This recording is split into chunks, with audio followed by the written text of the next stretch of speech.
Chesskid is fun. Chess is great for the brain, but it's also fun to play. And Chesskid makes it easy to have fun.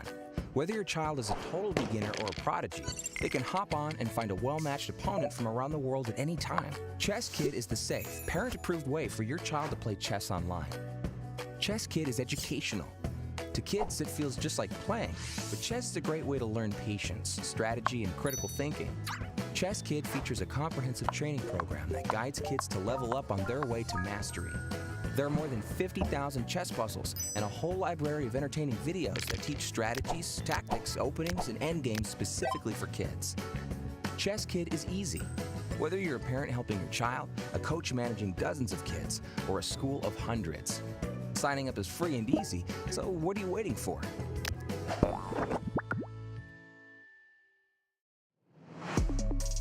What's up, Nemo? Hello. Nemo, how are you? I'm really excited to go on this road trip. Yeah. I'm excited to drive to Niagara, too. We're playing chess on a helicopter. Yeah, we're playing chess on a helicopter. I know. You already know what it is, chat. CGC, we here. It's about to go down. Y'all turn up. Let's go.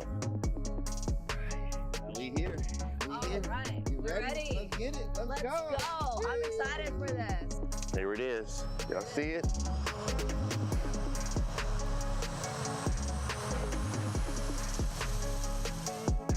This for real. Oh my gosh, kind of cool. This is excellent. Wow. That is so gorgeous. Yeah, you're right. That water don't look friendly. Yeah. I ain't trying to get in there, bro. Wow, look at the view here. I am way off the ground right now. Look at that. It's just so peaceful right here. Yeah. I mean, it's so That beautiful, doesn't even look too. like water. Right, come on now. Come on. Yeah. We're gonna play chess in a helicopter. All right, let's get it. Let's go. Okay. Who won? I did. Nemo won. Can we watch the falls? Yeah, sure. Yes. Yay. Wow. That is so gorgeous. Oh, man. Wow. We over Niagara Falls. We're on a helicopter. What are you doing? Huge shout out to chess.com. Come on, Thank you so much for having us. All right, we're landing. Wow. That was incredible. That was super cool. That was incredible. Got the fan favorites, me and Nemo. It's awesome. Well, I don't know if we're the fan favorites. Just go with it. I think, you know, okay, it's fine. Yeah, fan favorites. Yeah. Yeah, let's go with that.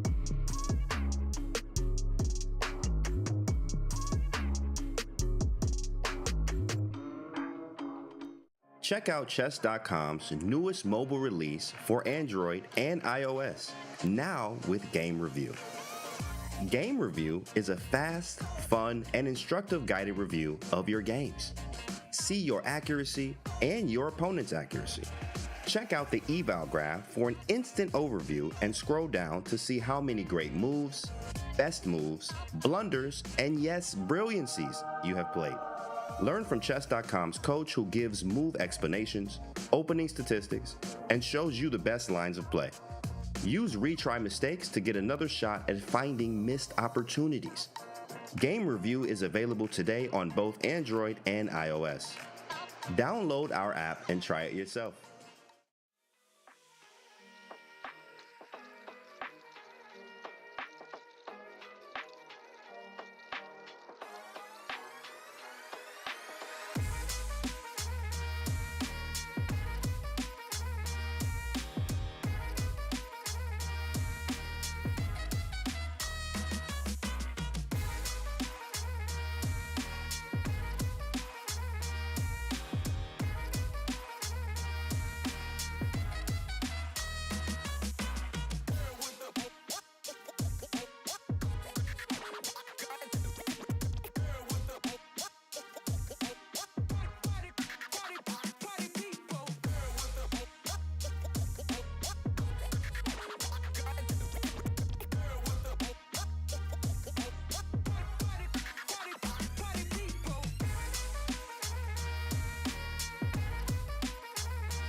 Located downtown, the One Hotel Toronto prides itself on its forest feel and eco-friendliness.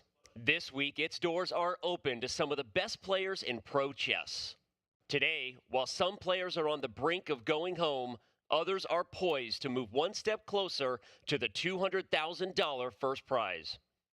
It's day 2 of the quarterfinals at the Chess.com Global Championship, and it starts right now. Yes, my sister was born in Vancouver, but as wonderful as Andrea and Vancouver are, it's pretty tough not to fall in love with the city of Toronto. Natural beauty abounds inside Toronto and pretty close by. The largest city in Canada, the people here have been playing chess in clubs, in universities, and in public parks for well over a century. Remember when Amaranth played chess in the hot tub? And now, this wonderful place plays host to the very first Chess.com Global Championship Finals. Facing elimination for weeks, 8 of the world's best players have survived to continue their quest for the queen-size share of the $1 million prize pool. Look at Hikaru's face. Hikaru's like, really? Wait, what is going on? Is he playing a bon cloud? I'm speechless. My friends, you're in the right place. It's time for the CGC Finals. Toronto, Canada officially has it all.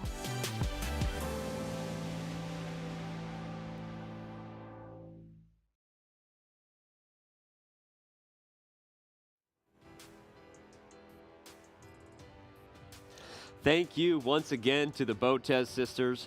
Canada indeed does have it all, and once again we will have all the action from downtown Toronto as we move into the start of the second day here at the CGC Finals.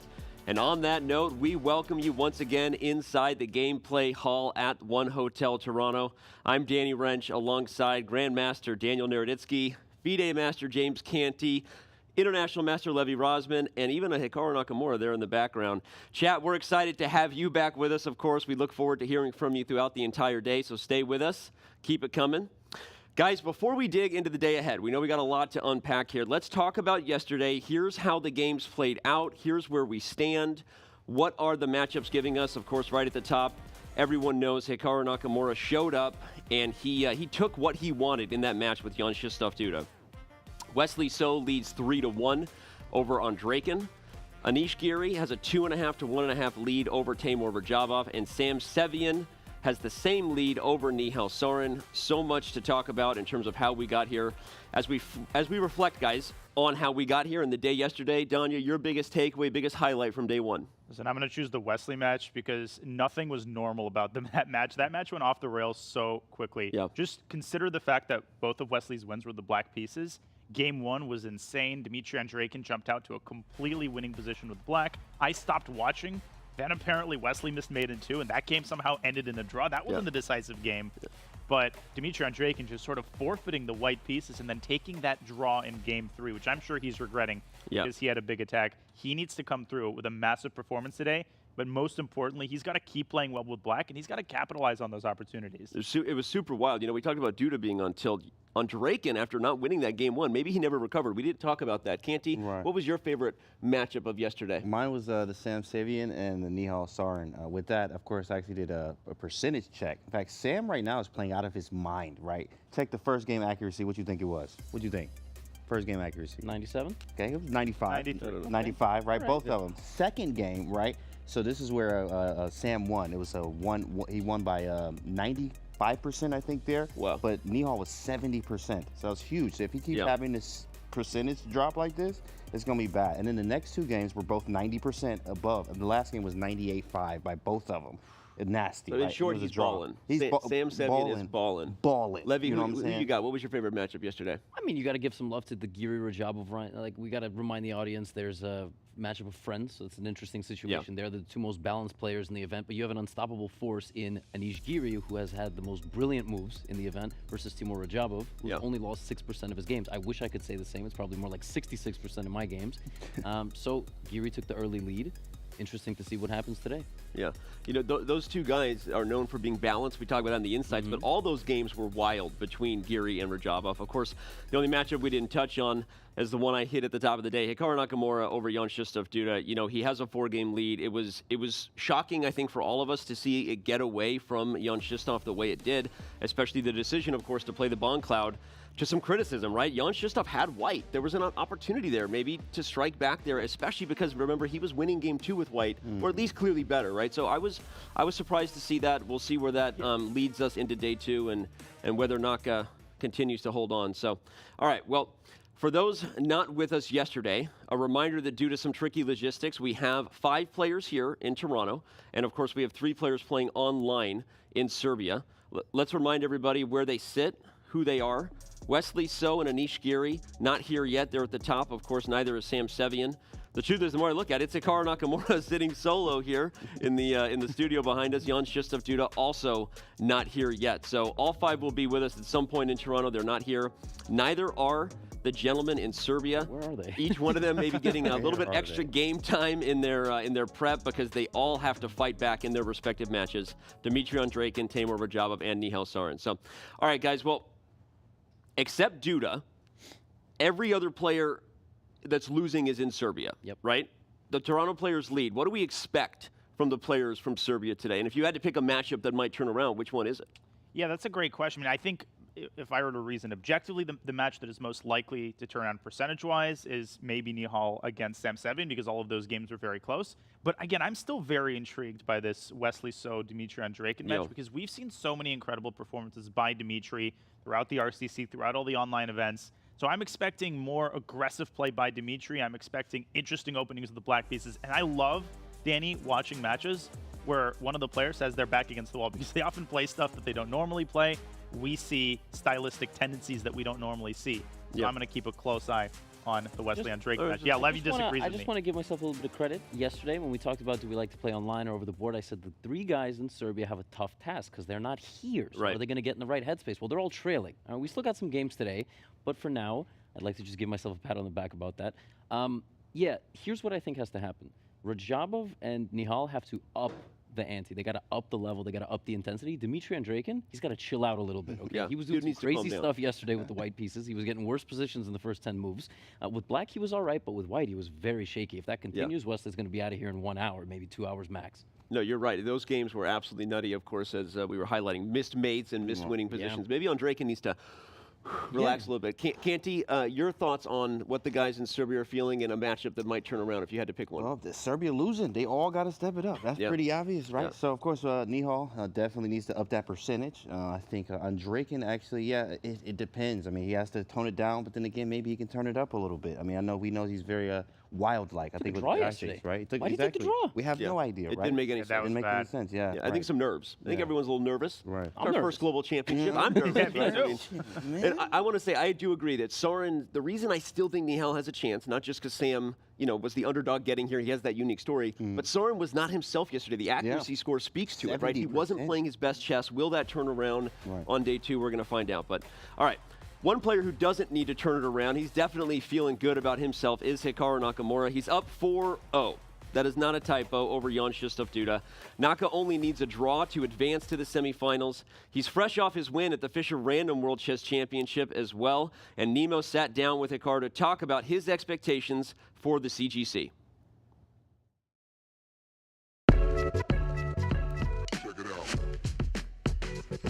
Obviously, after playing in Iceland and doing well, I'm just looking forward to the CGC, and hopefully I can win this one too. All right. Hello, Hikaru. It's so nice to have you here in Toronto. Are you excited for the CGC? Yeah, it's. I was here a couple of weeks ago in Toronto filming some other stuff, so it's good to be back. Where would you personally rank Rapid Chess amongst pro chess formats? For me, Rapid is, I would say right now, is close to my favorite, or it's Blitz. One of the two, Rapid or Blitz, but definitely not Classical. I also think that with less time, more blunders occur, so that's why Rapid, I think, is a truer test of your overall skill ability. Blitz will always be my favorite if there's nothing on the line. How is preparing for a Rapid tournament like CGC different from preparing for large over-the-board tournaments? Is there a difference? What's your process like? I don't think it's much different. Classical chess, it has to be quite a bit deeper. You have to look at many different lines, many different possibilities. In Rapid, generally, I think if you have an idea and you look at a couple of lines before the game, that's for the most part good enough, I've found. I was going to ask you, what are your own internal expectations for competing this week? As I said, I'm just going to try to play my game, and if it's good enough, it's good enough. If it's not, it's not, but I don't really think about anything else. I love that answer, just playing the chess. That's great.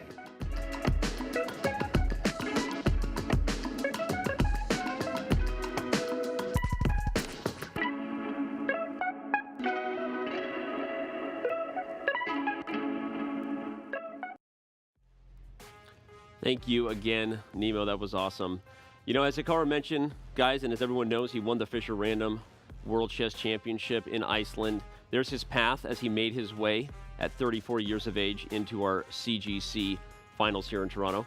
That Insights shows he plays 88% of his Rapid games on Chess.com in the morning. I think that's partly because we've historically stacked our biggest Rapid events, the Pro Chess League, Global Champs, in the morning. But I want to kick off with a big topic that maybe is surprising or not, but is Hikaru Nakamura playing the best chess of anyone on the planet right now? Human. I think that's entirely fair to say. I mean, I think the accuracy could be debated, but he's doing a heck of a lot of winning.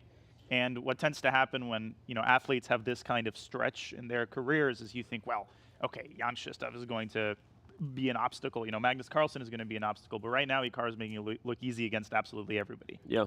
No, he has. And, you know, Levy, you cover this guy for your YouTube channel. You know his games and content as well as anybody. Are you seeing a Hikaru, 960 or not, is still chess and maybe even more representative of your form and that you don't have opening prep, right? So when you look at Hikaru, what do you see about his chess right now? Yeah, I was going to say chess is right now is a game that you could be a grandmaster in when you're 15 or 16 years old. And you're the younger you are generally in any sport, the better. You could be a teenager, you could be in your 20s. People very rarely absolutely skyrocket the level of their play in their 30s, and he's just doing it. He's just no questions asked. He's gone on massive winning streaks. His winning percentage in live and online events has been just unbelievable. I don't think there's a single person, it seems, who can slow him down. Well, I have to say that, of course, I always say this about Hikaru. He's half man, and then the other half we don't actually know yet. So when you said human, you was like, okay, yeah, I had to clarify. Half a human, right? In fact, right? Because the other half is like we don't know to play that kind of chess, right? But also, of course, that just goes back to his discipline, the hard work that he does. He streams 8 hours on a Tuesday, every Tuesday. Like 12 hours. 12 hours at least. That's ridiculous. And then wins both events. Wins both events, right? You know, Mr. 50 mil. I didn't get the 2,000 from Chesscom. Okay, let me get that extra money, right? But of course, at the same time, he's playing excellent chess, right? And it just goes back to that work once again. Dude, it's so crazy because I also try to play every Title Tuesday. Yeah. I think the last time I won a Title Tuesday was I won the very first one apparently in 2014. After that, I had a bit of a cold streak lasting 8 years. So listen, I can attest firsthand to the fact that none of the tournaments Hikaru wins are easy or gimmies. I mean, everybody's strong, and just the consistency that's been displayed in like the last year, from the candidates to the Fischer Random Tournament to yesterday, is just honestly breathtaking. It's crazy. Well, regardless of how we got there, he's 34 years old. Still has a lot of time left in his career. Vishy Anand didn't become world champion until 38, right? So, and who knows what it means? Maybe global champion will come at 34. But all right, let's turn to today, everybody. Here's how each of the 4 matches sit at the halfway point. We are in the quarterfinals, as we've been talking a lot about. Hikaru Nakamura with a commanding position over Jan Duda. Wesley So almost as dominant over Dimitri Andreikin, but I agree with Levy. I think that the games were so wild. Who knows what could happen? Anish Giri and Sarin Sevian have leads to protect. Will they play too cautious? Real quick, Danya, your thoughts on the matchup that you're most looking forward to? Well, I'll go back to Wesley's match against Dimitri. I kind of pointed out that I'm expecting some wild play by Dimitri. I mean, he has gotten amazing positions with the black pieces. That's the most ironic thing about the match. If you know that fact alone, hey, Dimitri was winning in game 1 and much better in game 3, you'd say, I mean, Dimitri never loses with white, so the fact that he's down 3-1 is absolutely crazy. But I'm expecting much more topical openings with the white pieces from Dimitri Andreikin. I think that's his only chance. And obviously in the other matches where one side is down by a point, I mean, Timur is going to have to up the ante aggression-wise. And so is Nihal Sarin. I don't know if the London is going to work again if he wants to make a push to equalize the score against Sarin Sevian. You said Andreikin needs to calm down. How do you calm down when you're down 3-1?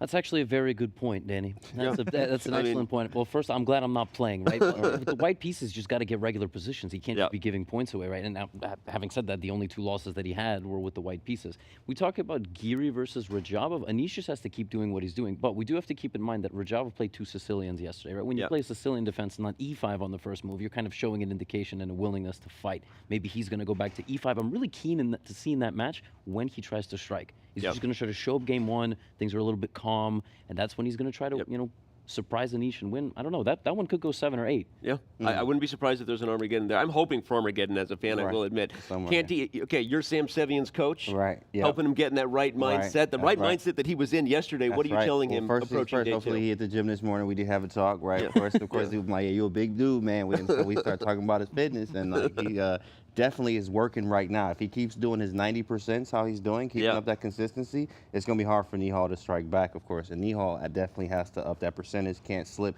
really anywhere because Sam is playing really strong chess right now. All right. Well, at the start of the CGC a few months ago, everybody, we had thousands of you participate in our CGC Bracket Challenge. None of you were able to win the $100,000 for the perfect bracket. Don't beat yourself up about it. But here's how you've all picked today's matches. No surprise, I guess they're at the top, very, very heavily weighted toward people predicting Hikaru. Wesley So, Dimitri Andreikin. Wesley also a big favorite by the community. The Anish Giri-Radjabov, much closer to a coin flip. And the real one that I guess has everyone kind of, second-guessing themselves right now as Sam Sevian has a lead, despite the community predicting by about 65% that Sarin was the favorite. So, yeah, I mean, this is an interesting community. Keep with us, of course, but we are also making our picks all week. As you know, you saw us do it yesterday, so let's check in with who we picked yesterday for one of the tighter matches that we're going to be talking about here as the quarterfinals move on. Giri-Radja. Danya, do you remember who you picked? Yeah, well, I picked Timur. That hasn't aged very well, and I think Anish just stepped out for a second, so let me just finish this really, really quickly. I'm going to stick... Listen, I believe in sticking with your predictions. I'm going to stick with Timur. I also think high probability of an Armageddon. So, buckle in. We'll see. Well, I picked Anish Giri, so I want him to hear that. Where are you at, bro? I did pick Anish Giri. It's not just because he's here always watching, judging, waiting, lurking. Something he's going to tweet about you later. You never know where he's going to strike next. But I did take Anish. I think he's an underrated rapid player. I wouldn't be upset if this one went to Armageddon, but I'm going to stick with my pick Anish as well. I'm definitely going with Anish Giri as well. Mr. Super GM Drip Master himself, of course, with having the suits and the ties and the socks. You should have seen him in the interview. That's a heavy praise coming from you. Of course. Hey, look, I got it from him. Of course. He's just missing the bling. Right. You got to get him one of those. I got one for him. Right. All right. But Anish Giri's my pick for sure. Yeah, listen, I chose Anish Giri yesterday. I got to stick with him. I think he's just a slight, tiny bit difference in that match, and he really showed it yesterday. And I don't know, will Timur overextend in trying to fight back, or? You're leaving me out to dry too? Yeah. My partner, my co-commentator? Yeah. Yeah. I see. See how it is. No comment. Hikaru's over the shoulder. I don't think he's too worried about whether anyone's picking Jonstistov at this point. We'll see how that goes. And all right, well, there were our picks, everybody. We will see, of course, how Giri-Radja pans out. And that's going to do it for us here, everyone in chat. Stay with us. We will see you a bit later as we rejoin the super exciting announcements ahead today involving Magnus Carlsen and one of our upcoming tournaments. But for now, let's bring in our commentators, Amon Hamilton and Robert Hess. Fellas, we're going to kick it over to you. Good to see you this morning as we push toward the start of Game 5 for all of our matches. Appreciate you, Danny, and everybody else over there. Hope you have fun. But Amon, yesterday was a lot of fun for some of the players, others reeling, licking their wounds. What do you think Day 2 has in store for us?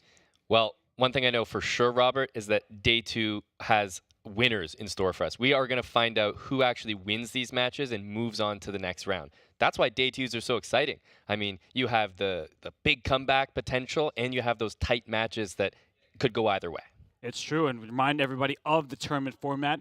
It is 2 days of 8 games, 4 on each day. Amon, we saw a halftime with some players happy with how things went in this 15-minute plus 2-second increment time patrol. But today's the day. Yep. Even if you were down on day 1, you can strike back. And if we're lucky and Danny Wrench gets happy, we will have Armageddon as well. That's right. The Chess.com Global Championship features the ever-exciting Armageddon format, and the way they've done it with the bidding procedure. I've called so many of those matches alongside yourself even as well, and it's just so exciting to watch. So obviously, all biases aside, just as a pure chess fan, Robert, I do want to see some Armageddons today. Oh, well, one player who would love to see Armageddon is that man on screen in front of you, Jan Krzysztof Duda. He is down 4-0. He needs to win all 4 games just to have a shot. As we take a look at the insights between these two players, among what stands out to me, Hikaru Nakamura, the much more experienced player, loving those wild games. Indeed, and Chess.com has got to put together those insights for accuracy after losing with the bomb cloud. I think I'd like to see that stat. Maybe we can get that pulled up, but in all seriousness, Duda is looking at a tough spot to be in, and he's down 4-0. Robert, he has to win all his games just to make it to Armageddon. Yeah, that is a gargantuan task for a player. He looks defeated, and the game is underway. How will Jan Krzysztof Duda respond? Oh, no. Please no bomb clouds. And Hikaru, he pauses here, Mon. He's wondering. Okay, the answer's there. I actually wasn't sure. Not only would Duda play it, but I was wondering, would Hikaru play it after what happened yesterday? He didn't seem to be in the best mood after getting bomb clouded himself. But no, Robert, it looks like we've got a normal game of chess. Well, I say normal, even though we've got the French defense on the board. Okay, it almost looks like this black queen is about to be trapped. Bishop g5. I had the same thought. We had to take a deep breath here. It's early in the day. Bishop g5 does trap the queen, right, except for the fact that after bishop to g5, black can steal this knight on f3, removing the guard of the bishop on g5 and attacking the white queen in return. You see the evaluation drop. That would be a game-ending blunder, and Hikaru will not make that move. Yeah, and sometimes you're in that mindset that your opponent is just kind of blundering and dropping things. You might play bishop g5 too quickly, thinking, oh, I've caught him. The match is over. But no, he's actually laying a clever little trap there. And interesting opening choice. It's the French defense. You're always going to have that passive structure. But one thing he's done differently in the French, Robert, is he's got that bishop, that French bishop, he's got it out to c6. It actually exerts, a lot of pressure from that square. The white knight can't jump into the e5 square to harass it because it's covered by the knight on d7. So, all things considered, when you think of a French defense, Robert, big improvement when you look at that bishop. And that's why Hikaru drops back bishop to e2, protecting the knight, so his kingside pawn structure does not have to be compromised. And Aman, one of the things I complimented Hikaru on yesterday was his professionalism. When someone plays the bomb cloud against you, your first instinct is to say, this is a joke, let me respond in a silly fashion. No, he played serious chess, he won that game, and he is taking nothing for granted, taking no chances. And I love this. Why not? Take control of the center if you're Hikaru Nakamura. Yep. But look, you're in a must-win situation if you're Jan Krzysztof Duda. It's 4-0. I like the decision. I like the opening. He's got those bishops aimed towards Hikaru's king. And, we could see all sorts of things from, pawn to h6, pawn to g5 even. We could get a pawn storm going. We could see queenside castling here from Duda. So, on the one hand, yes, the match is very lopsided, but I think that means that this game might be particularly interesting.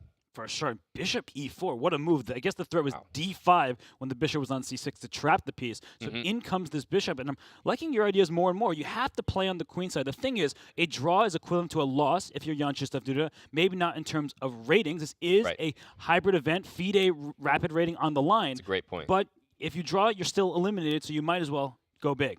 I think so. Some players have that feeling like they don't want to go out, let's say 5-0. But I don't think you can have an ego about that. Like, look at how much money is at stake in this tournament, Robert. I say you leave it all on the line, go for it. And so far, I think that's what Duda's doing. He didn't like that d5 move, as you mentioned, which would have, really put some pressure on his bishop. He likes the bishop on that diagonal, but Robert, that e4 square, it's not feeling very secure to me. Like, I'm looking at rook e1 as a normal move. I like rook e1, just, that x-ray pressure on the bishop.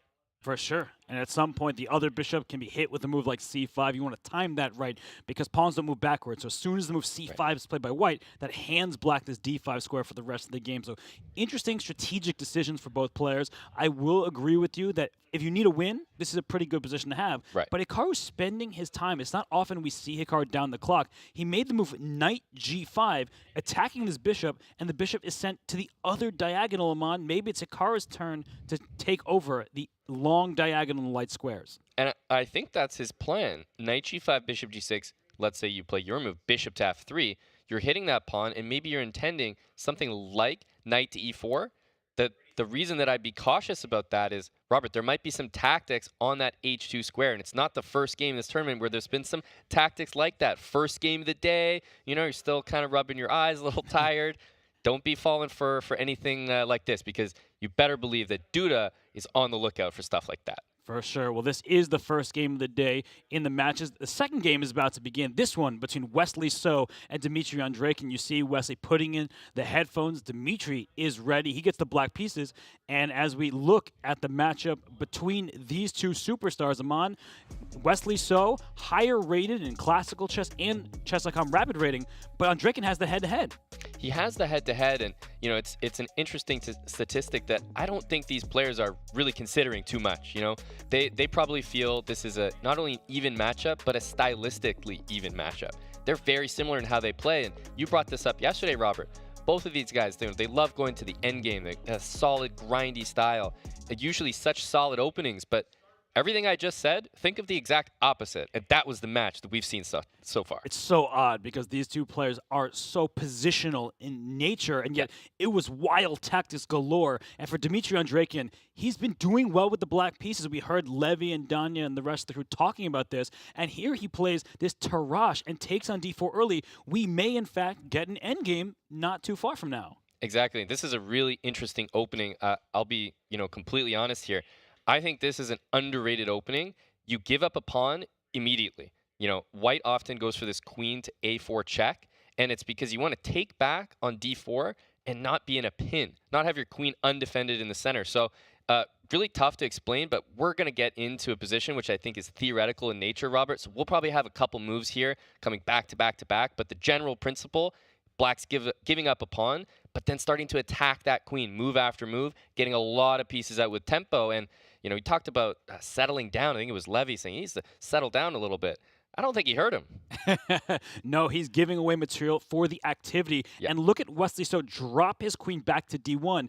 If he had captured that pawn on b7, we can analyze that very quickly because you don't want to bite off more than you can chew. If queen had taken on b7, then this knight on b8 immediately hops out because the rook is trapped in the corner. Knight c6, you're already threatening things like knight b4 to c2, rook to b8, right. And white is down several tempi in terms of development. The 2 pawns, perhaps not quite worth it.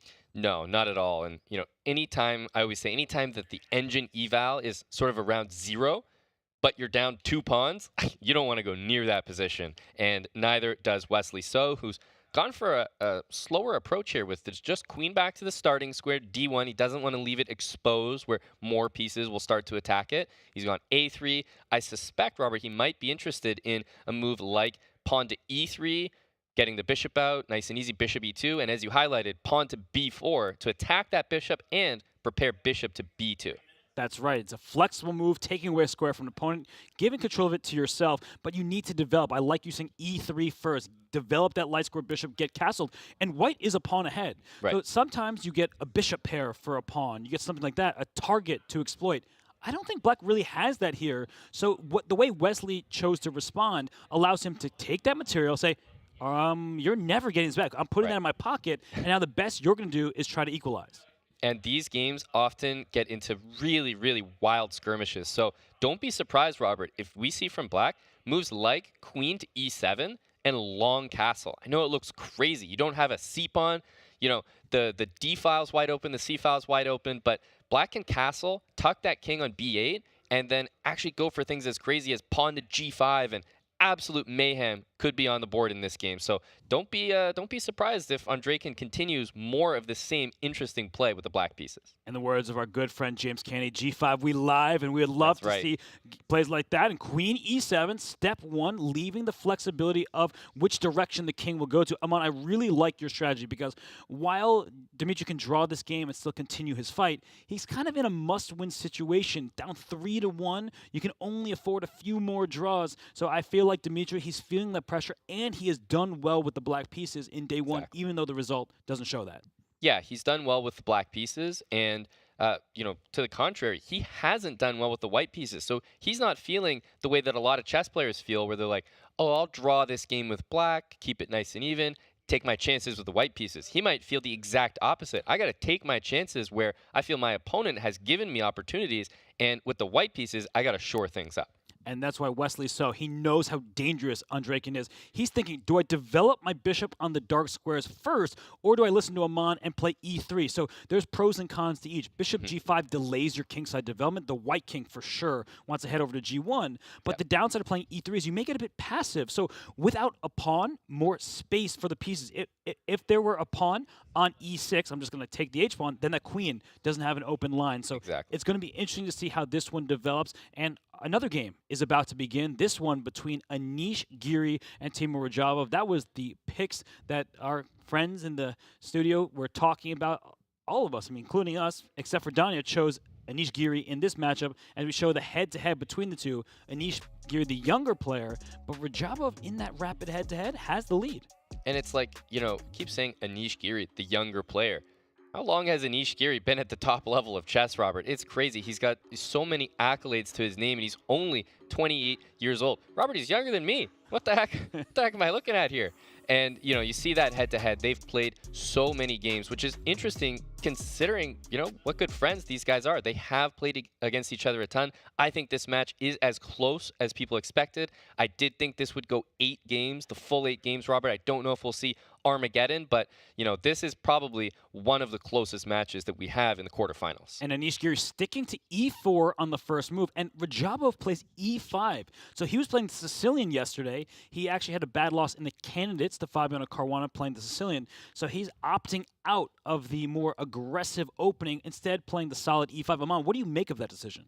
I think it's I think it suits the match. So, you know, these guys have been neck and neck. I don't think that it benefits either player to take too much risk early on. They've shown, you know, a lot of draws in these games, but not boring draws either.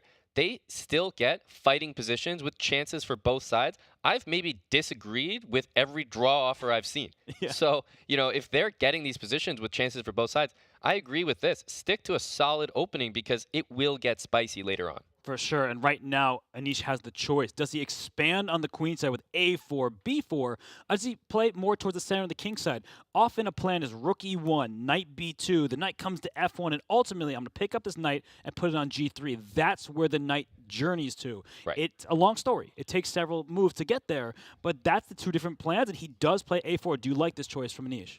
I think it's a good place to start because you know what? A4 doesn't fully commit. And I was going to say a hybrid of both of your great ideas, Robert, might be preferred. A4, you know, to control a little bit of space on the queen side, not necessarily allow B5 or the more dangerous knight to A5. Knight to A5 looks to pick up that white bishop, but now with the pawn on A4, you can retreat to the A2 square. So I like a little bit of both, and keep in mind, black can actually say, hey, that's a great plan you got there. I'm going to do it too. Knight to e7, knight to g6, in order to copy that knight f1 and knight g4, knight g3 idea. And you said knight g4 because that's the move that was just played, and exactly. There's already a threat on f2. So typically, white defends that with rook e2 or rook f1 and kicks the knight out with h3. The big thing is black has not castled yet.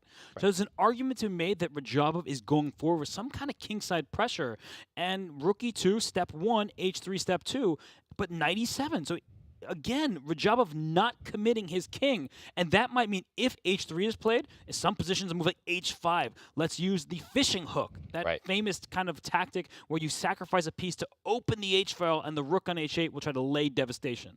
And, I mean, that's everyone's favorite, isn't it? When you get a chance to throw in that h5 move, I have to say I'm not convinced that we'll see it in this particular moment, but the idea remains there. And actually, it's Anish who's kind of ignoring the opportunity to play h3. Robert, usually when that knight is on g4 nestled there, you're thinking, okay, get that out of my face as fast as possible. How come he's, you know, refraining from playing h3? Well, h3 is a useful move even if the knight were back on f6, but the knight is actually better placed on f6. So perhaps Anish is developing his pieces first, and then we'll kick it out with h3. He could play d4. He could play around the knight on g4, saying, you had a one-move tactic, a one-move threat. I've eliminated that threat, and now I'm closing off your bishop. So is your knight actually good on g4? It's what these top players do. I'm so tempted to kick that knight immediately, and Anish says, you sit there, keep talking about the chess. I'll show you my moves of talking, so you be quiet now. Agreed. Yeah, no, that knight on g4, if you think about the position, black has actually made a threat that's now completely covered. So you might even play knight back to f6 voluntarily, like on his own next turn. And then white can at least has the move h3 in reserve. You can play h3, but you're not forced to. So I like the decision. You keep the move there. Knight g3, continue with the plans that we've talked about, the thematic ideas for this e4, e5 position. Structurally, we will see that pawn eventually probably go to d4. Now that the knight's on g3, supporting e4, I think you're highlighting some of the moves that we're going to see. White also might want to play bishop e3, but not while that knight's on g4. Right, the knight takes away that square, so h3 is very likely, and we'll see. Oh, we don't have to wait long. Anish does play h3. The knight will venture back, but we'll see how this one continues. The fourth game here is about to get underway. This one between Sarin Sevian and Nihal Sarin. Game 5 in that match, Sevian with a 2.5, 1F lead. And as we look at the head-to-head between these two players, there's nothing to look at, Amon. They are very young, and they have never squared off before yesterday. Yeah, I mean, the head-to-head is like, might have to update it basically from yesterday's scores. That's the information that we're working off here. We know what's in front of us, which is that we have two young superstars in the chess world right now.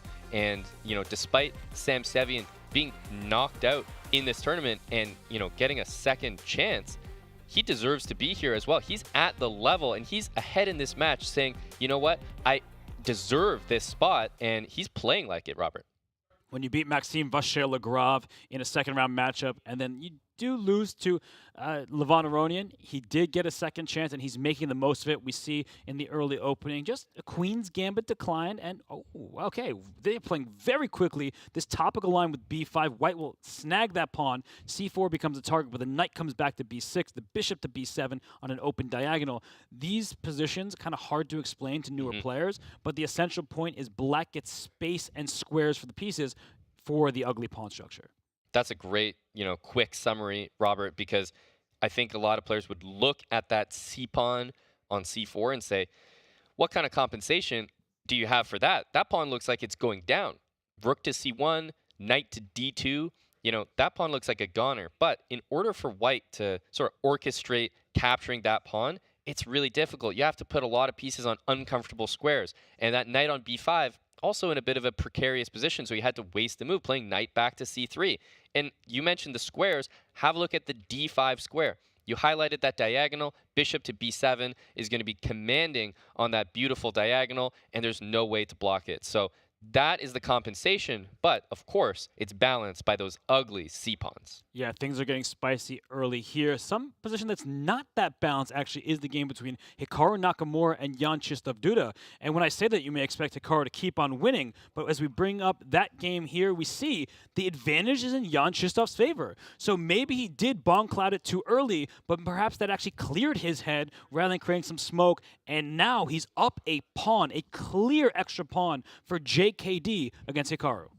Yeah, clear extra pawn here, Robert. Bishop to e3 was the last move. You could convince me that this position is actually white to move, and I would believe you. But no, it's actually Anish Duda. His turn, got that clear extra pawn. Pawn to b6 looks normal here. Could even go pawn to a6, but something about pawn to b6 feels nice, blocking that bishop on the diagonal. And I just think back, Robert, and I'm like, man, did he relinquish that game 4 too early? Did he tilt too early? Because what we're seeing here is like a new day and a new Duda. Yeah, that's a good way of putting it. And Anish, he probably is kicking himself because look at the advantage he has. We're 25 moves into this game. Black is a clear extra pawn up, and we have bishops of the same color. Sometimes when the bishops are opposite color, you say, let me trade off pieces, try to make a draw. No, no, no. These pawns, b2, a3 on dark squares already being targeted, and Duda's doing the correct thing. He's up several minutes, he's up a pawn, and he's spending time because this is a big moment. If you play b6, you may already fall to some rook c1 hitting the c6 pawn. If you play a6, all your pawns are on light squares, which makes the bishop on e3 kind of dominate the queenside vulnerable square. So he does choose a6, and now for Hikaru, this is where it gets difficult, Amon. You know you're worse, and you have to fight, claw to try to make a draw. What to do? Yeah, and sometimes, Robert, you're in a position where you know you're worse, but it actually makes your moves a little easier to find sometimes because they're limited. You can only do so much. At some point, being a pawn down, you actually don't have the pressure of having to come up with a plan. You can sit there and say, hey, you beat me. You're the one that's got the extra pawn, and of course, we know Duda's down 4-0, so it's not like he can try his best to win and ultimately draw. He doesn't have that cushion. He needs to win this game. So I think the pressure is actually on JKD here, and Hikaru knows that. And I think Duda's regretting his decision to play a6 rather than b6. In comes the queen to d7. Already I see ideas like bishop to a7, kicking this rook away from this pawn on b7. That's now the target. And there's pressure on the e-file, rooks staring at each other through bishops. The h6 pawn is loose. So I feel like Duda, he's in danger of slipping away. Like his advantage might just go out the window in the next 2 moves. Exactly. It could be that quick. I was thinking maybe on the previous move, try to take more control of the position, something like queen e6, and don't let that queen into the d7 square, Robert. But instead, we have full penetration here. The rook on b8 tied to the b7 pawn. As you mentioned, the rook on e8 sort of tied to that bishop on e5, and h6 pawn hanging. I'm even struggling to come up with a move here, because if you think about this position from Duda's perspective, this is not the extra pawn that you signed up for. Not at all. And queen e6 would be such a good move if that pawn on h6 were not hanging. So if you could just take back that move, that pawn was there a turn ago. When the queen was on f5, Aman's decision to play queen e6, just offer that trade. Let's try to get those off the board. The downside of trading pieces is you feel like maybe that one extra pawn isn't quite enough to win the game. So Duda has many difficult decisions to juggle. And while he is trying to figure out his next turn, let's get a bird's eye view. Look at all games at once, because all 8 players are taking part. This may be the last time we see this view, because Duda could see his tournament run come to an end. So Aman, as we look across the board, my eyes are on Wesley So against Dimitri Andreikin, because that king has castled long for Andreikin, and I see White's pieces staring at that king. I feel like Andreikin potentially going for the aggressive plan. He may be the one who falls victim to attack. Yeah, and you know what? You think that maybe you want to slow down a little bit if you're Andreikin because of how the match has gone. But also, because of the score, 3-1, he does have to take more risks. He needs to flip this match on its head. He needs to score the same day that Wesley had yesterday, today. And I think this is a great opening to do it. It is scary having that bishop on f4, Robert, covering the b8 square. If you grab that king and put it on the a8 square, that is so safe, right? It's in the corner, tucked away. But on c8, we have the bishop restricting the b8 square, which means, hello, rook c1. If that rook appears there, Robert, that king is going to be forced maybe towards the center of the board, which that's the wrong direction. No, that's not where you want to be. And maybe knight h5 going after this bishop should be Andreikin's plan. And then the good news is the queen on a4 actually covers the bishop, because the bishop is not hanging. White can continue developing. And then that means that extra pawns making its presence felt, and the c-file being open with a king there and many pieces in the way. I do like Wesley's position. I like his clock management. This is dangerous territory for Dimitri Andreikin. Yeah, this is going to be a back and forth battle for sure. But one of the things that Wesley is doing so well in this game is, he's the one that's up a pawn. So he knows that his opponent is coming straight for the throat, right? There's going to be compensation. There's going to be an attack. But he's handling it by actually putting some pressure back on his opponent. He's not saying, I have the extra pawn. I'm just going to try to play defense and, maybe try to trade as best I can, because sometimes that's what Black wants. They want you to play passively and get their aggressive game. But he's basically fighting fire with fire. And I hope he plays with bishop a6, exploring the fact that the knight on c6 could be loose. That would be really cool. Wow. I'm not sure if it's good, but it looks like a lot of fun, and that is how you fight fire with fire. But we've looked at our first 2 games of the day so far. Let's look at our other 2, our matchups between Anish Giri and Giri-Radjabov, Sarin Sevian, Nihal Sarin. And as I look up at this screen here, Aman, that knight for Sarin is on b3, so we can see the light square control for him, but that c4 pawn on the right side of the screen still is quite vulnerable. And on the left side of the screen, that knight is on f4 for Giri-Radjabov. So both games are very fighting, and maybe the biggest thing to note is Radjabov up nearly 6 minutes on the clock. Yeah, that's a great call, Robert. The clocks right now in both games are something to start paying attention to. We are looking at the positions, but obviously the clock situation is what's causing a lot of the discrepancies in the eval. You talk about that Giri and Radjabov game, Robert, yet the eval bar starting to climb, and when you've got that, time pressure ticking as well, it just adds. It becomes like a multiplier. Yeah, let's dive into Giri against Radjabov because that position is looking very good for Anish. He used his time wisely to get an advantage in this one. And it's weird because black is missing an A pawn, white is missing a C pawn. So what happened was A6 to A5 took on B4, and then the C3 pawn took back. But the reason why white is better here is this pressure on the E5 pawn already. White threatens to win a pawn directly on F4, and if black has to be forced back. Wow. Okay, he said force backwards. No. Let's go forward G5. But the reason I hate that move, Aman, the F5 square is white's for the taking. Yeah, that, you don't need to highlight anything other than that. That's enough for me to say, okay, I don't like the move G5 at all. After knight to F5, if you just throw the move in right now, I'm already looking at that H6 pawn, Robert. You're highlighting it.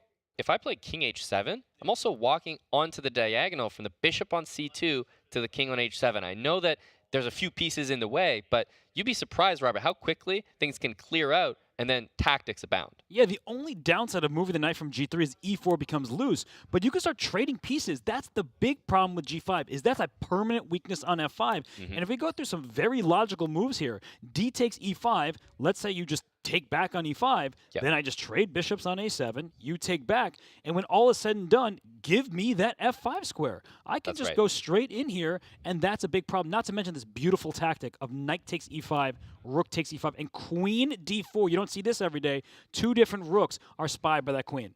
And you know what? That's such a beautiful fork because usually two rooks on a chessboard, no matter where you put them, they can always move to defend each other. The only reason that won't be able to happen is if pawns or other pieces are in the way. And of course, lo and behold, everything is perfectly in the way here. So that's a great tactic. And you know what else I was thinking, Robert, earlier in this line? If black wanted to flick in after pawn E5, bishop takes on E3, you can actually take that with the pawn. And it might, look a little visually disturbing. You got those triple pawns there momentarily, but two knights hanging, I'll take the piece. Oh, gladly Anish Giri would grab that. Instead, we see takes, and instead of the attack with knight takes E5, plays knight F5. It's the most natural move in the position. You see the evaluation bar sky high for Anish. That is just a square that you need. Please, let me play E6, let me play G6. No, your pawns are too far advanced. H6 is a target, and after king H7, I'm already liking moves like H4, trying to open. Okay, I barely got to say it. Anish played it, and he is letting his moves do the talking. Exactly, and this is just pure instinct chess now because after pawn to G4, Robert, I think the move knight takes E5 becomes even more apparent. Now the F4 knight is hanging as well. So G4, not an option, but it also doesn't seem like it's an option to leave the pawn on G5. White's threatening to take it and win it with check. Plus, you've got this strange rook on A7, which, believe me, it might not be the case now, Robert, but that is going to be hanging to all sorts of tactics. We already showed one of them. Knight takes E5 would be available. So Timur has 10+ minutes. He is going to have to use all of that time to have any sort of chance. It's not looking good for him. But let's look at all 4 games here because all 8 players are sitting and trying to find the best moves. We see in the top left, the advantage is gone. The eval bar says that Hikaru Nakamura doing okay because the H6 pawn is gone. That's picked off. That's in the bottom left, we just looked at Anish Giri. He has a big advantage there. And, well, Wesley So's queen is gone. His extra pawn is also gone. Yeah, and I'm looking at that Sarin Sevian and Nihal Sarin game as well. That pawn on C4 also got picked off from the bishop. You can see just retreated. So feels like some key pawns in a lot of positions, Robert, just disappeared all of a sudden, and the evaluation bar sort of changing to reflect that. Yeah, let's go to the game between Wesley So and Dimitri Andreikin. I think that one should be quite level, given how few pieces remain. Yep. And, well, the pawn structure is bad for black. So I think that's what Wesley is counting on. The best players in the world don't mind handing back some of the material if it leaves them with a positional advantage. So in the last few moves, we'll just scroll back a few, show how we got here. After this knight came to H5, attacking the bishop on F4, white said, I'm going to develop. My queen thankfully protects this piece. G5 kicks the bishop back. And after this trade, bishop takes E3. Aman, I see your eyes there. What a move. The point is that after pawn takes, queen takes, there's threats against this king. There's no castling for you. White has an advantage. It's hard to see through. I mean, I'm going to cheat for a second, turn the evaluation bar. King F1 is the best move. That's a really hard move to play. That's amazing. Yeah, and even if you play it, I think you have to continue to play good moves after that. It's not like, hey, king F1, and yeah, we'll actually just back up and we'll leave you alone. No, the attack is still raging. So king f1 is only the beginning of many tough moves. Right, so instead, rook d1, some trades queens, get that attack out of here. And Wesley says, I'm better in this ending. So knight d4, give me that pawn. And look at this position. White is a pawn ahead. Not the best pawns we've ever seen, but a knight can outclass a bishop in endgames because the knight can go from color complex to color complex. That bishop on g6 only can stay in the light squares. Please let my knight get to e5. Then I could try to win this game. And you know what? The knight can sometimes outclass the bishop if the pawns were even. So the fact that there's an extra pawn here, I know the eval bar's not in love with this, Robert, but I kind of am. I think there are real chances for Wesley here, and keep in mind the time situation as well. It's really relevant as we get to the end game here. You got to think about the fact that Wesley just took a potential attack, neutralized it, took it to an end game. He's got a 3-1 match score lead right now. This is exactly what he wants. He wants a chance to get a full point, but a guaranteed half point. Right, he's remaining in control. He said, I'm not going to lose this game. He has 0 losing chances. And speaking of control, Jan Krzysztof Duda looked like he was losing control against Hikaru Nakamura, but once again, he has reclaimed the advantage. So Jan Krzysztof Duda, he is trying to remain in this tournament. We see his position on the right side of the screen there. That b2 pawn is gone. So Hikaru is now down a pawn once again. And it's not just any pawn on. There's a pawn on d3 just 2 squares away for promotion for the Polish player.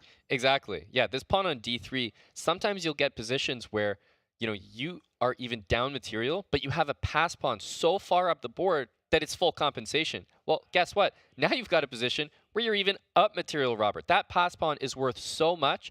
It's going to take White's either queen or rook to take control of some square on the d file and stop it from promoting. So you're using one of your pawns, and you're making White waste a queen or a rook to defend. That's right. And speaking of d file, look at the rook on d1 for Anish Giri on the left side of the screen. He was attacking Radjabov's queen.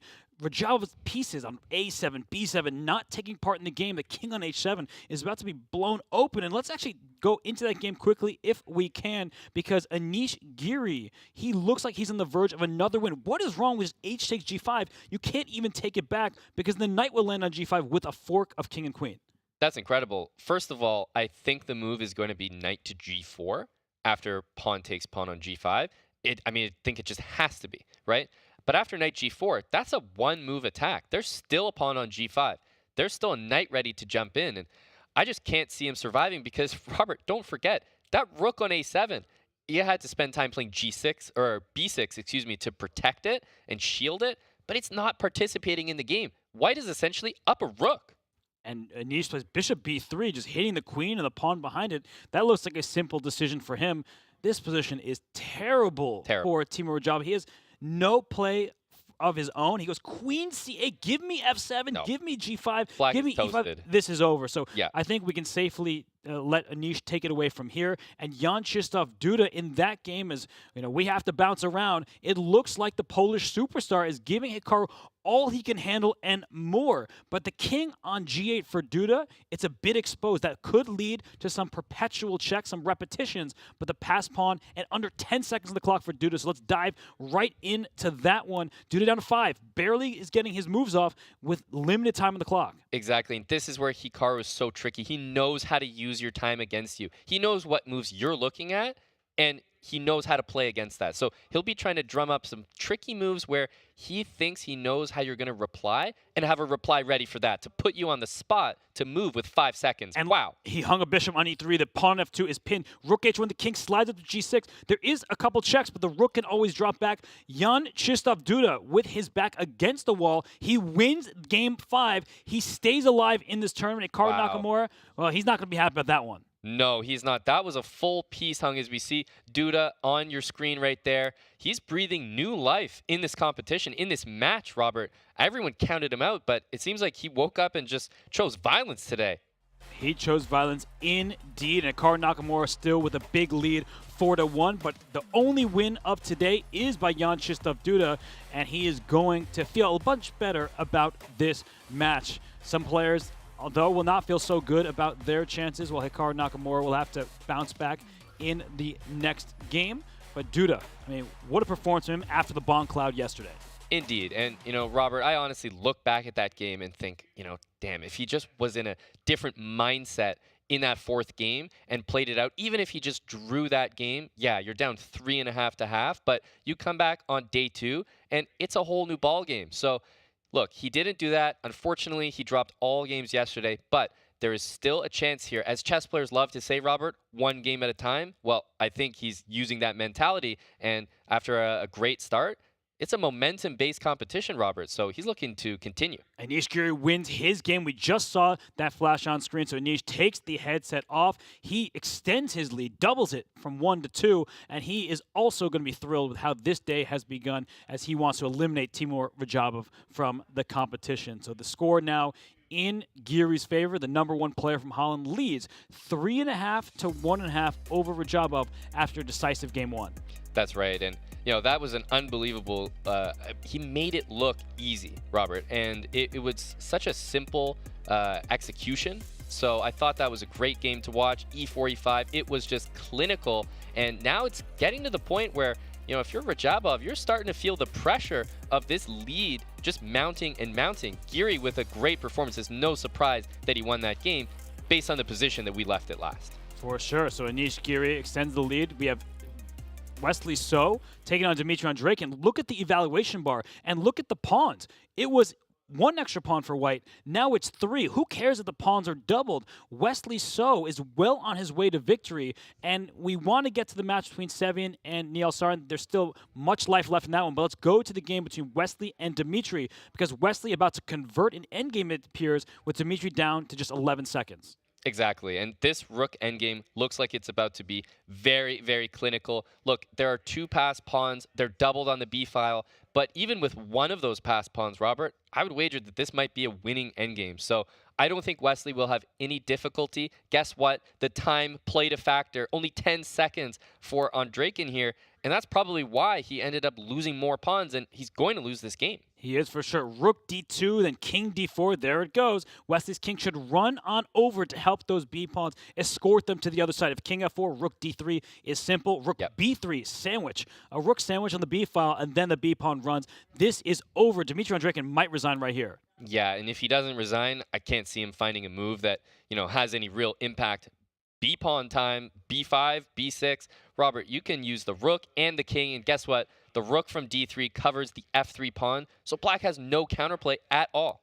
None whatsoever. It looks like clinical technique from Wesley So. King c5 looks the simplest. Rook b3, rook behind the pass pawn. Cannot blame him. And Wesley So wins game 5. He was up 3-1. Make it 4-1, and he is a half point away from securing his spot in the semifinals. That's right. Even though the Nakamura match started with the more one-sided score, guess what? The score is the same now in those 2 matches, 4-1 for Wesley So. He's got, all the opportunities now to just make a draw and secure this match win, Robert. And Dimitri Andreikin, give him credit, he kind of went all in with the opening. It did not pay off. It was a gamble that was not rewarded. So Dimitri Andreikin, the superstar, the guy who eliminated Fabiano Caruana from this field, he is down to that man, Wesley So. So Wesley, he's in great form right now, and good job by him in game 1.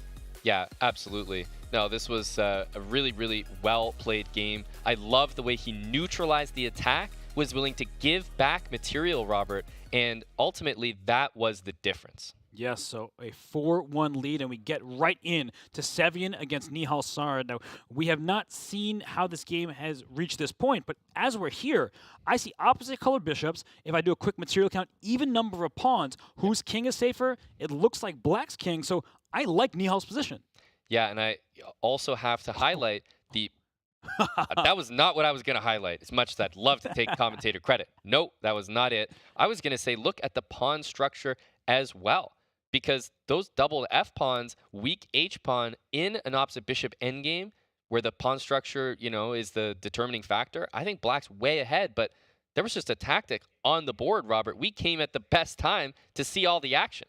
Yeah, that rook on d1 was opened up to the queen on d5. The queen loses that showdown, has to retreat to b7, but b2 is now loose. I think your point still holds.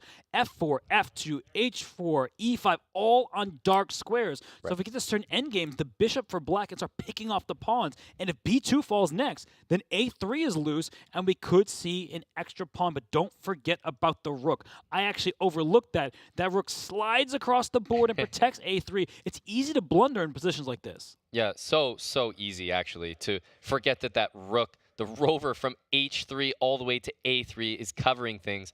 Well, guess what? I think after queen takes b2, although the c7 pawn is hanging, I mean, we could see a really wild position where the queens stay on the board. And, Robert, neither king is truly safe here. We got a king on f1 and f8. It's like they both mouse-slipped castling.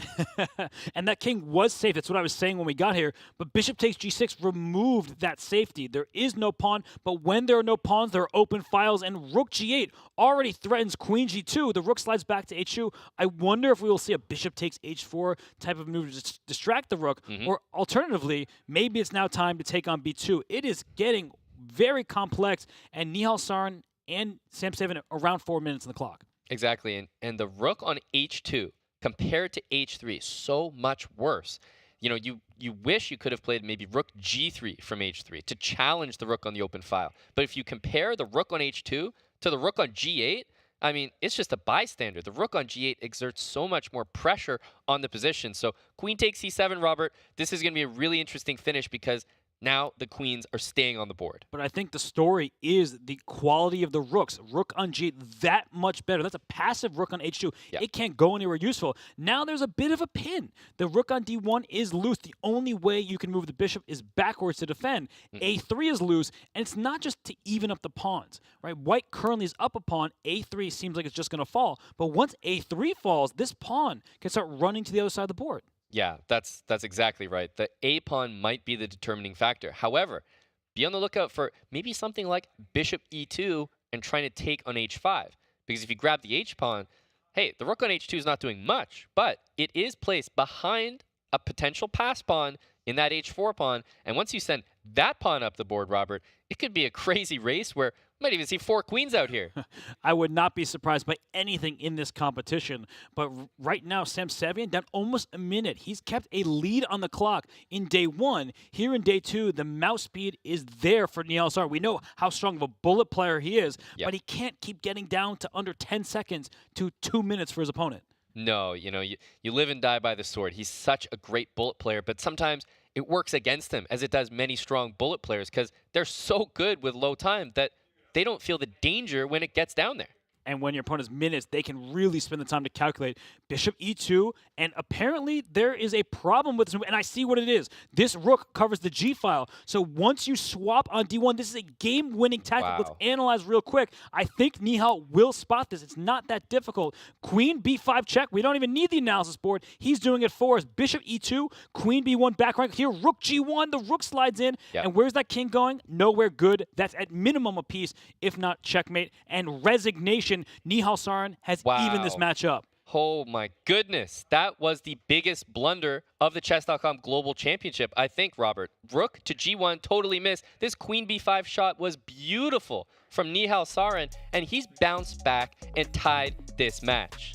Wow, we have had decisive game in every single match. Nihal Sarin, he was down 2.5, 1.5 against the guy who shouldn't even have been here, and yet he strikes back. Sam Sevian was thumbs up before the game. I think right now he's feeling a bit thumbs down. I think you're right, and you know, Nihal Sarin, he's just come back with a vengeance today. He played that position so well, but it was the accuracy. That blunder happened, Robert, and he was on it like a shark. He spotted that immediately, played it, and we saw the resignation just like that. So Nihal did not miss a beat. No, he did not, and nor did 3 other players. There were 4 decisive games in round 5. We saw Nakamura Duda stay alive. He beats Hikaru Nakamura. We saw Anish Giri win a nice game against Giri-Radjabov. And then, of course, Wesley So, an endgame grind against Dimitri Andreikin before ultimately this huge gaffe by Sam Sevian. Exactly. No, the first of all, the Wesley match, you know, he's starting to really pull away from Dimitri Andreikin. Right? Of course, you've got Hikaru Nakamura drop that game to Duda, it's still a huge, huge comeback that's necessary for both Duda and Andreikin now, who trail with only a point to the 4 points from their opponents. So tough matches there. But Robert, it was all about Nihal Sarin and that comeback. And, what a crushing game we saw by Anish Giri as well. Continues to increase his lead. But Nihal just played, I think, a great game to start off this morning and gets the win. He did, and you look at this position, we kind of left it, but look at the control for black. B3, D5, the C4 pawn was the only problem. Right. But as this game continued here, knight came to D5. That's the square you want to use. The bishop retreats. So even though the evaluation is white is better, white's moving backwards while black's hopping forwards. Exactly, and those light squares were for the taking. I just love the control that he exhibited here. He was also willing to give up that C4 pawn and just understand that that wasn't the end of the line. It's actually the bishop from B7 that at the end captures on F3. And, well, you could play rook takes F3, Robert, but you got some hanging pawns to deal with, not to mention H4, potentially D4 later on. He decides to double the pawns, but that's a long-term weakness, and H5 cements that weak pawn on H4. Love that move. The pawn will not be able to be pushed forward. And after F4, G6, this is light square control against the light square bishop. So great play here from Nihal Sarin. And as the game continued, King F1, King F8, the queen backtracked to C1. And this is where things started to get wild. A5 just locked down the B file. And after D5, that's where we tuned in, where all of a sudden you capture twice on D5, bishop takes G6. I think Sevian overestimated his position winning this pawn. Because it looks so good. In fact, if I had to take a pawn out of black's position, I might grab the G6 pawn. It looks like the glue. It's covering the G file. You want to play king to G7 for black? Tuck your king away? Can't do that anymore. Your H pawn is now super weak from bishop to E2 or queen D1 later. But it's funny. He won the most important pawn in the position, Robert, and somehow I didn't like his position afterwards. No, because the next few moves, we did see the rook on G just that much better than its counterpart. And here was the critical moment. Bishop E2. That is actually the losing move in this position. Instead, the move Queen C2, giving up A3. It doesn't look pretty, but it defends all the pieces. But Bishop E2 lost the game on the spot because after it takes, check here, bishop can block, but then the queen comes to B1. The rook covers the king escape. That means the back rank checkmate. And in the game, the king went on a bit of a journey, but it didn't get very far because queen D5 picks up a piece. And that was a win for Nihal Sarin to even the match. Exactly. It was too easy for him to pick off that piece at the end. He spotted the tactic immediately. It went from opposite bishop, slow grind, to tactic, game over, knockout, and an even match, Robert. What a game that was. We've got a fun time here in the studio, but we are going to kick it back to Danny and the gang to talk about Duda's win and much more. Back to you, Danny. Thank you, guys. Wow, boys, we have liftoff. This day has indeed started with a bang. What to react to first is going to be hard. I think I'm going to go in reverse order. They just spent a lot of time on the Sarin Sevian match. We have to talk a lot about what's ahead there. But Jan Krzysztof Duda says, I'm not done yet. Yeah. Rebounding, Levy, the bomb cloud wasn't the end. What are you doing if you're Jan Krzysztof to make a comeback? And I don't even, did he play the French to scare the audience into thinking that he was going to play King E7 on the, I was walking to the bathroom and I saw that on the monitor and I went, no, bathroom can wait. And then he played D5. And yeah, that was a shocking game because Hikaru's level was astronomical yesterday. Yeah. And today it felt a little bit shaky. It was a bit odd to me. I'm going to quickly read off these scores and then we're going to continue. That was hilarious. Yeah, so as you see it, Jan Krzysztof Duda keeps his CGC hopes alive. Wesley So gets another dub, now matches Hikaru in the win column. Anish Giri also keeping his friend Giri-Radjabov behind, but Sarin Sevian and Nihal Sarin are now deadlocked at 2.5 games apiece. We are going to have a lot of amazing matches ahead today. Who knows? Maybe we get Armageddon after all, guys. What did we just see in this Canty? Canty, I want to go to, you've been talking a lot about Sevian, Sarin. Yep. You're Sevian's trainer. Yeah. You're also talking about the water in India for the youngsters. Right, what do you see in this match? Look, man, they're going blow for blow, okay? They're going blow for blow, kick for kick. You hit me, I hit you. You ever played that game before? Right? Not with you. I don't want to play that game. That's a game that they playing right now. They standing there and they taking blow for blow. Whoever going to hit hardest is going to win right now. It's a percentage. Sarin brought it up. And he won. He spotted the attack instantly. I mean, it was a basic tactic, too, but it's hard in that time pressure, facing Sarin, too, as well. So, I mean, two and a half. It's even now. What are you doing emotionally right now to recover from that if you're Sevian? Because we said yesterday, at the end of the day, if he starts badly, a lot of voices are going to start popping in your head. Do I belong here? Soren was the favorite by the community. What are you thinking if you're Sevian? I think you don't overstate the case. I think it's important to realize that Sevian's doing everything right. He's not doing anything wrong from an overall strategy perspective. I think his opening choice is fine. He was much better. He was around +2 at one point, not to just parrot the engine, but it was significantly better. Yeah. His opening prep has been great. Okay, he made one blunder. The reason we're so surprised is that this is the only blunder that has been made basically in the entire match. So, for Sam Sevian, you don't want to start constructing the narrative in your mind, I gave up the lead and now he's going to get the lead. You just want to move on and you want to realize the tie match, 3 more games, let's go.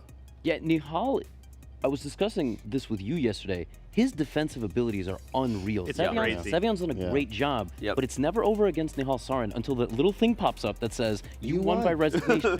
You saw that and even then it's not over. Yeah, even then you're like, are you sure? Is it a glitch? Game 4 yesterday, he was winning. Sevian could have been up 2, and he was up a piece. And Nihal just kept playing. And today he kept playing as well. Yeah, he was better, but Sevian can't just cut it out, and he got to keep the same strategy, but yeah, Nihal's not going away. I want to talk about that point, but also give you props. I was watching you and Danya as a fan as the day closed yesterday, and you called it. You said if this match turns around, it might be this game that Soren held, that Rook and Knight versus Rook. You said that, and it was. I remembered that seed, and I want to say that the one thing about Nihal, watching this kid grow up online on chess.com, he's often reminded me of that guy who's over my right shoulder, where you play so many games, you're so used to being in time pressure and having to find good moves. You develop this resourcefulness that other players don't have, and you see that with Soren in those moments against Sevian. Right, absolutely. Of course, I mean, Soren is so resourceful, and then we got the percentage up this game. I'm curious to see what that would be. Probably maybe 80-90% once again, but of course, these guys are fighting, tooth and nail. I'm excited to see what happens next, especially with Sam. Hopefully, Sam can bounce back. I'm like, go to his room. Sam, look, bro,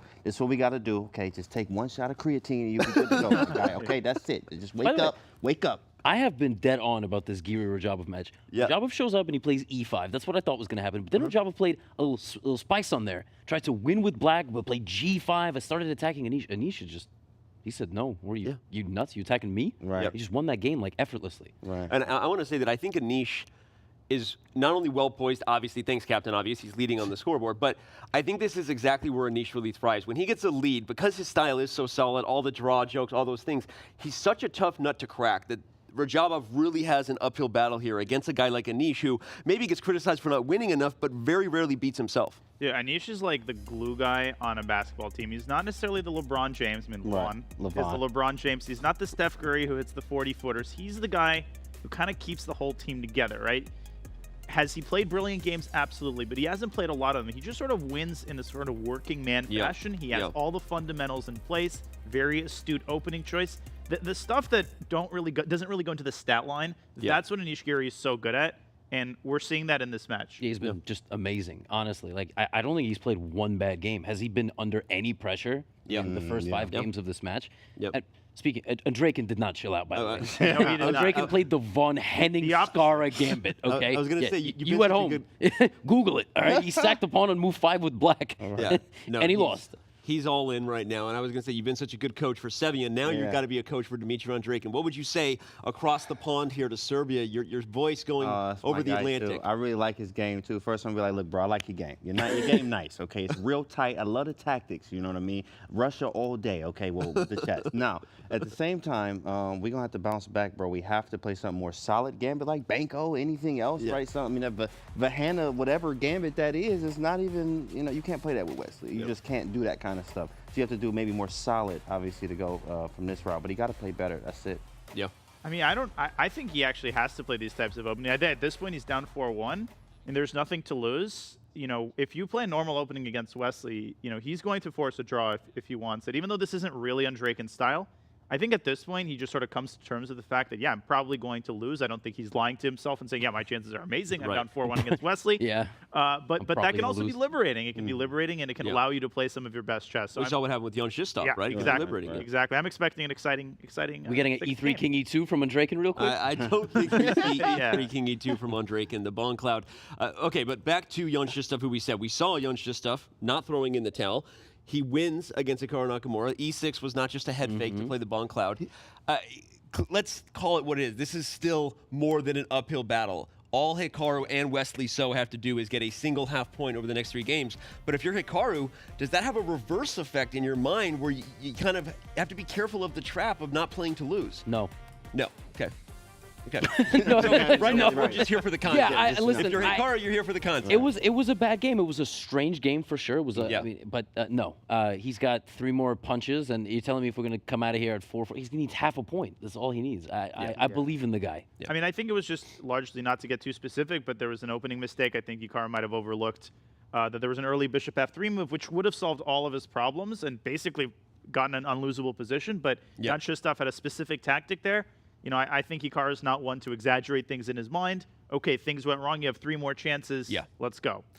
I agree, and it also keeps his channel live a little longer. Hi, everyone on Hikaru's channel as well, if you tuned in for a moment. But all right, before we take a break, all week our own James Canty has been out and about in Toronto. James went to a local restaurant and got challenged. Yep. Got challenged by one of the waiters there. Yeah, he didn't want the smoke. Let's watch, and then we'll talk about it. 3 minute. All right, let's do it. Okay, little London system. All right, quick. Oh, nice development. This ain't bad. He thinking. Pretty whack. Queen D2. Okay, all right. What is that? Your move? That's not a move. No, that is not a move. I mean, it's cute. You know, it's a little pawn. You got more of them. You got more. There it is, GG. He actually played. No, you played good though. You played much better than I thought. Right? Great game, brother. Thanks, Ethan. Thank you, man. You know, you check the accuracy of the Sarin Sevian match. You check the accuracy of that game. I mean, I don't want to check that one. I don't want. You know, it's CGC. I want them to shine. You know, okay. I want them to be the superstars here, not me. But how was that? That guy played pretty well there, and then he was very nice. He was probably like, I mean, he said he was 1070, but he played more like 1400. I was gonna say, like, was he like 13, 1400? Yeah, I got to guess the elo going on. I got to live guess the elo here. Yeah, he looked like he was 12, 13. He only got knocked out in the round of 32. Right, exactly. Yeah, he got knocked out in the first round, but he made it. Yeah. He was in the qualifiers. Right. He was doing all right and got 50, 60 move games going. No, he looks solid, man. I mean, you know, you overtook. That's what happens when title players play amateurs. But that was a solid game. Yeah, it's pretty. Bishop takes d4. That was you like that? Yeah, give a big tip. King's Indian. All right, come on. You know it. Before we take a break, a quick reminder from our sponsor, everyone. Brave means private browsing and so much more. By default, Brave blocks ads and trackers on every page and video you visit, even on YouTube. No ads means up to 3 times faster page loading, faster streaming, faster playback. It means 35% longer battery life while saving on mobile data and internet bandwidth. For Android, iOS, and desktop, get the best browser for gamers, streamers, and creators. Switch in 60 seconds at brave.com/chess. All right, when we come back, we will see a player punch their ticket to will we see a player punch their ticket to the semis? That's the question. So much more to come from the Chess.com Global Championship Finals. Twitch subscribers, we have plenty of exclusive content for you at the break. Don't go anywhere and don't miss it.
We are here in Belgrade at the Chess.com Global Championship with Grandmaster Dimitri Andreikin. Dimitri, welcome. Hello, thank you. What are your expectations for the Chess.com Global Championship Finals? I think it will be a great fight because too many strong players, strong opponents, especially in my side of table. because first round against Wesley. It will be very hard for me, but very interesting and very funny, good challenge. How is preparing for a rapid tournament online different than preparing for a classical tournament? Really, it's a big difference, yes, but not now, because I forgot how to prepare to classical tournaments. Speaking of the internet, this year in the Rapid Chess Championship, you have also beaten Hikaru Nakamura and Wesley So. So do you feel like maybe you are the favorite here and not the underdog? No, but it was only matches with 2 games. It's a bit another situation, because I think my strong side is playing critical moments, and I don't think about I'm a favorite in these matches. Maybe not so big underdog, but okay, maybe chances is acquired.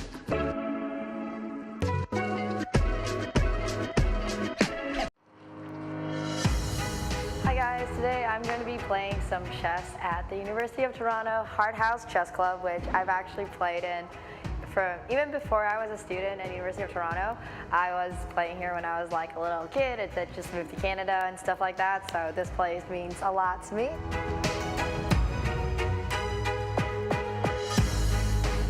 Upcoming, we have a rapid championship, and we also have a duck chess championship. Okay, we like duck chess here. So I'm in the process of looking where to get some ducks.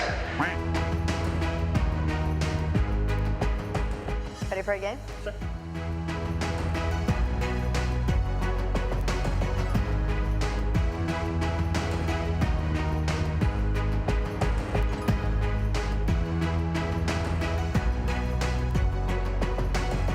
Good game.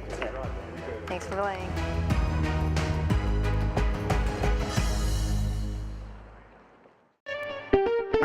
What is this? This is duck chess, you guys. This is a new variant. It's called duck chess. Chess, but with a duck.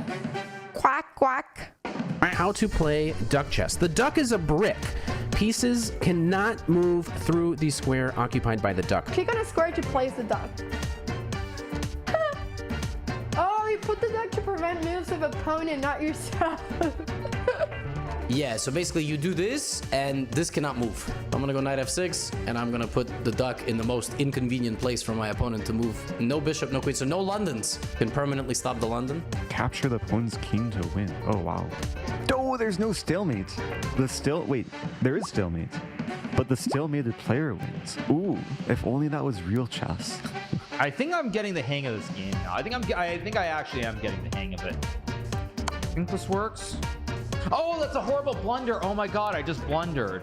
I have to move something else first, then duck, and knight will take my king. This is the best way to lose the duck chess.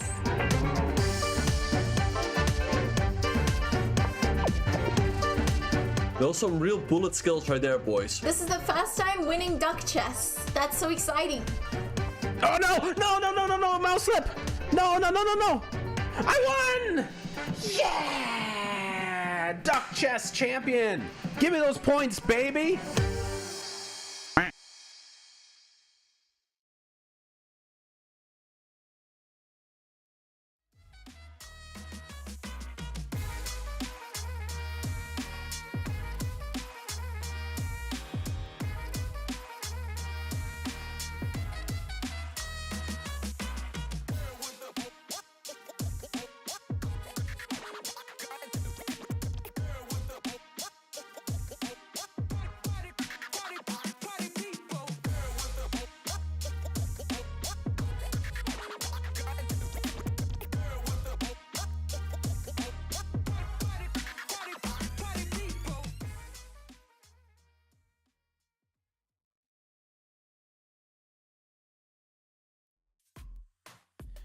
Welcome back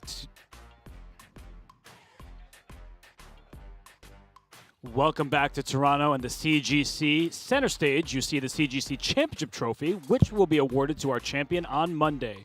Also pretty enticing is the $500,000 available here in Toronto. First place is a cool $200,000 prizes, and that is really a ton of money at stake. Oh, yeah. Well, we're back here. Grandmaster Robert Hess alongside me is Grandmaster Amon Hamilton. We will have round 6 underway shortly. There are many decisive games in the first batch. We had, in fact, all 4 matches had a winner there, and we have some big leaders. Hikaru Nakamura, despite that loss, he still leads 4-1. Wesley So shares that same lead. Anish Giri, he extended his lead, but Nihal Sarin, he knotted that match up against Sarin Sevian. Yeah, that match has leveled up, which I think a lot of us, myself included, predicted, Nihal Sarin to win that match. But ultimately, tying it up has indicated, this is going to be a dogfight to the end. We might see 8 games in that one, whereas Anish Giri jumping up 3.5 to 1.5 over Radjabov, he's got a commanding lead now. Well, someone who has a commanding lead is Hikaru Nakamura, but Chesskid Duda, he might be feeling like he can strike a second time in a row. He gets the white pieces now. We see his white and red set up the Polish colors, and he's going to have to win on demand once more. That's right, and I think we're getting to that point, Robert, where if he wins another game, you're kind of shaking in your boots a little bit if you're Hikaru Nakamura. That 4-0 becoming 4-2 is not what it once was. Certainly not, and we see a Queen's Gambit decline. Question is answered. A capture on c4. The bishop on g2 is very happy about that, and this is similar to the Nihal Sarin game against Sarin Sevian. The c4 pawn is ugly. It is a bit loose. It might just be captured, but black gets play around that sacrifice pawn. That's right, and a lot of the concepts that we talked about are going to be basically utilized here as well. Keep in mind, if knight to b4, rook to a8 here will attack the black queen and force the recapture, so you're not just losing material right out of the gate. And this position has been played so many times at the highest level. I feel like I see Leonard Dominguez playing this like 3 times a tournament. And knight a2, you don't see a move like that very often, going after this bishop here on c1, because while white is up a pawn, if a rook comes to b8, this b2 pawn becomes a quick target. Not to mention, with the queen and bishop in the same line, this knight on f3 is pinned. So we saw a trade. It does feel to me, Amon, like white is just up a pawn, but there aren't that many pawns remaining. There's not pawns on 2 sides of the board. You're not going to create a pass pawn easily, because after a swap on d4, that is your extra pawn blockaded by a bishop on d5. And you're absolutely right. And, we have to highlight that this is truly an extra pawn. There's no tricks or gimmicks here. Duda is going to be up that extra pawn. But you know what I think? I think that Hikaru experienced, for the first time in this competition in Toronto here, experienced what it's like to lose a game. That might have been a wake-up call. He's saying, wait a minute, I've got 4 points in this match. Let me play a theoretical line, which he's in right now, liquidate. I might be slightly worse, but he wants that draw to get out of this match before a comeback happens. And in all honesty, a loss in that Game 5 could be good for him in the long run, because he had not lost a single game. And when you play against Chesskid Duda, you expect to suffer a punch here or there. And 4-1 is still a monster performance. If you have a little bit of recency bias, you may be feeling badly. But if you said after 5 games you'd be up 4-1, Hikaru would say, "Yep, I'm gonna take that for sure." Exactly. And in this position, h6 played by Hikaru, challenging the bishop. This bishop can take on f6, and if that happens, the bishop is pressured down on d4. And I feel like if you need to win games, I don't love the opening choice from JKD. Exactly. Like, it's hard to criticize because he's got that extra pawn, but you have to think about the match situation. One thing about the game of chess is that once you get all the pawns on one side of the board, it becomes a lot more drawish. The concept of an outside pass pawn, Robert, and why that's so strong, is that it forces your opponent to play on both sides of the board. But what Hikaru is doing is he's played the move c5. He wants to take, eventually, on d4, get rid of his only weakness, and have one pawn island. e6, f7, g7, and h6 pawns, all beautifully connected. He's got the bishop pair. I think also he could consider giving up the bishop for the knight. I know it looks counterintuitive, but it gets opposite bishops, Robert, and there might be some real chances to just, secure a position where he's down a pawn, but he knows he can draw it. For sure. There's so many different options here that look appealing for black, but he is down that pawn. I know we keep saying the position is level. We see the evaluation bar. But let's say how we can make use of that pawn. One thing you want to avoid if you're Hikaru is this knight is ready to go to e1. And we've talked about the dynamic of knight versus bishop. Here, if we trade the light square bishops, that knight's going to be able to hop around and annoy black. And the thing about knights, they prefer it when their pawns on one side of the board. That's right. That's right. And I was about to mention, after queen a5, hey, great move. I think what we might see here, Robert, is queen a1, queen takes queen. I mean, what else are you going to do? Rook takes queen, and then Hikaru might just decide it's time. Bishop takes knight on f3. Get that opposite bishop position. I mean, what do you think, Robert? You're up one pawn. It's, you know, pretty much all on one side of the board. The last ditch effort is after c takes d4. Robert, would you ever consider playing e takes d4? I see what you're saying. We'll bring up an analysis board real quick. The point is, if c takes d4 right here, then white can take what the e-pawn says. I don't love the look of it because a rook quickly comes to c8 and pressures the c3 pawn. But if you take on d4 with the c-pawn, which might just happen after bishop f3, this is what Aman has been highlighting. Opposite colored bishops. What white will try to do, target the f7 pawn on a light square. Bring your rook up to a7, play d5, just take, and then try to expand your pawns from there. It's a long story. It's going to be very difficult to win. We will leave Nakamura Duda to figure that out because the next game is also about to get underway. This one between Wesley So and Dimitri Andreikin. Wesley So only needs a draw, just like Hikaru Nakamura.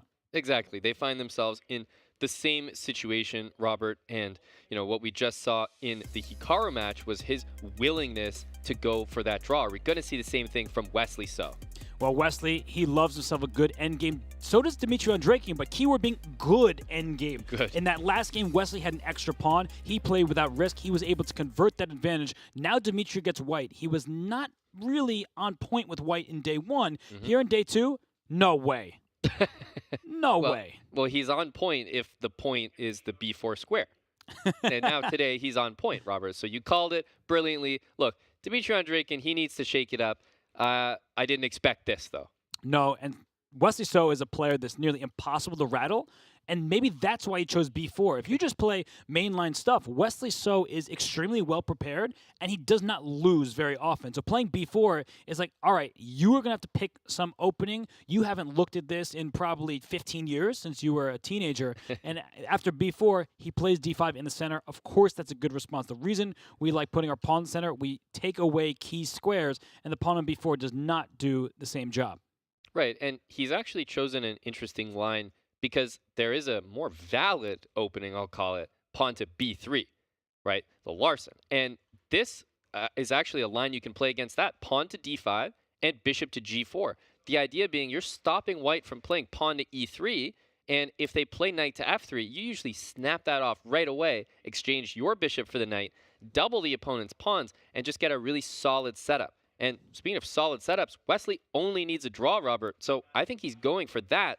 Plus, there's a pawn on b4, so it's even a little more loose. Right, because as soon as black pushes the pawn on the e-file, the b4 pawn has to be defended in many positions. But will Dimitri play g4 here? He started with h3. Yeah. He plays g4. He is in a must-win position. A draw is equivalent to a loss for Dimitri, so he's going all in.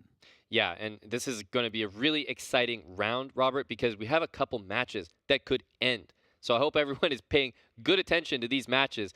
The pawn on b4, the pawn on g4 already should indicate, you know, this game is going to be wild, unorthodox.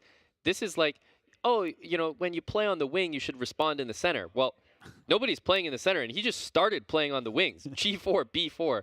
This game is crazy. It is indeed, and I think that Wesley, he's going to continue playing solidly, and that's a good strategy. He doesn't need to take any risky approaches. He doesn't need to push his h-pawn, things like that, because as soon as you play h5, I'm already looking at moves like knight e5, just challenging this bishop where it sits. So c6, creating a solid pawn chain. Guess what? A fianchetto bishop does not like to be met by a pawn chain on that diagonal because you are blocking its access, restricting it already. So I like the approach from Wesley. He's spending a little bit of time, and yet he's still ahead in the clock.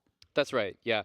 Wesley, you know, took time initially because whenever you're surprised in the opening, you don't usually want to move immediately, almost like you're pretending that you expected that. It's like, no, you didn't expect b4. Of course not. You're not supposed to. Instead, takes his time, thinks, how do I want to approach this game when only a draw is needed? He doesn't want to sort of go into the territory that Dimitri's trying to reel him into. He doesn't want to play that wild game. He's staying really, really solid. And speaking of solid, he's trying to get that same setup you mentioned, pawn b7, c6, d5 against bishop g2. He might be trying to set that up on the other side of the board with g7, f6, and e5. He's playing with all pawns and some hope, and he wants to get that pawn to e5. But now it's time for Dimitri to strike, because when your opponent pushes his pawns, you say, let me challenge that setup. I like the idea with c4, just trying to challenge d5, get my queen out to b3, and Black is underdeveloped. Only this light square bishop is out. White has 2 pieces out there, and you can start putting pressure on Black's center. Exactly. Yeah. You also look at the amount of pieces and the amount of time it's going to take Wesley to get castled. Pawn e5, bishop d6, knight e7, castle. That's a lot of moves, Robert. And in that time, we might see some counterattack, as you mentioned. Pawn c4, I love. And also, remember, that pawn on b4 can slide to b5. Well, it does it as I'm speaking about it, Robert. That's the reason you play these aggressive pawn moves. Having said A, you've got to say B. Yeah, well, he started with B, and then he went with G, and now we're in a wild affair. But this game, as the central tension ensues, will leave Wesley So to figure out how he wants to reply to this pawn under attack. We see Radjabov gearing up to have the white pieces against Anish Giri. Anish now has a 2-point lead in that matchup. The #1 player from Holland. He is proving his might. Some critics say, oh, Anish Giri, he's never won a super tournament. I think that Anish is happy to look at these insights here and say, well, look at my accuracy. Look at how few bad moves I've made. And, well, Radjabov can say much of the same. Yeah, and maybe, guys like Giri and Radjabov, I think it's the bad moves number, the percentage that stands out to me. There's a reason that this match has been one of the closest ones. There's been a lot of draws in this match so far. It's hard to win a chess game, Robert, when you don't have a blunder or a mistake from your opponent. It really is. And we see this one a little bit more normal in the opening. Another Queen's Gambit decline setup with the G3 Bishop G2. So Radjabov is kind of mixing lines here, playing a Catalan with the knight already out on C3. Fabian Caruana is hovering around these parts somewhere. He has played this variation against the likes of Sergei Karyakin and has been increasingly popular. And you see Anish. He plays the Catalan from the white side. Right. He's now pausing because he's like, what does Timur want from me? Exactly. And you're sort of mixing a few ideas here. You've got what seemed to be more of a Queen's Gambit start, but now you're looking at more of a G3, maybe a Catalan. Black's got that bishop out to B4, sort of like a Rogozin setup. And, you're kind of mixing and mashing a few different opening ideas. But, Robert, is it the theme for today? Takes on c4, and we might get e4, pawn to b5. We've seen this stuff in so many games. Right, and now Anish can think, do I want to develop my knight first? Do I want to play c5? A move you often use to strike at the center. He chooses knight c6, and he might try to keep this pawn on c4. Rook b8, followed by pawn to b5 is a viable option. a6, b5, much of the same. And rook e1 makes the intentions clear. Let me push this pawn up to e4, claim the center. So, Aman, at first glance here, Radjabov up over 15 minutes. Do you think that he's playing this saying, this is my chance. I need to win this game here? And I completely agree with that mentality. So, yes, Robert, I think that is the way he's playing. The match score right now is starting to get a little bit out of hand. Like, let's not forget, although we have a couple matches that are 4-1, and they're a draw away from a match win, Giri can also win this match with a win. So this could be the last game in this match as well. But you have to feel that, a guy like Giri, jokes, he could draw on demand. But I think that's the last guy you want to hand 4 points to, because the likelihood of him getting a 4.5, Robert, it's pretty high. Right, and he plays b5. He's keeping that extra pawn. So Radjabov will need to prove that this sacrifice is worthy and will give him legitimate winning chance. He might lose the game and be eliminated, but at least he's taking the risk. Let's go back to the game between Hikaru Nakamura and Jan-Krzysztof Duda, because in that one we have seen quite a lot of liquidation. It is rook, bishop, and 4 for white, rook, bishop, and 3 for black, but the opposite colored bishops, that is the important factor here. So, Man, you saw this coming a mile away. Extra pawn for Duda. It's been that way for a long time, but I feel like winning chances are actually very slim. Right, and this is a type of position where you almost have to be satisfied if you're either player. If you're Hikaru Nakamura, this is the game you signed up for. You willingly gave up that pawn and orchestrated and initiated all these trades to get here. You only need a draw to win this match and move on. So Hikaru's probably happy to have this, but also, if you're Duda and you're playing the way that he did in that opening, Robert, you can't expect better than what you've got on the board. So I honestly just don't think either player can complain here. They say chess played its best often is going to be a draw, and here we see an extra pawn, but no actual plan. That's the problem for Duda. Some positions, even without extra material, you see a clear plan for one side and not for the other. Hikaru's plan is obvious. Let me shuffle my rook back and forth forever, and then for white, at some point you need to play f4, maybe e4, and so on, but there actually isn't a knockout that I see, even if I gave white like 5 free moves, and that is the issue facing Jan Krzysztof Duda. He may be happy to have won that round 5, but here in game 6, it's just looking like he doesn't have enough material remaining to land another victory. Yeah, that's a great point. One of the toughest things to do in chess, Robert, is to sit there and do nothing. Hikaru is going to do nothing. He knows that's the right plan. So it's up to Duda. Look, his tournament life is on the line here, Robert. He needs to win this game. He's got the extra pawn. We'll see what he can do.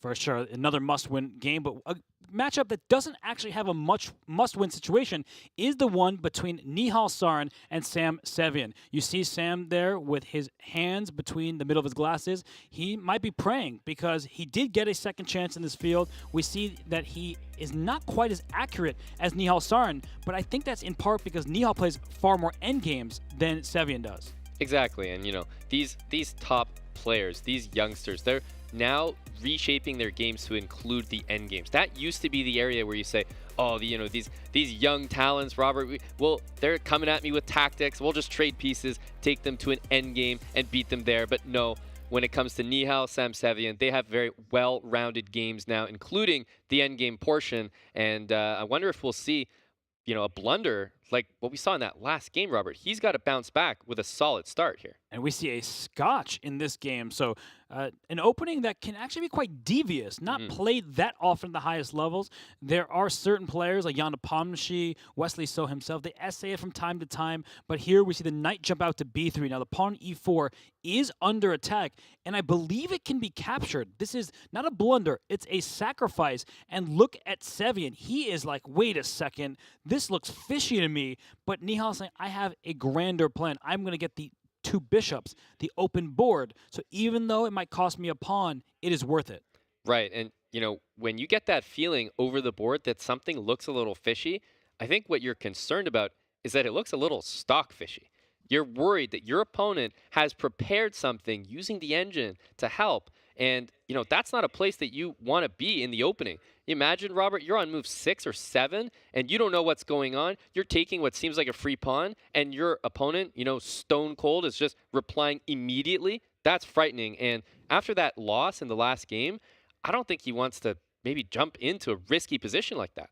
Well, if he doesn't take on e4, he may just drop the bishop back to b6. And Sam, he's going for a deep think. But some players who are moving very quickly as we look at the bird's eye view in the top right. Look at how much that position has changed between Dimitri Andreikin and Wesley So. It feels like all of white's pawns march forward, and then black played f5, so the position is ready to blow up. Exactly, and I love this bird's eye view as you see all the games currently in action, and that eval bar right around even across the board, Robert. So we have some really, really close matchups here, as actually 3 of these matches, Robert, could end depending on the result. That's right. And Sarin Sevian, he's moving very slowly here. So let's tune back in to the game between Dimitri Andreikin and Wesley So. Dimitri needs to win this game. This is a must-win game. A draw is not good enough.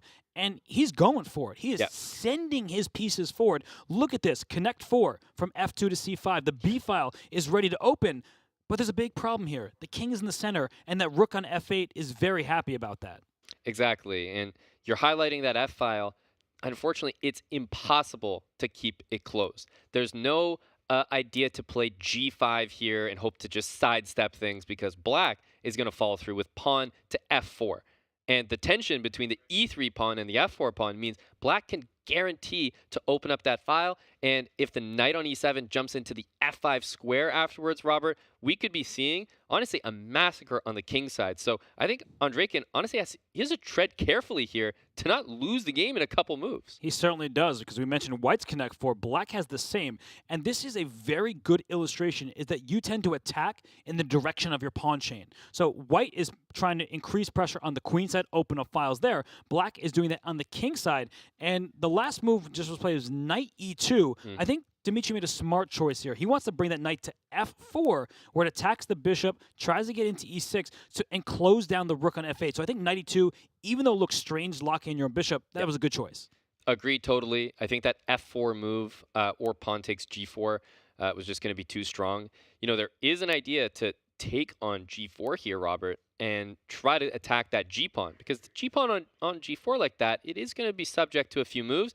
White also has the knight move knight to f4 anyway. That'll threaten knight e6, that'll threaten the bishop, and it'll finally let White's bishop on f1 develop, because the one thing about the position here for Andreikin is he's not developed in that king, Robert.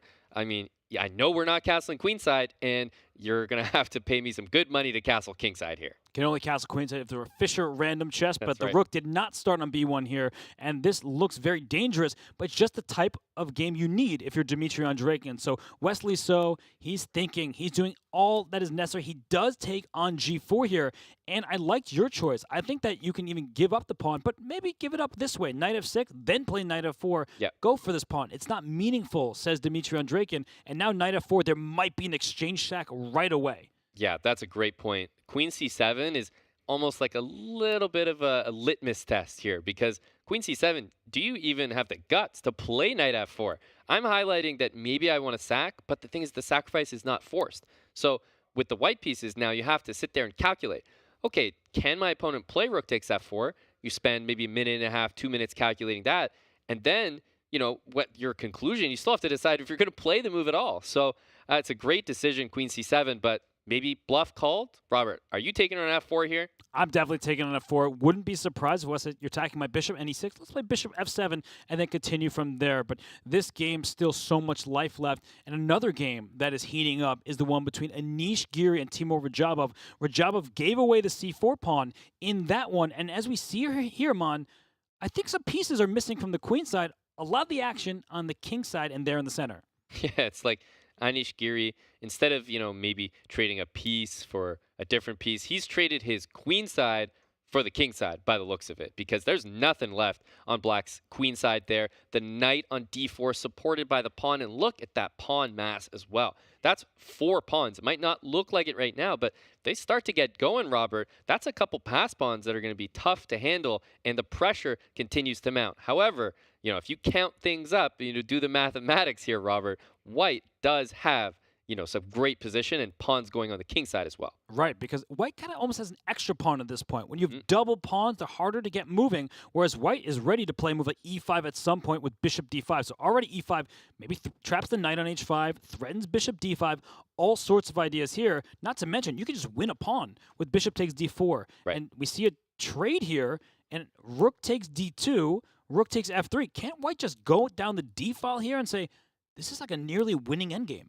Exactly. That rook on f3, while it's nice to trade the bishop on g2 for black, absolutely. That piece, and you highlighted it, was going to jump into d5. But now the rook on f3 kind of has to take the long way around. There are some roads closed, and the detour is necessary. You got to go back to f8, then to d8, just to challenge the file. But you don't have time for that, Robert. That's 2-3 moves. White is going to be playing rook a7, rook takes a6, b pawn falls after that. Everything crumbles. No, this is, I think, already a lost ending. And look at Radjabov's clock, by the way. He has more than double the time of Anish Giri. Yep. He's feeling it this game. I mean, Yes. he got obliterated a game ago, but that's how quickly things change when you're in form. Exactly, and he's brought it right back with the white pieces. Another move to consider here, which I love, now that I think about it, is pawn to e5. That knight on h5 currently can only move to the f6 square. So not only does pawn to e5, you know, get that pawn majority going for white, but it stops the only retreating square for the knight. And although you're not trapping the knight, you know, and threatening to win it, you are restricting all its squares. So you're kind of playing up a piece for the moment. Yeah, Timur is spoiled for choice, and I think he's going to sail through in this game and cut that lead back down to 1. So this game looking very good for the player from Azerbaijan. Wesley So against Dimitri Andreikin. That match can conclude after this game if Dimitri Andreikin does not win. So as we look at that position, there is a black pawn on g5. Wesley says, I am going to deal with some of the kingside pressure with pushing my pawn in front of my king, and in doing so, he's carved out the h4 square for his knight. That's right. You actually see an interesting spot where both sides are using an h4 and h5 square as their outpost. Usually you think an outpost on the side of the board, well, that's not that great. But here I love it a lot more for Wesley. Not only does the bishop behind the knight threaten to maybe capture on h5, but the knight on h4 also seems to do a little bit more in the position. The f3 square is tender, and hey, if you want to make that king actually admit that it's not going to castle, knight g2 check as well. Yeah, just throw that check in there, and the king is forced to remain in the center. And there are all sorts of tactics thanks to this rook on f8. So for Dimitri, right now, he needs to come up with a plan. He's been making some useful-looking moves, but now in a situation, all right, your knight looks active. You have the opportunity to play b takes c6, open the b file. But opening a file may backfire if you haven't castled. Your rooks are not connected. So if you do take on c6, then black plays rook a to b8, offers a trade. That file that you previously had under your control, that's mine now. Exactly. And, you know, the thing about not castling, and, you know, you might not even realize it. You think, oh, yeah, I can not castle here. It's closed off. But it's when the files get open and the rooks are not connected, that's when you notice, oh, yeah, that's why we castle in chess as well. It's king safety, but it's also to make sure those rooks are connected and they protect each other. Otherwise, you lose full control of your own first rank. For sure, and guess whose king is not castling? I don't like the look of castle's kingside because black has more pieces, more firepower staring at that side of the board. This queen on a3 can't get over to the king side. This queen on c7, a sneaky little piece over there, staring all the way down that diagonal. So I really like Wesley's position. I think he's handled this well. And if you're Dimitri, a draw is not good enough. You know, you can make some quiet moves. Maybe it's time for f3. It looks very risky, but I'm just challenging the center. And if you take, in comes my next knight, and I'm just trying to get some possibilities here. And I think that if he was going to play this move, you kind of got to play it a lot quicker, Robert, because we have almost 3 minutes and ticking down. He's got to do something here. Black's play seems really easy. If you play an f3, I'm going to take, I'm going to defend g5, play rook a to e8, just nice and easy moves. So I find that the position is so much easier for Wesley to play, and that time situation is only going to help. I agree with you. I mean, knight h4 seems very natural right now. And then Dimitri's back on the clock trying to make b takes c6 and use the b file, but black can even play rook to b8 and just cover that file preemptively. So I really like the look of this position for Wesley. So he looks to send Dimitri Andreikin home, eliminate him from the tournament, and move on to the semifinals. And, you know, this game, it's just another one of those where Dimitri's giving it his all, trying his best. And just like the game between Duda and Nakamura, just seems like their opponents are playing well. Yeah, that's a great point, Robert. But this game does look like we know where it's going. Let's get a bird's eye view and take a look at all the games now, because we might need to do some jumping around, Robert, as things are heating up across the board. We certainly might. I mean, the game between Nihal Sarin and Sarin Sevian, that one also looks interesting because Nihal has committed his king to the queen side, and Sam is like, wait a second, my rook can go to that open file over there in the bottom right-hand side of the screen. The rook on b8 is trying to barrel down the b file, use that to his advantage, and Nakamura, Duda, they're still in the same place we left them, just shuffling around, trying to make a miracle happen is Duda. So why don't we just head into the game between Nihal and Sam? We haven't given them a good look just yet, but at first glance, Aman, I'm loving the potential of this B-file action for black. Exactly, and it's that pawn on a3, which is probably why you're saying that, because if it was back on a2, knight defended on b3, you just don't feel that same pressure. But the loose position means, hey, if white ever goes crazy and plays b4, you're going to crack that position open with pawn to a5 or pawn to c5. So that open b file, well, semi-open b file, something that Sam is going to enjoy. And opposite sides castling, I think we might even see more from the white pieces here in terms of g4. Maybe we'll see g4, g5 from Nihal. This could be a back-and-forth attacking game all of a sudden. That would be something. And already in this game, Nihal offered a pawn for the bishop pair. Bishop takes f2 is a threat because the knight on b3 is loose and the rook on b8 is happy to see that. So if you make some random move, bishop takes f2 can happen, but I'm not sure you want that, right? Like you give up the dark squares, you give white the initiative to throw the pawns forward. So that's what Nihal is considering here. And Amal, let me ask you something. Nihal won the previous game. Sometimes you feel pressure to keep it going, and then you start playing for a win, and when you play for a result, you're not really playing chess because you need to remain objective. That's a great point. You can never lose your objectivity, and obviously the top guys in the world, the very players in this tournament, they're the best at that because you can't let the emotions get the better of you. That's usually when we saw at JKD, play the Bong Cloud. That's a perfect example of letting your emotions get the better of you when he actually came back, sat down today, won a great match, Robert. So yes, I completely agree. You don't want to get carried away if you're Nihal Sarin, but I'm liking the way he's setting things up and the way that he's been willing to sacrifice pawns already in this game tells me that he's probably okay with things like bishop takes f2 here. He wants those 2 bishops, willing to give up pawns for it. And I'm even liking the idea, potentially rook h3 to g3, hitting that h6 pawn. And the rook also performs a cute little task there, defending that knight on b3. Right, rook h3, a little bit difficult because you know you're allowing a move like d5 where that rook on h3 is under attack, but it is a good multi-purpose move. The rook lift, protecting the knight but going for the attack. And one thing I'll add here is Nihal has played much more quickly. We look at the clocks, he's up almost 3 minutes, and so that is a good sign for him because yesterday he was way too slow. I'm sure he took some advice from his coaches, his trainers, and was like, you got to speed up because you can't play on the mere seconds. Exactly, because he's such a quick player in his own right. He can do that. If he just speeds up, then, I mean, he's using the clock as a weapon and the board. Now that he's got this match back to even, he probably feels less pressure, like, oh, I have to win, so he can focus on the game at hand. That's true, but somebody who does have to win is Krzysztof Duda, and he's making some progress against Hikaru Nakamura. We were saying it would take some shuffling, and finally the pawns have to go forward. They have, in fact, gone forward, Aman. So we look there, e4 and f4, and even if the bishops were gone, there's still some chance to win position like this, but I actually like the fact that they're bishops of opposite color because the f7 pawn is on the light square. Yep. That can become a target. Yeah, and I think White's, maximum coordination here will be the bishop and rook coordinating on the f7 pawn, but from a square where it can be protected. So imagine White's rook is on the b7 square. Then the bishop would be able to slide to b3. It would be protected by the rook, and they'd be ganging up on the f7 pawn. And Robert, a concept that you and I were discussing on the broadcast yesterday was when you have opposite bishops and you're advancing pawns, 2 pawns together. White, for example, would never, ever want to play the move f5. That's just awful, right? You're giving up dark squares, black will blockade and just sit there. But instead, pawn to e5, Robert, is the intention. And e5 not only does what Aman's saying is the general principle in opposite color bishops, it also threatens e6. That pawn on f7 is pinned.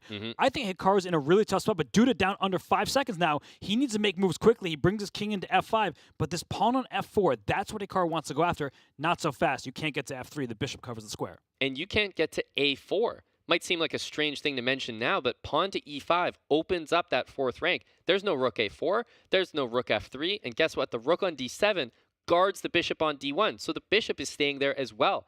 Somehow, I think JKD has found some beautiful harmony with his pieces. However, with 5.6 seconds on the clock, Robert, I'm not sure you'll be able to keep that harmony. The good news is there's no risk in his position. He needs to win the game. That's the hard part. But he can just give some checks. And watch out because his h6 pawn can also be loose. That's the problem with Hikaru's pawn structure. If he had this pawn back over here on g7, he'd be like, all right, not a big deal. My pawns are connected. But if this king runs away to e7, already you have to think, is rook h8 coming? That's right. I don't think that you should release, and he brings rook back to d4. That way the pawn f4 is safeguarded in advance.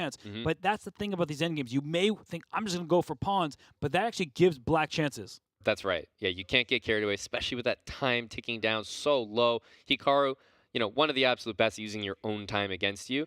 And king back. So not playing e5 because maybe he didn't want f6 to happen and more trades. Right, you want to avoid trades when you don't have that much material remaining. And Duda, he's down to 6.8 seconds. Hikaru well ahead in the clock, and he's using his time wisely. What he likes to do, Hikaru is so good at this, is he'll want to make moves in a flurry. He doesn't want to make a move, Duda responds immediately, and then now Hikaru thinks for 30 seconds. He'll think in advance, and then once Duda responds, he'll make a move, put him on the clock. So right now, rook b4, he actually hasn't moved yet. I really thought he had a second move planned. But now your plan, Aman, could be devastating. Yeah, I'm looking at that, and I'm actually questioning the move bishop e3, and for another reason as well, Robert. The bishop on e3 is now going to get hit by king to f3. That's going to be important at some point in this position. Ganging up on that f4 pawn is not that easy. If you imagine like rook to c1 by Hikaru here, well, that bishop can move, and then we have rook to b7 with check, and when that f7 pawn gets taken by the rook, it'll actually guard the f4 pawn as well.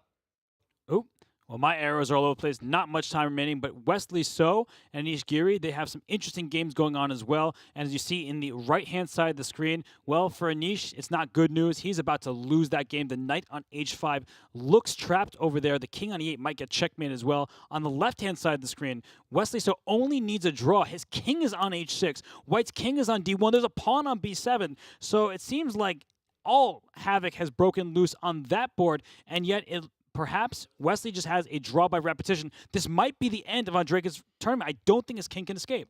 That's right. We have to tune into this one because this might be the last that we see of Andreikin, as I got to say, I'm pretty convinced by this repetition on the board. Right, that queen can go to f2. If the king goes to e1, that forces the king right back there. And if the king goes to c1, well, you can just go queen c3. This is a draw by force. Yep. That means Dimitri Andreikin is forced out of here. He is going to have to leave Serbia in that tie from 5th to 8th place, and Wesley So will have a chance going through to the semifinals. That's right, and Wesley completes the draw by repetition, and, you know, that 8-game match is now over, Robert. 4.5 points has been reached by Grandmaster Wesley So and knocking out Dimitri Andreikin. A great match from Wesley. He just was so composed. Game 1, he could have lost that game and lost the match very early. Instead, he fought and he managed to survive that one. We see the final score is 4.5, 1.5. It is 8-game matches, first to 4.5 wins, and the first player in the CGC to 4.5 is Wesley So.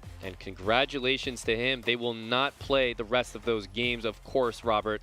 You know, you don't send a defeated guy back into the ring for a couple more rounds when he's already knocked out. But what a match by Wesley. It started out so shaky for him, as that guy right there, Dimitri Andreikin, had him against the ropes. There was missed mates in this match, but ultimately he came away with the victory. And we have a few players with just seconds on their clock with this game here between Nihal Sarin and Sarin Sevian. The queens are off the board. It's a position where both sides have even material. The knight on a5, a bit offside, but d6 is loose. That rook on d1 staring along the open file. So without the queens on the board, doesn't look so scary. But look at these games here. We see Duda and Nakamura. Duda is making progress. That pawn on h6 is loose. The rook comes to f6 to attack and defend. But the problem for white is there's always this rook a4 type of maneuver for Hikaru. And that eval bar is going up, Aman. It's going up, and I think it's because of bishop takes on f7, Robert, but missed due to the time pressure, and the eval bar is, you know, it's sort of keeping consistent here. So, I mean, that one looks really interesting with Duda, you know, playing for his tournament life here, and I think we got to jump to that one, Robert. Yes, this game here with e6 now. The pawn went to f6, the one to e6, and the e7 square is under black's control. So Hikaru Nakamura has blockaded the passed pawn, but there might be some tactics there. There was a rook g8 check. I think he missed a rook g8 maneuver, and we can show that eventually that if the rook coming to g8, if the king took with the bishop on the diagonal, the pawn could have pushed. So just watch out for those maneuvers. But all Duda is doing is bringing his king in. And is the king reaching the other side? It looks like that might be enough. It's time for king to e8, Robert. Yeah, the king goes to e8, and now bishop d7. The pawn gets up to e7. So but can you move your king at that point? You might be like getting your king in its own box here. Oh my gosh, he makes space for it because king d8, there's bishop a5. But if you go to c8, there's rook c7 check. So this is should be a win for Jan Chissa. Both players in time trouble here. Bring the rook back. Now it's time to retreat the rook. He goes to d8. If you take, I get a new queen. But I think he can bring the rook back. And Anish Giri, he is in trouble. He's just down a pawn in the endgame against Giri-Radjabov. He actually equalized for a moment there. I don't know how, but this endgame actually looks like a very easy win with white's king helping the g-pawn up the board. But right now, Hikaru Nakamura, he's on the verge of losing his second game in a row. The king goes back to d5, rook g4, and is rook g8 the threat? Yeah, and he resigns. That's going to be game over, and he is quickly out of there as JKD is starting to make this comeback a real thing, Robert. It's now 4-2. Can you believe it? I don't think anybody can believe it, including Jan Krzysztof Duda. He played the bomb cloud of all openings yesterday. He memed it, but he is here for real. He has won 2 games in a row to start day 2, and Hikaru Nakamura shakes his head, runs away from the playing hall, and if he wants to win the CGC trophy, he needs to just forget about this day so far and just make a draw. Yeah, he's been trying to do that, Robert. It's 4-2, but we talk about chess being a momentum game, and that guy just on your screen there, JKD, he has the momentum, and Hikaru, he needs to make a draw to conclude this match because it's starting to get out of hand, Robert. And while this match still goes on, so does the one between Anish Giri and Timur Radjabov. Giri lost this game. Timur strikes back after Anish's great win in round 5. Now here in game 6, Radjabov says, not so fast, my friend. Today, we are going to be combative. That's right. 2 wins to start things off for either player, not the draws that we saw yesterday. And Robert, day 2 of the action has been so exciting. It certainly has. Anish Giri, he is probably going to be licking his wounds a little bit. That game, it looked like it was all Radjabov. The opening was interesting. You have to applaud Radjabov for sacrificing that pawn and playing towards the king side. But for Anish Giri, he is going to regret how that game went. He will need to forget about it quickly. But now that those other 3 games are done, we do have this one here between Nihal Sarin and Sarin Sevian. And Sevian's pawns look like they're about to be picked off one by one on the queen side. Yeah, something about this position, first of all, it's interesting that the queens got traded. We have opposite sides castling. I thought we would see big attacks from both players. Instead, queens traded. But what about that last decision? You mentioned the pawns were about to disappear. Instead, it was the bishop pair that disappears for Sarin Sevian. He gives it up to try to keep his pawn, but he can't do that. He has to lose something here, Robert. Yeah, he does. The d5 pawn can, in fact, be captured here. That is a hanging piece in the center of the board. But what does Sevian get in return for that? If the bishop takes on d5, maybe eventually a rook e2. And if not, then he can finish his development and say, I know I'm down material. That's not good for me, but my pieces are actually getting active. That's right. And, something that he might want here is, let's say, we capture on d5, Robert, if you want to put a line on the board for fun. Takes on d5, let's say, instead of recapturing, bishop to f5.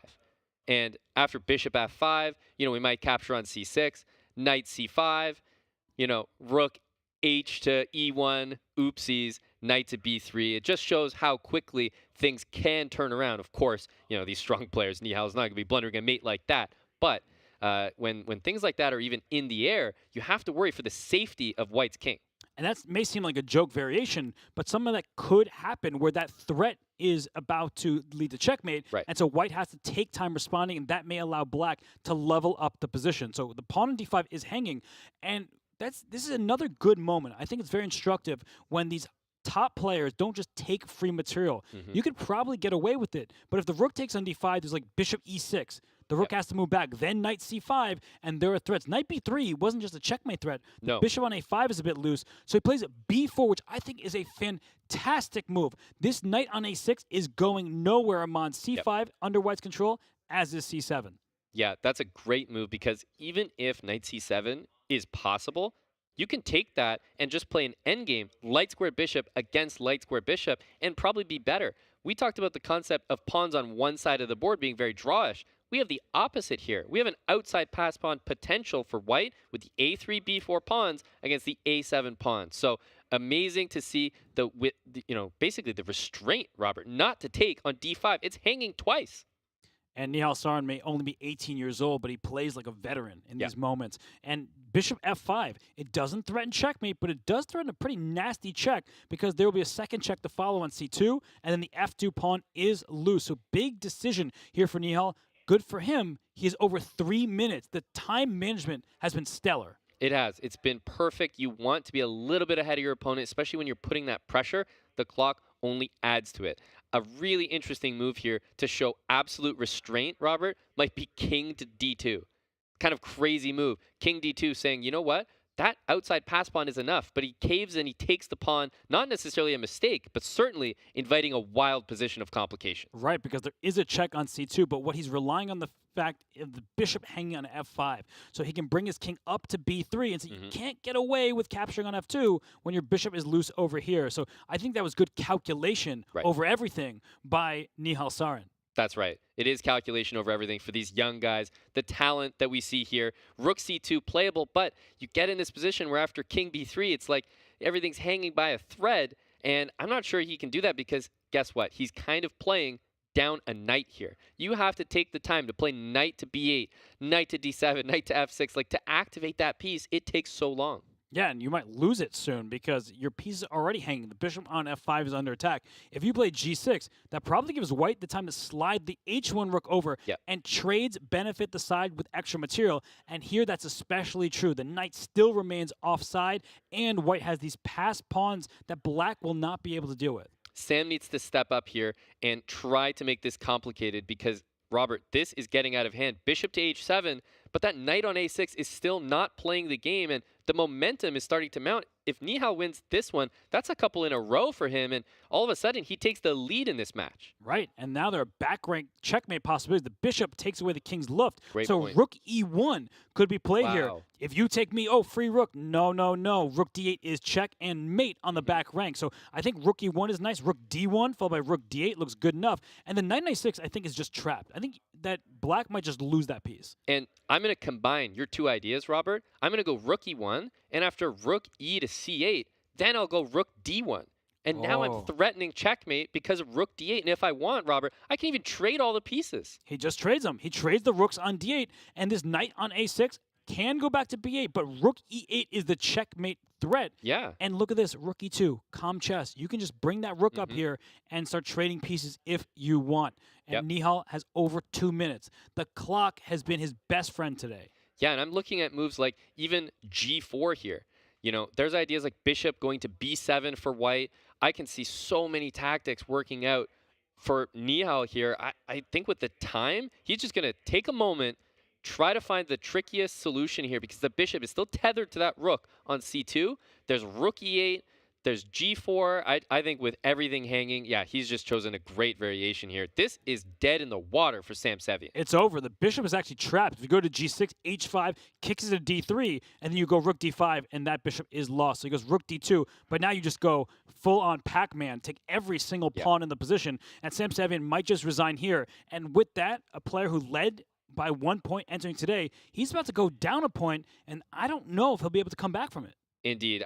We're being spoiled right now with the results so far in day 2, Robert. So many unpredictable results. Some matches are starting to see comebacks. Even if this goes the way we expect, he could overtake his opponent and suddenly be in a leading position. Unbelievable play by Nihal Sarin after a disappointing day 1. Rook d3 check, and again, he spends time. He's in a winning position. He knows it. He has plenty of time remaining on his clock. So he thought, what is the best square for my king? He goes up to c4, back to b3. That's resignation, and that's a lead for Nihal Sarin. Now he has overtaken Sam Sevian, who must be extremely frustrated. Yep. We follow Sam out of the room there, and what a shot, Robert. A guy who was leading early on suddenly sees it relinquished, and Nihal Sarin, who a lot of people favored coming into this match, has now shown them why he was given that nod. He's up 3.5 to 2.5, but what a day he's having. 2-0 so far, Robert. He's blanking his opponent. Yeah, really good game and good day so far for Nihal Sarin. And as we see all 4 scores up for us here, Wesley So is the player who is moving on. So, Aman, as you look across, who else will join Wesley? Yeah, that's a great point. Not only is Wesley moving on, but I'm actually thrilled that so many of the other matches are still going. Purely from an entertainment perspective, Robert. We see Wesley moving on. I think Hikaru Nakamura needs to pull it together, and I believe that he will join him, but you know, at what cost? How many losses have to happen before he says, you know what, let me just go back to that day 1 chess and play that again? Because all he needs is half a point here. Will he be able to secure it? I think in the other matches, of course, Anish Giri, he did suffer a loss here, but they've been trading blows and he is ahead, so I still think Anish Giri can pull it out, but Nihal needs to be stopped. If you're Sam Sevian, even a draw at this point, just something to get some momentum back and stop the bleeding. Well, speaking of draws, Wesley So drew this final game against Dimitri Andreikin to allow himself through the semis. But this game was probably the most wild game of all. True. We left off around here, and Wesley showed tremendous restraint with rook a to b8. The tension remains. He says, if you want to open things up, my rook is going to be well placed. Yep. And after the next few moves, knight back to g3, heading to f5, it looks dicey for both sides. Like, you don't know how to evaluate this position. But Aman, again, Wesley just showing move after move that he is here to win this tournament. Yeah, he's not missing a beat. That's the thing with Wesley So. With these strong players, but especially Wesley, when you give him something, he'll take it to the bank. Like in this game right here, it could have gone either way, but the way that he handles these tense positions where, that eval bar is not really jumping in either direction, but you just always feel that he has a plan. And Andreikin down on the clock as well, I think that was a big factor in this game and in this match. And look how this game continued. Knight f6, b6. Here come the pawns.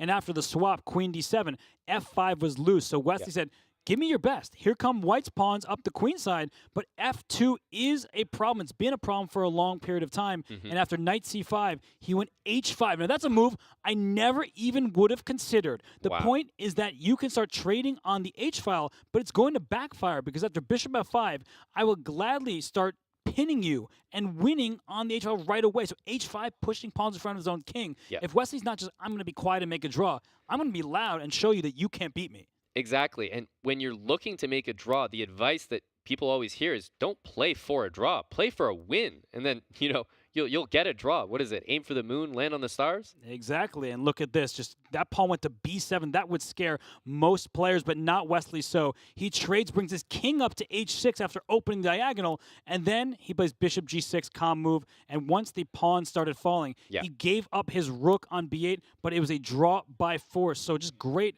foresight from Wesley So. This looks scary. It would be winning if not for the fact that the white king can't escape the checks, and that means it is a draw. Exactly. I mean, basically at this point, earning that draw was all he needed. So he found a position where he was actually threatening to do even more than that. And it was Andreikin who simply didn't have better than allowing that perpetual check. So nothing he could do to get out of it. If there was, I'm sure he would try it, Robert. But Wesley just played a great game and a great match, bringing that down to a draw position, which is the result that he needed. Yeah, he deserves to be through after surviving game one. I think that was really the turn of the match. Sounds weird to say. That game was a draw, but Wesley was completely lost in that game. Yeah, and to survive that, honestly, just shows that, the nerves, being on stage. He also offered a draw when he was in a worse position in another game. And I think those small things, those small victories, Robert, all contributed to the overall result. Well, he's going to have to use those successes going forward. But for now, we're going to take a quick break. When we return to Toronto, more action from day 2 of the CGC quarterfinals. Spots at the table for the semifinals are still at stake. Twitch subscribers, hang tight for some more exclusive content from Toronto. We'll be right back to Toronto soon.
how long have you been working out? Because the way that you grabbed that king and broke the top of it shows that you have some incredible strength, Sam. Yeah, I've been working out for at least the last 8 years. You can tell right now. You see him? You see him? Yeah, exactly right. What scares you the most? Anything like spiders, bugs, movies, anything like that? Heights?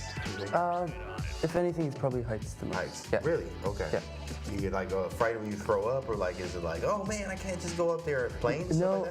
When I'm like standing on a cliff and yeah. the possibility of fall. Yeah, that's actually probably the same for me too. Don't do that at home, chat.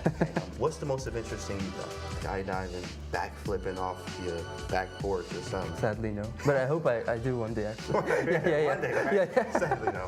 Favorite openings and why? Gambit. Oh, Gambit. Yeah. Okay. With initiative really quickly. Yeah, nice. Which ones in particular? I like Evans Gambit a lot. Oh, Evans, okay. And with black? Still Latvian. Latvian. Man, what a savage. Congratulations on all your success, Sam, and good luck to you in the CGC. Thank you.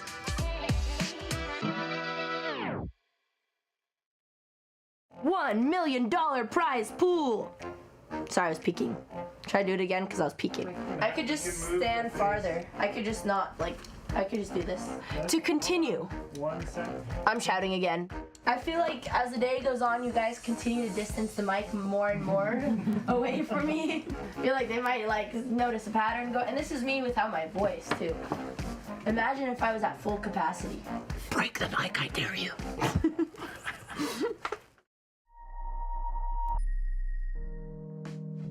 You know, historically in Third Ward, you would have more formal places for folks to get together, corner stores, cafes, but, you know, through the history of the neighborhood, you had a lot of disinvestment over the years. I mean, starting from the 1930s, you had redlining, and so the area where the Chess Park Inn was a formerly redlined part of Houston, and when they came and built highways in the 1950s, they tore through sections of Third Ward, separating it from the rest of the city, and that just left huge swaths of the neighborhood empty and vacant. We are going to transform this park into an area where people can come, enjoy themselves, feel safe, and play chess and checkers. We're just kind of doing things piece by piece, incrementally, so kind of a tactical urbanism approach. We're not waiting on the city to do any grand project. We're just doing what we can do step by step as private citizens and working together.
Welcome back to Toronto and our coverage of the CGC quarterfinals. Hikaru and Jan Krzysztof are getting ready for their Game 7.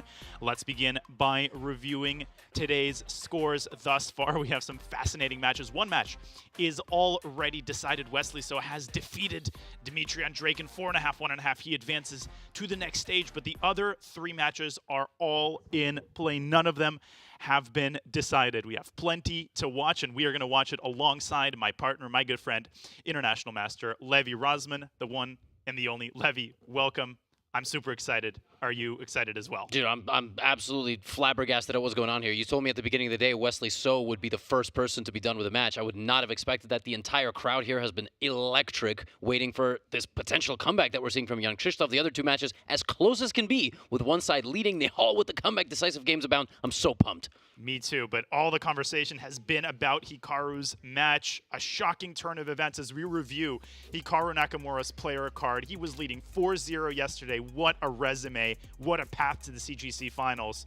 Levy, but what a turn of events in these last 2 games. Yeah, well, I mean, what more can you say on Krzysztof? That Bongcloud decision is looking more absurd by the minute, but we don't have any more minutes remaining. We are just about ready for game number 7. I'm so fascinated to see what we're going to get here from the opening stage. I mean, that last game was smooth by Jan Krzysztof. What an endgame conversion, Wow, and we a are off. Sicilian defense. This is the first time that he's played it in the match, I believe. Indeed, and Hikaru responds with an Alapin, which is a totally valid choice. We remind you that a draw wins the match for Nakamura. All he needs is a draw, and Levy, the Alapin, is one of the most solid ways to fight the Sicilian. It gets Jan Krzysztof already thinking. There's d5, there's knight f6. What is he going to choose? Yeah, by the way, this move order in particular is very interesting because white normally plays c3 on the second move. So I guess Hikaru was looking to force a draw in one of the main lines, like a knight or Sicilian with d6 or e6, but he sees knight c6, and now he plays c3. So black's best chance here is probably to go d5 straight away. Yeah, I mean, there's no forced draws in the Alapin, but there are a lot of positions that are very, very hard to win. D5 generally leads to positions where white has an isolated queen pawn. We could get that structure. Knight f6 leads to a completely different tenor nature of the position, and that is indeed what the Polish Grandmaster chooses. Now we're going to see either d4 or bishop c4. Yep, there's d4 by Hikaru. They're following the main line, Lev. Yeah, there's a line here, cd, cd, and then white plays this move, knight c3. It's a really annoying line for black, and it kills the game. And okay, Hikaru chooses to play bishop c4. That's absolutely a great move. Yeah, bishop c4 played. So he doesn't go for knight c3. He goes for the more traditional main line, and now the knight usually drops back to b6. But Levy, if they follow the main line after knight b6, bishop b5, this leads to a position that historically is really, really hard to win. Like, really hard to win. Yeah, really hard to win. And you play the Sicilian defense yourself. You've played it a lot of times in classical chess. I've never been that brave. And you know, if somebody wants to really, really depress you and not give you any opportunities to play for a win with black, it's by playing this. You really have to squeeze juice out of a fruit. Duda doesn't look extremely happy with the opening choice on the board, but he's the one that played the Sicilian, so... Yeah, I mean, we won't go too far down the rabbit hole here. We'll wait for Jan Krzysztof to choose a line. But the reason he's thinking in almost any other game, he would take on e5 in this scenario, Levy. He would take on e5, and after knight takes e5, he would go down the main line, which is dead equal. But right now he's thinking, hey, I have to win. What am I going to choose in order to spice up the position? Is it d5? Is it e6? Yeah, so the bishop on b5, pinning the knight, and making it very tough for black to... figure out kind of what's next. Okay, e6. There we go. Yeah, very cagey, by the way. I mean, this is very tough. A move that he would never, Levy, you'll co-sign me on this, he would never choose this in a classical game. You can see the eval bar shooting up. White is slightly better here, but at the very least, black leaves all of the pieces on the board. Yep. It's so does black want to capture on e5, or does black want to keep it closed with d6 to d5 at some point, and then... But how do you develop? It looks like a really bad French defense. Well, so you mean a French defense? I do mean a French defense. You don't need to put in unnecessary adjectives. I mean, listen. All you had to say was the French. It looks like a French. Who won with a French defense in this match? Was it Jan Krzysztof Duda? Yeah, 2 games ago. He takes c4 French. That's like, you know...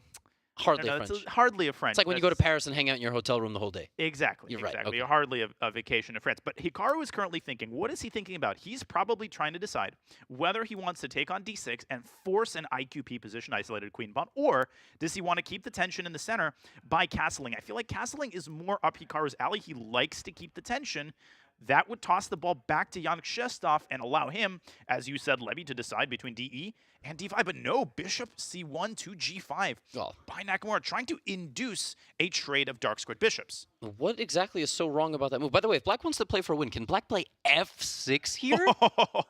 Like, how bad is that move? Because you got to win. Okay, he plays Queen C7, fine. And again, notice Yannick Shestov's strategy. This is so fascinating, Levy. The fact that he's refraining from moves he would normally be playing. Bishop E7, equal position, but he wants to keep the pieces on the board. And now the other bishop comes out. I like the way the Polish Grandmaster is handling this opening. He's getting an interesting position. He's getting an interesting position. I don't think that we're going to be seeing any sort of long castles, by the way. First of all, because it's illegal right now. But second of all, it's going to be really tough to castle onto a c-file where only a knight and a queen block the king. There has to be a pawn somehow in the way, and I doubt we're going to be seeing that. We're probably going to be seeing h6 very soon by Black. I agree. He's going to try to chase this bishop away, get his own bishop out, and castle kingside. We'll monitor this game as it transitions to the middle game. But right now, we need to monitor another fascinating match between Anish Giri and Timur Radjabov. And Levy, as we review Radjabov's player card, the 35-year-old Azeri Grandmaster puts together a necessary win against Anish. He continues to impress. He impressed at the candidates. And Levy, he impresses again with a clutch win in the last round. Yeah, to be honest, he hasn't impressed in the match until the last game. That's not to say that he hasn't played well, but Anish Giri has played fantastic chess. And as we get ready for Game 7 here, we said this match was going to go 7 or 8. I mean, it's tough to go any shorter than 7 or 8, of course, in this format, but Anish struck 3.5 to 1.5. You think it's over because he's been so great with white, but Timur sacked the pawn, played a really aggressive type of Catalan Nimso fusion last game. And what are we going to get this game? How is Timur going to win with Black? Yeah, and this is interesting because he actually can... Ooh. The French for the second time and today? Is he going to... B6! What? B6!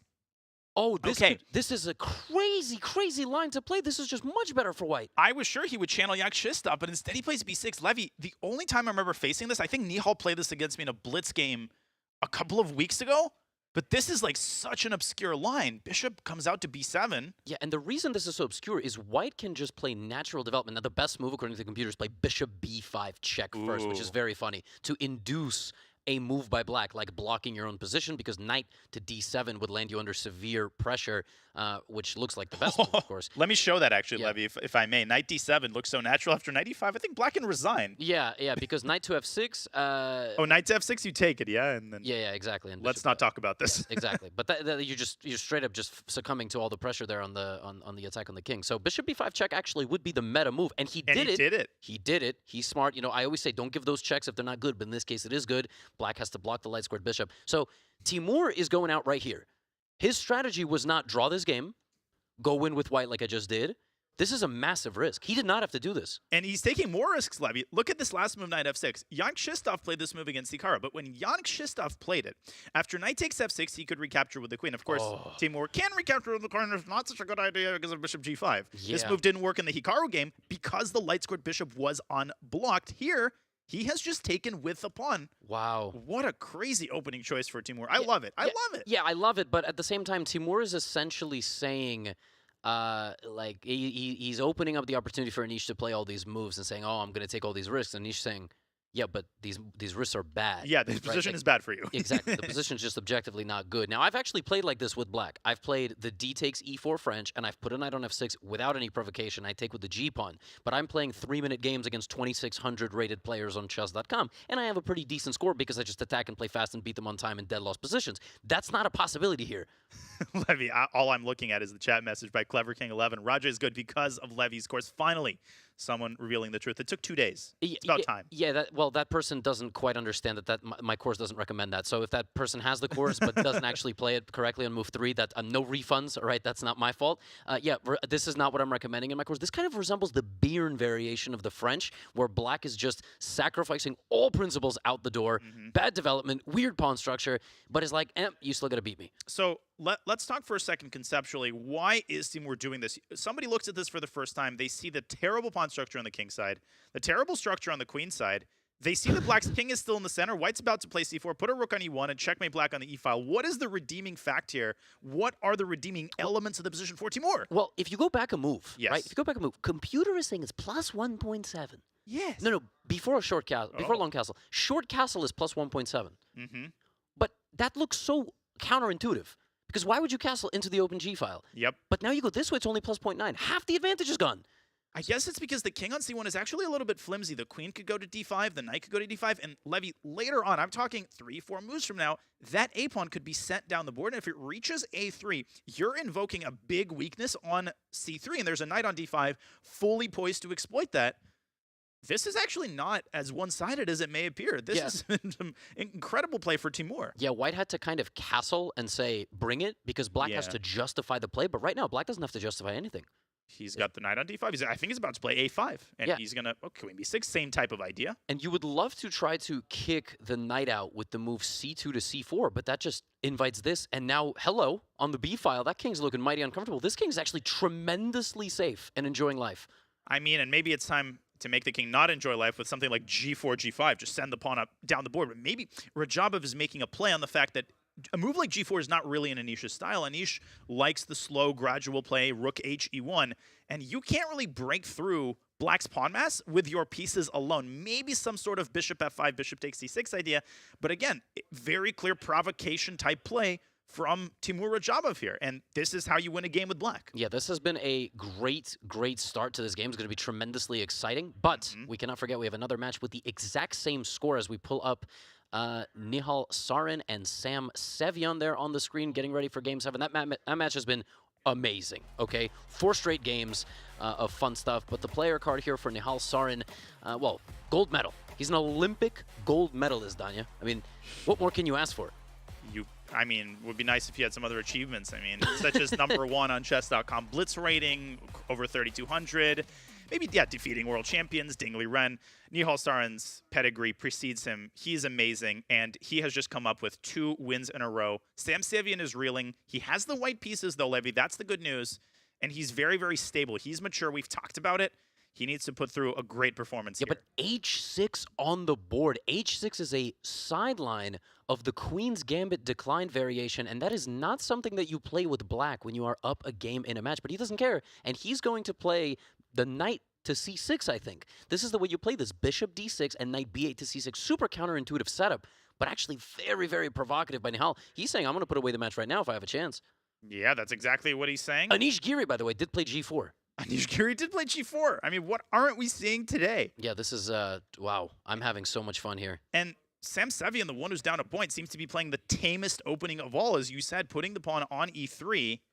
And how is he going to continue his development? He's already taking his time. Wow, Does he find bishop d6 that surprising? That is, he's just trying to play chess. And I understand that's what we've been playing for the last couple of days, but when I say he's just trying to play chess, he's not looking for refutations of openings. No, he's not. And b6 by Nihal Sarin, preparing to fianchetto his other bishop, puts it on b7. I really like the setup personally for black. Bishops are very harmonious. He's got good control of the center. You're right. Sarin Sevian just wants a position. He wants just a middle game, a complicated middle game. And that's been a strategy the entire match. It's not like he's doing anything systemically wrong. He's just gotten outplayed 2 games in a row. He's not tilted or anything. He's just gotten beat. Yeah, that's exactly right. Yesterday, if Sevian had taken a 3-1 match, he probably would have not even been playing anymore, to be perfectly honest with you, because black would have had to, Nihal would have had to take a risk at some moment, and that could have backfired, and Sevian could have just won and been up 4.5. But because he didn't win yesterday in Game 4, that momentum has completely shifted. And when you lose 2 games to start the day, it really doesn't get any worse. Unless it's the match Nakamura Duda, which is just, it's just all over the place. We're not talking about what we talk about that match. This position looks pretty tame indeed. Let's go back to 2 of our most entertaining matches. We want to look at Hikaru. We want to look at Anish Giri, because this Hikaru match, I honestly cannot believe that it's 2-4. I honestly can't believe that it's 2-4, Levy. Yeah, what is going on there? There's a king just standing in the corner of the board on h1. What is happening? Wait, Duda actually did long castle. That's crazy. Wow. Yeah, so in that game on the left-hand side of your screen, everybody, when I literally said there is no chance that Duda castles queenside, and he did. If you notice, his king has gone there. The knight and the queen do block the king on c8, but he's marched all the pawns up the board. Now, apparently, it's still in the balance, which is somehow... what? How is that? That's so wild. Let's pull up the Radjabov and Giri match a little bit closer once again, because it does seem that Anish did begin an attack with g4 and g5. Yep. And there's a king is gone. The king's out of the center. So what happens now? Do you take on f6 and try to move your knight to the center of the board? What do you do there? Well, I assume that was the idea of g5. Obviously, black had already castled queenside. So the idea of g4, g5 isn't to like open up the king. It's not what it usually is. it's actually quite positional. It is, indeed, to carve out the e5 square for the knight. So let's talk about what happens if white just takes on f6. Okay, black takes with the bishop, right? And if white plays knight e5 low, you can't quite get away with it, I think, because the queen captures on d4. Suddenly you have the battery. Now the engine is showing that the game continues after f4. Knight takes f7, though. I'm sure Anish will go for this line. Game would not continue if knight f7 happened. Yeah, I mean, knowing Anish, he probably isn't capable of seeing a line like this. But, you know, we'll give them the benefit of the doubt. Right. Okay, so the current position is after bishop e7, Anish deciding whether to take on f6 or to make a move to keep the tension, such as rook h1, h4. The position becoming more and more rich. Yep. Will Timur initiate that queenside attack with a5 is really my question. This is the second game in a row that Timur has a massive time advantage. Last game, he seemed to have played some sort of Catalan-Nimso fusion preparation. This time, it just seems like he's doing whatever he wants. Yeah, I mean, he just doesn't get, he's just getting a position. He's done a great job of it. That knight on d5 is getting on my nerves, so it must be getting on Anish Giri's nerves. And the fact that you can never really go c4, you nailed it earlier.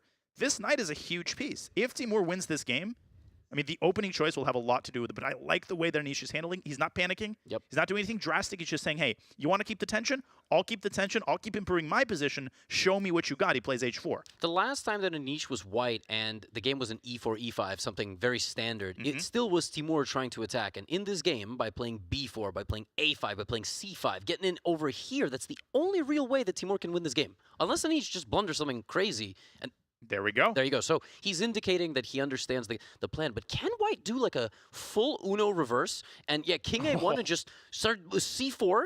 You know, we said that you can't play c4 when the king's on b1. Oh, wow. Uno reverse. Black's not letting you Uno reverse. Black is just going after you with c5. I just want to rewind for a second, Levy, and explain why king a1 was necessary. If you had played a nonchalant move, I believe that knight c3 check would have led to very nasty consequences, especially if you take that knight with a pawn. After bc, you simply get mated. And if you take with a bishop, then, well, after bc, you have to make this dreadfully weakening move, leading to lobster pincer ideas. So that was out of the question. Anish had to invest the tempo for prophylaxis, and that lets Timur open up the queenside even further. What do you make of this transformation? I really like it by black, and black's king is going to be just incredibly safe over here on a8. White is not in any business of attacking on that side of the board, but still, there's like rook c1 and various c-pawn pushes, although again, they weaken this. And Anish, with the time ticking and almost getting to half of the time of his opponent, he's going to be in a tough situation because he's got to make these decisions where, do I weaken the position a little bit, but is it a correct weakening of my position? And that's, I think, the only weak spot in Anish's game. No, I mean, we are not disputing that this opening strategy has been a success for Timur, and I just love the way he's playing. He's playing with so much confidence. King b8, he's making the right improving moves at the right time. Yep.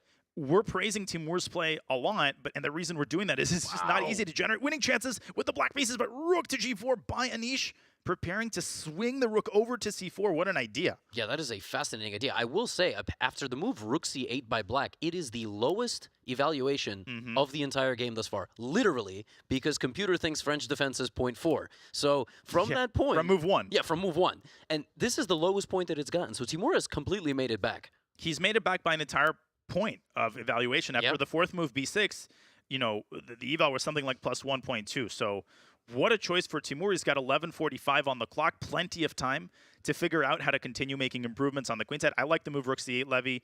Rook c4 is not inherently scary. The queen can drop back to b6, and you could still consider pushing the a-pawn forward. The kingside pawn mass is still very, very healthy. Yeah, absolutely is. I love this position for black. It's so much fun to play. Your play is so natural. You just push everything forward. And white doesn't have that luxury. Look at white making some sort of rerouting a detour on the highway to get somewhere you were because your exit was closed. This is strange. I mean, like I always like to say, a rook that ends up on c4 is like a cow on the highway. You're like, I don't understand how this happened, right? You don't know anything about closed roads and closed exits living in Manhattan. Yeah, that's not, no, we just stand in traffic the whole day, right? And yell at each other. Yeah, there's a5. There's a5. Yeah, but apparently, again, now rook c4 is going to come. But what's the rook doing there? Is it an asset or a liability? I don't know. I'm not into taxes, all right? So we don't know. I'm not either. I'm sadly. I'm into paying them. I'm into paying them. Yeah, IRS. Anybody watching? Exactly. Simmer down. Oh, we are in Canada. Let's be honest. Oh, that's true. Yeah, don't have to send the auditors over. But the position is incredibly complex. Radjabov has done what he wanted to do out of 20 moves. The position has somewhat stabilized, so we'll keep a close eye as this game proceeds. I think we need to go back to the Hikaru Nakamura game because crazy stuff has happened there. This is a must-win for Krzysztof Duda. He's won 2 in a row. Can he pull off the unimaginable and win a third game in a row? This, ladies and gentlemen, is the position on the board. Levy, take it away. A queen trade offered. He seemed to be very confident in that pawn-up endgame. We've seen a lot of pawn-up endgames in this match, and with bishops left on the board, these guys hate knights, okay? No. I feel like I've never seen a knight on the board in some of these games. Queen f7, yeah, dude is up a pawn, man. He's just up a pawn. Again, you and your controversial comments. Just, Levy, come on. I know. Well, he can't play queen b7, by the way. That's a repetition. Yeah, he has to move his king at some point. That's a problem, though. That's a big problem, because if you play the move king d7, I mean, just look at the placement of this king. Now, you could say, well, I'm threatening queen h5, queen h2 checkmate, but all white needs to do is make one prophylactic move. Slice off the bishop and say, you want to give me a check? You're more than welcome to do that. I'm just tucking my king on g1. Queen b7 is coming next. Black's entire king side is falling apart. This is a very, very nasty position. Maybe black could try something like f4, but my worry, Levy, is that at best, black is going to get a perpetual on the king side. That ain't going to cut it. Jan Krzysztof, he's got no choice. He can't repeat. So for better or for worse, he has played king d7.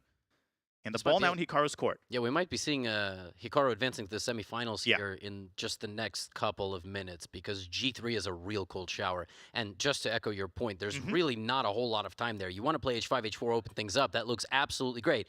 Problem is, white goes first, right? So white can strike back with the move f4. White can play the move bishop g5 to cut that out. White can also at any moment play the move queen b7. But there are some cases where, you know, it's maybe not so simple. Hikaru, king g1. Yeah, he just says, I'm doing it alone. I'm moving my king away. I love that move. Wow, but that's so... I guess he didn't want what we call a hook on g3 for one of these two pawns to hit. Wow. And the thing is, like, black can still play f4 here. This looks intimidating, but it just sends the bishop where it wants to go anyway. So white's going to play bishop c5. And now black is experiencing tremendous logistical problems. If you go rook e6, already the check on b7 is incredibly scary. It doesn't quite lead to checkmate. King e8, queen c8 is made. Black has this move. But after bishop b6, black is tied, you know, hand to foot on the queen side. You have to play rook c8. And you flip the switch at that point. You're just playing defense. Bang, b4, b5, open up the c file. You nailed it. Black is just too slow on the king side. If you add another 3-4 moves, you'd play queen h5, g3. I don't see this happening. Duda has preemptively played the move rook to c8, by the way. Okay, let's go back to the live position. So he has defended his king against anything incoming. And it's... Good move, practically speaking. Yes, and the best move for Hikaru is exactly what... Why are you even trying to play it? Why you don't believe that Hikaru can play the move? Yeah, rook c7 is now prevented, and queen b7 will pry the king away. And I think Duda may have underestimated that move. Yeah, that's a talk about cold showers. How do you stop queen b7? Like, it's not like Hikaru's trying to hide his intentions. Gee, I wonder why he played bishop b6. Yeah, you can't move the king or the rook, it seems. Can't move the king because you drop the rook. Can't move the rook because it doesn't help with queen b7. I think you have to move the other rook. Wow, that's the best move. Bishop c7. That idea we talked about. This could be a transposition to the line we were just analyzing. Queen b7 check, bishop c7, and then the b punch is sent down the board. Jan Krzysztof will have two moves, exactly two, until his queenside and his king are torn apart. There's another idea there, which is that. I was going to say it's rook fd1. He could have given the check first, but now rook b8 stops queen b7, and the rook is defended by the bishop. Also, rook b8 stops rook takes d5, which is another huge threat in this position. You have to move the c8 rook. Yes, rook d5, cd, yeah. And I mean, if you're prompted with the necessity of moving the rook on c8, you're going to move it to b8. Can you move it anywhere else? Queen b7, hello. God, Duda's walking on a tightrope. He's also walking the tightrope on the clock. He's got 3 minutes and 40 seconds. We will keep you updated on whether he finds rook b8, but it is clear that Hikaru Nakamura has everything under control. Now we need to go back to our other game with a player with his back against the wall, Sarin Sevian. He has the white pieces. He has to deliver. And is he on the path to doing that? I think he very well might be, Levy. We see him having established what's called a Pillsbury Knight on e5.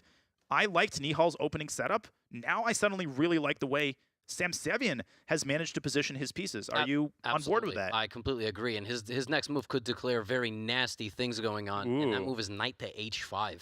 You get knight h5 on the board. You trade your queens in there. You've gotten rid of one of the key black defenders. You're threatening queen takes f7. Devastation for the black position there. Okay, he doesn't agree with me. He likes the knight square. All right, he likes the convention of horses over there in the center of the board. Knight f5 is a beautiful move. Bishop f8 is an ugly necessity, but it defends the position. And queen f3 now, queen g3. God, the position's playing itself. This is, and that's exactly the worst thing about these positions. You know, there's some positions you have to find a bunch of accurate moves. Here, these ideas have been known since the dawn of time. Queen f3, queen g3. You could lift the rook up. You could do the same thing with the rook, but why would you do it with the rook when you can do it with the queen? Let's analyze a little bit. Let's say after queen f3, I'm going to play devil's advocate. Let's actually try to go g6. Is there a knockout blow? Do you go queen g3 anyway? Yeah, I was thinking you sack on g6? Is it too early? Yeah, well. I mean, never too early to sacrifice. Sacrifice and then go queen g3. What happens? What Let's happens? go. What Takes, happens? queen g3. How do you defend the position? Okay, I'm going to go king h7. I mean, I'm looking at queen takes g6, but it doesn't work. Yeah, knight d6, knight h6, chopping down the house, queen g6, sacking it all. I mean, just breaking down all the pawns, right? Didn't know you roused Mikhail Tal from the grave. Well, wow, Bishop. He's sitting right next to me, I have to tell you. No, those knights look good on e6 and f6. They look great. No, really, they do. No, but they're like cars without do. engines. They're going to take the queen on h5, Yes, except you're going to exactly. take on h6, and then you're going to lift the rook up to f3. The rook on f3 is like me at Science Project. You know, I'd let my partners do all the work, and then I'd write the lab write-up when the experiment works. Oh, so you're just a terrible person? That's basically what I'm saying, yes. You didn't have to say it that bluntly, but, you know. Yeah. Listen, group projects in college, I feel like that's a big learning experience, you know, personality-wise and patience-wise. And queen e1. Why okay. Sevian has no patience for black's king. That queen getting to g3. Yes, he's going to g3. Took the other freeway. Yes. A lot of car references today, driving, and did we miss it? I don't think so. I flew here. I didn't drive here. I didn't drive here either. It's a 12-hour drive from Charlotte. It means it's probably 25 from New York. Yeah, queen is going to g3 with some... Seriously, how do you stop this? Yeah, how do you stop queen g3, knight takes h6? You can't move the king because f7 hangs. If you preemptively play king h8 right now, can we just show that, you know, for fun? We absolutely say, can. I don't want to get mated on g7. Okay, well, you just hang your queen instead. That's good. Thank you. Yeah, knight takes f7 and knight takes d8. Yeah. And if you try to play something like knight to e4 to literally control the g3 square, the mind-boggling bishop takes e4 that's solves a that shocking move to just, you know, get rid of. Yep. Now I think you can throw in the move d5 to reopen the dark-squared bishop. So you're kind of darned if you do, darned if you don't. No matter how you handle this with black, some other piece opens up. Nihal Sarin, I think, tries the only thing that he can realistically try to muddy the waters. He opens up the center. He plays c takes d4. I think he senses that the danger is coming. And in a lot of these positions, by the way, the best move is ignoring what's going on. Yeah, queen g3. Who cares about the c file? Who cares about the d4 pawn? Leave all of that alone. There's nothing going on there, is what you're saying. The queen g3 just threatens. Look at the evo literally bar. mate in two. Look at the evo bar. I do see it. You know the position's bad when you're up 1 point of material and it's 6 points the other way. Yeah. That's a bad thing. No, does black literally have no moves after queen g3? None. If you go g6, knight takes g6. No. Ends the game. Queen g3 is the house is on fire. We got to kick out a window and hope there's a mattress at the bottom. I mean, queen g3, g6, g5, I don't know, something. But queen g3 is a checkmate in two. Knight h6, knight ef7. It's game over. It's so vicious. This is unbelievable. And you can even just come back and take on d4. Look at these bishops. Look at them snappers. This is why we like the young guys in the event, because they're going to come to fight. It's a shame we didn't put them on to someone else. They're making them beef against each other. Now, again, Sevian's in a unique situation. Obviously, he's lost in the rounds of 16, and he's back, and he's played queen g3. This is insane. This is going to go 8 games. And he has plenty of time. He has 6 minutes on the clock. Unless we see the craziest miracle of all. I agree with you. The only reason he has 6 minutes, by the way, is because he's a little nervous. That's it. Because he senses that this is it. I'm going to get back in the match, dead even. It all comes down to that game 8. You get a little... God, I'm so excited we're going to get a game 8. I know. And in the match that we absolutely expected, we called that. And Nihal looked like he was running away with it. 3 games, drawing the lost position, 2 wins. And here we go, right? I mean, Sam Sevian, I'm just impressed by how level-headed he is. I'm impressed by how mature he is. And this opening choice, he didn't do anything crazy. He played 1d4. He said, I'm going to avoid the theory. I'm just going to get a position, and I'm going to adhere to my pre-match strategy just to get complicated middle games and try to outplay my opponent. This time, it has succeeded. Nihal, we see him on camera there, intensely concentrating, trying to find some way to defend this position. This is completely lost. You see that? He literally just shook his head. I mean, nothing exists. When knight takes h6 is coming. g5 is the top move. We don't have to talk about it. There is literally no move. No, this is losing. I think Nihal's going to probably try to play on for a couple more moves at least. So I think we'll take this opportunity to check in on some of the other games. But we will keep you posted on this attack as it unfolds. Objectively, the game I just want to say something real quick. Over, yeah. That image of Sevian with Nihal, it's like something from a Black Mirror episode. You know, like you go on a date with just like a virtual screen. And it's necessary. Yep. I know. It's not a criticism. It's just funny. All right. It's just funny that they're playing a human against the screen, you know? Yep. No, and these are the 2 remaining games. We see Hikaru on the right, Nakamura on the left, and I think Jan Krzysztof's time in Toronto might be coming to an end unless I'm misperceiving this position. Yeah, 2 wins though. I mean, let's put it this way, right? He knows he has to fight on. He's down material, but this looks to be over. The only reason he's down material, by the way, is because he couldn't make a draw. Yeah, exactly. In a classical game, he would have taken like the 5 opportunities he had to make a draw, and that's the power of a draw winning you the match. You get to play in ways that you normally wouldn't play. Listen, kudos to Jan Krzysztof for his performance today, but Levy, this makes it all the more painful that he played the bonk cloud yesterday. You were talking about this in the break. Yep. He played a normal opening. Even if he had made a draw, this game ends in a draw. The match ain't over. Yeah. And imagine somehow he didn't get blown off the board before he actually won the game. It's a tied match. Yeah, he had the right pieces. Of course, Hikaru would have been on higher alert, right? Like, it's a little bit different. You're up 4-0, you relax a little bit. But, yeah, that's a... I hope he didn't book any plane tickets. Let's put it this way. I hope he didn't say, okay, this is game over, and that's it. Yeah, no, this is game over. He's up in exchange. He's got 2 uncontested queenside pawns. The attack has fizzled out. Look at how clinically Hikaru is converting this G3. I'm not even giving you a chance to push your F-pawn. And if Hikaru wants, he can play queen e8 to trade queens. But that's not how these top guys convert advantages. They don't do it from a position of weakness. They do it from a position of strength. I think we're going to see queen c8 by Nakamura in order to be able to infiltrate the 6th rank with one of his rooks. Yeah, queen c8, queen d8, not queen e8. I agree. You couldn't even probably go back to... Yeah. I was just totally about safe. to say that. And...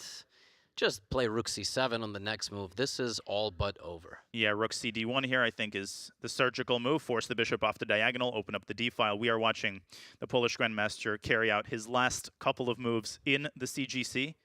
I'm very impressed by the way he handled himself in the last 2 games, but going down 4-0 against Hikaru Nakamura, it's not possible. It's not humanly possible to make this comeback. Today, his games, he played like a man who had nothing to lose. You just kind of wish that he did that yesterday. Why didn't he do that before he got the night of sleep and rest and recovery? And yeah, it's a bummer. It's a bummer. He's going to be kicking himself. But maybe he just always kind of thought after games 1 and 2 that that was it. And his last 10 seconds here, will he make a move? Will he call it a day or an afternoon? He might try, yeah, bishop c, okay, but rook takes d5, and I think he's going to go rook b4, hoping that Hikaru doesn't see the lateral attack on the queen. And after queen c7, I think he's going to resign. I'm calling it. Queen c7 resigns. No, maybe a couple more moves. Bishop Maybe bishop f2 takes check. f2, you know, sacrifice. Queen e5, that's it. Queens are off. Yeah. That's just put the period on. Okay. Does Hikaru see the attack on his pieces? Oh, he's thinking. I think Hikaru's like waiting for him to resign. Yeah, I'm kind of studying Hikaru's facial expression. Like, why did he play this move rather than resigning? Yeah, king back to g1, queen b6 check, and queen e3. Yep. King h1 is mate in 12, which all of chat saw. But, yeah. oh, Hikaru misses the mate in 12. He misses the mate in 12. He offers a queen trade instead. Unacceptable. Unbelievable. And that's it. And that's all she wrote. We see Hikaru there, headphones out, little sigh of relief.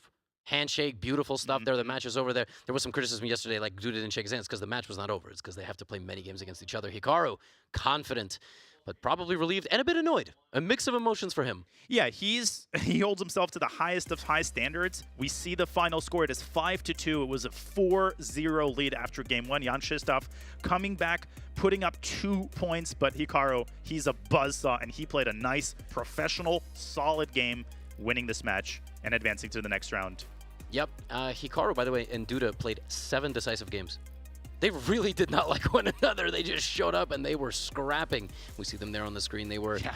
I mean, now, of course, that was necessity because Hikaru was a 4-0 lead, right? But, yeah. We see Hikaru getting up there, and now we have on the display in front of us the last 2 remaining games. You have Timur Anish Giri on the left with Radjabov down a point, and you have Nihal up a point, but losing his game. Consternation on his face. Can we pop into that Giri game real quick? We have to pop into the Giri game. 8 seconds on the clock. And he's losing on the board. He is losing on the board. Look at Radjabov's response. He is down in exchange. If Timur brings his bishop back to b7, he will be threatening a back rank mate, Levy, on c1. Holy smokes. Oh, my lands. Complete turnaround here. And very simple. Just trade the queens off. That h-pawn for white's not going anywhere. One guy's got 2 rooks. The other guy's got 1. I wouldn't be so confident, though. h6, h7 are both defended squares. After you trade queens, Levy, how does black proceed? Does he try to play f4? And get to this f2 pawn with his rook? Oh, f4 so nice. But f4 also, if queen e3, bishop e3, f4, yeah, and then rook takes f2, and the back rank for white is so weak. I'll show this line because Timur has time. We presume that he'll think. Queen takes e3. If you play fe3, you slice off the bishop. It's just his game over. And you get mated on c1, so you have to take with the bishop. And now we're talking about this move f5, f4. Why?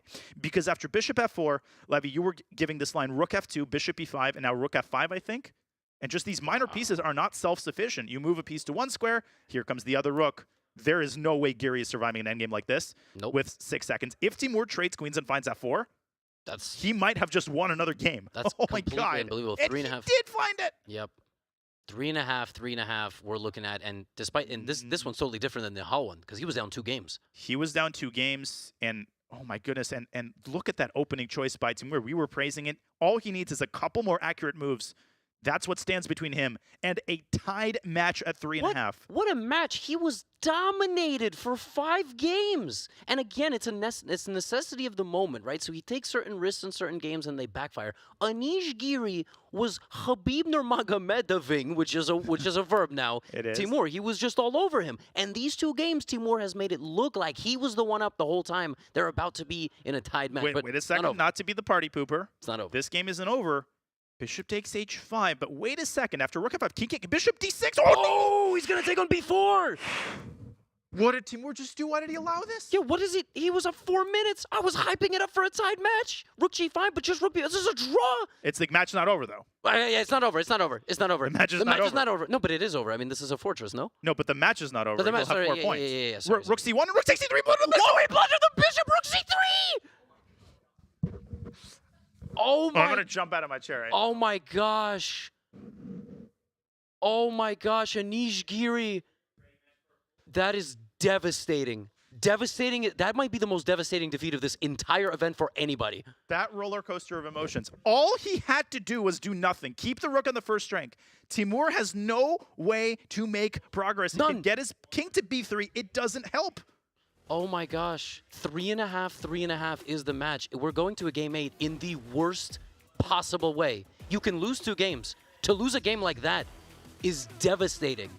I really don't know what to say. That was insane. We're seeing Giri-Radjabov, the hero of that game on camera. He did everything he had to do to win. Messed it up with a shocking oversight, forgetting that the b4 pawn can be captured with a fortress. And then Anish Giri blunders the bishop. Oh my lands, ladies and gentlemen. What a game 8 we are in for. Yep. Now we've got the last game of the round remaining. Sevian versus Nihal Sarin. I'm still shocked. What, both queens are hanging? This is exactly what we need in order to calm down. A position where both queens are hanging. Yeah. And another tied match. I think move the queen out of the way. Queen G4 right? game over, yeah? Queen G4, yeah. But time is even again. Sevian, good for him that he has, that's also winning. You know when the best move is to lose a knight for nothing, it's probably, And it's very important that bishop takes f5, you would then take the queen. Correct. So queen c7, and I think... queen h5. Wait, just a couple more moves required. I mean, I have seen Nihal pull out the craziest comeback. So at this point, it's literally never over. And that's not a cliche anymore. We just saw that in action in the Giri-Radjabov game. Yeah, exactly. Knight takes h6 is probably winning because you have some rook f6 after queen goes to c6. But yep. Sevian needs to avoid having 30 seconds on the clock. This is a disaster of a position to have with no time. You know why? Brain goes full crazy mode and goes, I gotta win right now, and you just break through, and then you hang something, and that's it. If Sevian loses, it's not a Giri loss. You don't play game 8. You book your tickets home. No, this is literally a must. And I mean, knight takes h6, bishop takes h6. Let me just make these moves on the... Okay, never mind. He's played queen takes h5. Queen h5. Let's see if he can chill out a little bit. Well, I mean, listen, you can move the bishop away from c2, but that isn't quite as satisfying. Let's Nihal eliminate the knight on f5. Yeah, I think he's gonna play bishop d3. The alternative is just to play h4. I don't know if you have the guts and the nerves here to play the move h4. Just give the bishop away and just look for like various HG stuff. But your idea, Levy, I think, is after h4, queen takes c2. And I'm not making these moves just because I want to wait for his knight takes h6. My idea was to take the knight, but then you hang the knight on f5. So apparently knight h6 there is the winning move. You were just testing my tactic. No, that was your idea. But h4, queen c2, and then knight h6? I mean, that's not human. Like, I mean, if he finds it, kudos to him, but the human move here is to move the bishop. And if you move the bishop, Nihal eliminates the knight, and guess what? To add insult to injury, he brings his dark squared bishop to g7. He offers the trade of bishops. And let's not forget about the psychology. Will Sevian be still winning after that? Absolutely. But he'll have a minute. The win will be harder than ever. Yep. And, you know, your throat starts to close up in those moments. Like, how am I screwing this up? Those negative thoughts enter your mind. We've all been there regardless of our rating. Everybody in the chat can relate to that. Yep, and I say they're young guys, but Sevian's 21. All right, he's 21, Nihal's 16. That's 5 years. That's 5 years of potentially building up the ability to have negative thoughts, and he's down to... And then he plays h4! All of that, and now here comes knight takes h6, surely. Just don't call me Shirley. HG is tempting until you realize that after bishop takes f5. What? Oh my gosh. He thinks that he's still winning. He thinks that he had to play knight takes h6 there. He had mate on g7 and h8 and queen takes g5. I think, Levy, that he thought he had queen e5, threatening mate on h8. The queen from c2 drops back to h7. And here's the thing. If you lift your rook up to f3, the bishop steps into d6 and guards How the does square. Nihal Sarin do this to people? Sam Sevian might actually lose this game. He's down to 38 seconds. The eval bar is showing equality. All white can do here is a draw. And now he's down to that 30-second mark. You see the hand on his head. He's probably thinking, what on earth is... These are some of those unbelievable 10 minutes I've ever seen in any kind of chess format. Yeah, and I couldn't be happier spending it with you. Aw. There you go. You injected so much wholesomeness into that moment. Now, I told you, Sevian's got to avoid this situation. Does he know? Does he have to flip that switch now 15 mentally? seconds. He has to think, there's a draw and I got to find it. And let's not forget, a draw does not lose him the match. Again, with 4 points, you do not advance. You need 4.5. He's played queen e5. Queen h7 is going to follow. Yep, the only move. There's also queen takes g2, sacking the queen with bishop h3, but I don't think we're going to get that. So after queen h7, he's going to go rook f3, threatening rook g3. You don't have this bishop d6 move, and what you can do is move the bishop out to e7 and vacate the escape square for the king. 10 seconds for Sam Sevian. This is so savage. Rook f3. Sevian's down to 7 seconds because he doesn't see a win. He's played rook f3. Now Nihal, I think, is going to move this bishop away from f8. This is absolutely insane. Just don't take on h6 here, because after rook g3, king f8, you are letting the queen drop into d6. Yep, you are met right there trying to escape. No, so the bishop has to stay on. Actually, any move on this diagonal, even bishop a3. Except bishop d6. Except bishop d6. Don't play good that point. No, good point. Is a draw. Is a draw, and he's got 2.5 minutes, and he's not rushing. There's no need to rush. 0. Your opponent has 9 seconds. By the way, I would normally see the situation in reverse. Right, in reverse, we would see Nihal Sarin with 9 seconds, and we would still expect him to play the best move. He's going to come up with something. He's deciding where to put the bishop. Probably he'll put it on b4, but a3 is also completely fine. This is about as nervous as Nihal gets. I mean, that display of anxiety, just like, fiddling with his lip. That's about as nervous as Nihal gets. They're both lip twiddlers, by the way. Neither one is biting nails or, like twirling their hair. They both kind of like have the hand here. No, I mean, it's true. It's an extremely nerve-wracking moment, and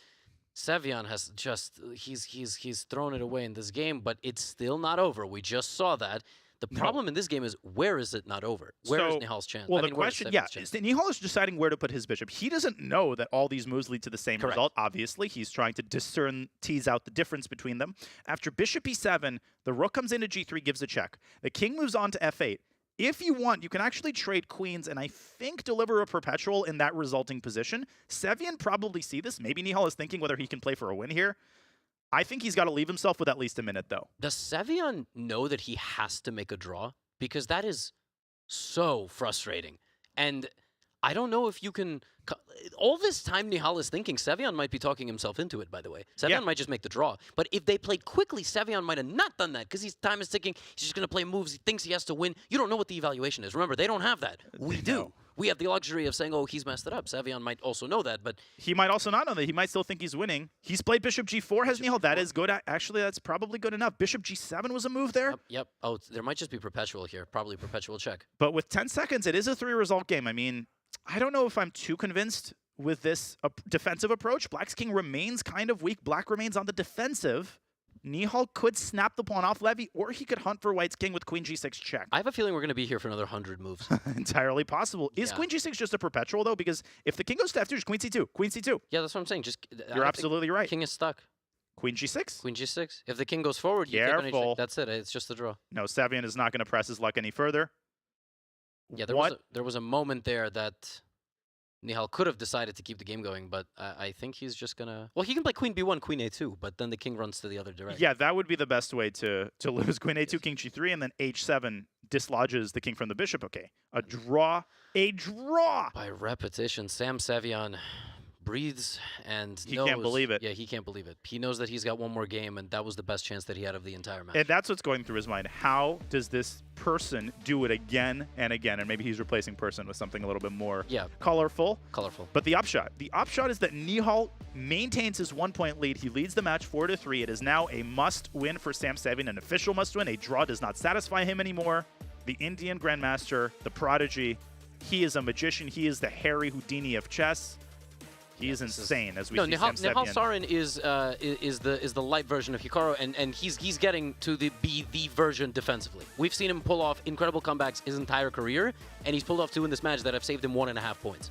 No, this was amazing. And just the concentration, the focus that Nihal puts into every game. We don't talk about that a lot. It's just amazing. But let's review our scores after this ridiculous epic round. Wesley So, he already clinched the victory in the previous round. He is through. Hikaru Nakamura, he stems what was a miraculous comeback attempt by JKD. He wins the match as well.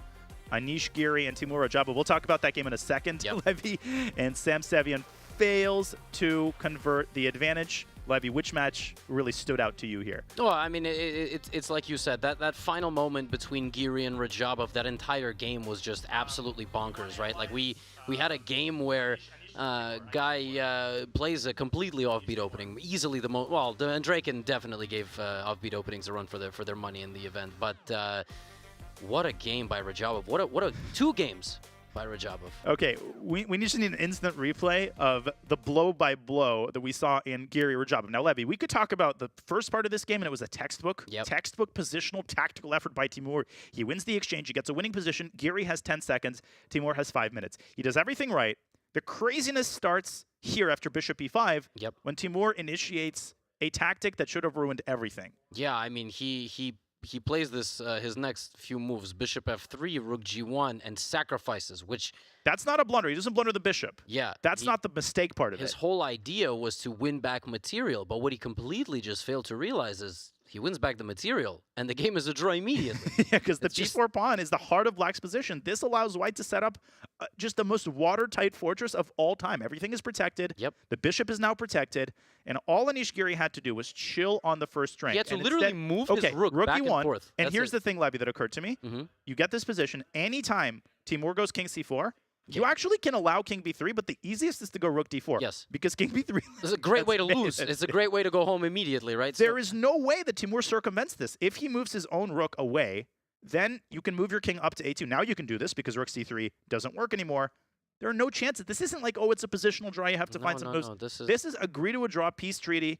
You're up a point. I mean, I get it. It's really hard. 5 seconds on the clock. I think rook that, like, c4. Yeah, preemptively just attacking and just blundering check and take on c3. It's just unbelievable. Unbelievable. That is what nerves do to you, ladies and gentlemen. And we are sympathetic to Anish. We're not sitting there. There's a reason for that. It's incredibly hard to keep her composure. But as commentators, we have to highlight the insanity of the moment. We had a lot of insane moments in this round. We Guess had a what? lot of insane How many insane insanity. moments are we going to have in the next round? I have no idea. So we've had so many fascinating storylines. The Dimitri Andreikin Wesley So match got started with some total chaos, but Wesley So ultimately wins. Then Hikaru, right? Scared. 2 games lost. Is Duda going to make this comeback? What was that Bomb Cloud decision? But Hikaru pulls it out in the end. Now we got 2 matches that are so close, and we get game 8. Let's go. Levy, that was amazing. We will head to a break, but before we head to a break, a reminder that the women's candidates has kicked off, and we have already reached the semifinals for Pool A. Leiting J versus Anna Muzichuk, who will make it through to the finals and one step closer to the coveted seat across from reigning champion Zhu Wenjun in the 2023 Women's World Championship. Do not miss a thing, ladies and gentlemen. Game 3 is tomorrow, right here at twitch.tv/chess. What you're currently tuned into, type !women's candidates in the chat for all of the details. And folks, we are going to take a quick break. When we return, we'll inch closer to punching our final ticket to the semifinals at the CGC. The final game will get underway. We have plenty of fresh subscriber content during the break, so if you subscribe, do not go anywhere. We'll be right back here from Toronto.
obviously after playing in Iceland and doing well, I'm just looking forward to the CGC, and hopefully I can win this one too.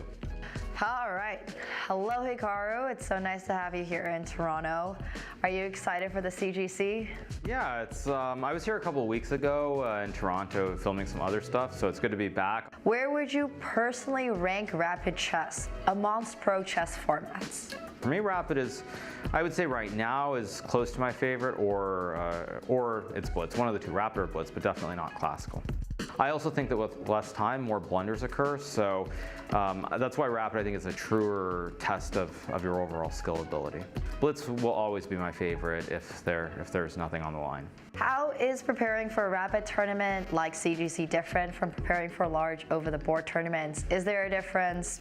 What's your process like? I don't think it's much different. Classical chess, it has to be quite a bit deeper. You have to look at many different lines, many different possibilities. In Rapid, generally, I think if you have an idea and you look at a couple of lines before the game, that's for the most part good enough, I've found. I was going to ask you, what are your own internal expectations for competing this week? As I said, I'm just going to try to play my game, and if it's good enough, it's good enough. If it's not, it's not, but I don't really think about anything else. I love that answer, just playing the chess. That's great.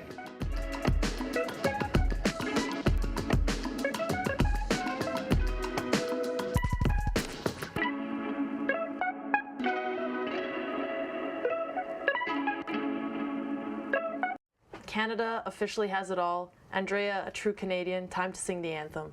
Oh, Canada, our home and native land, True patriot love in all thy sons. Come on, what's the next word?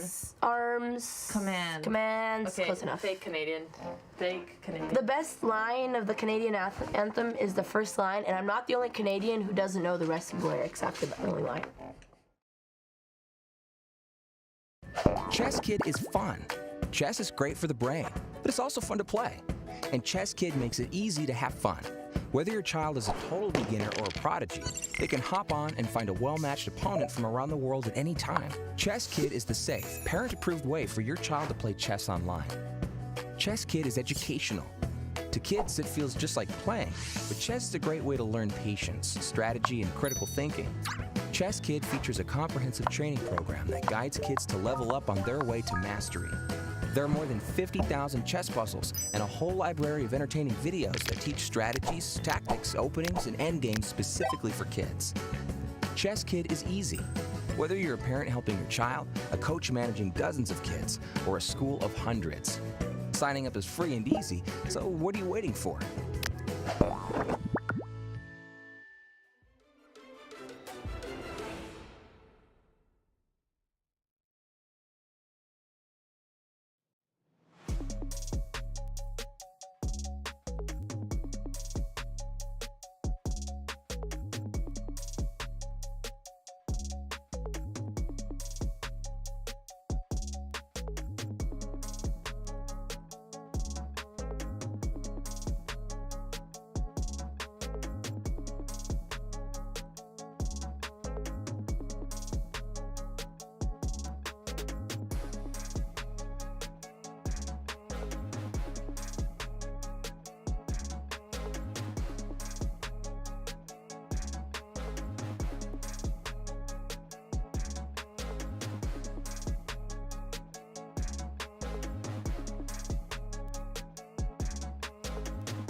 My sister was born in Vancouver, but as wonderful as Andrea and Vancouver are, it's pretty tough not to fall in love with the city of Toronto. Natural beauty abounds inside Toronto and pretty close by. The largest city in Canada, the people here have been playing chess in clubs, in universities, and in public parks for well over a century. Remember when Amaranth played chess in the hot tub? Shh. And now, this wonderful place plays host to the very first Chess.com Global Championship Finals. Facing elimination for weeks, 8 of the world's best players have survived to continue their quest for the queen-size share of the $1 million prize pool. Look at Hikaru's face. Hikaru's like, really? Wait, what is going on? Is he playing a Blanco? I'm speechless. My friends, you're in the right place. It's time for the CGC Finals. Toronto, Canada officially has it all.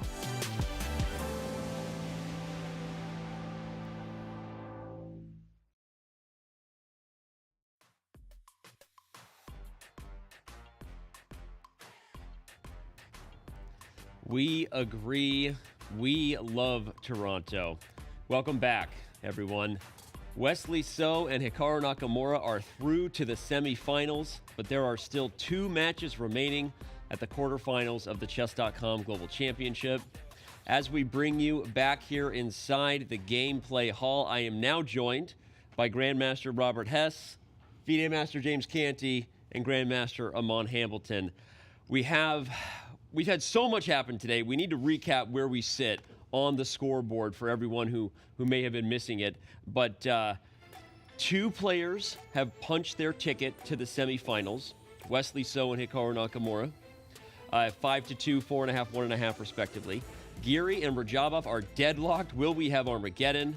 And then Sarin Sevian is now in must-win territory going into the 8th game versus Nihal Sarin. We're going to talk, of course, about these matches coming up, guys, but let's talk real quickly about our 2 players who punched their tickets.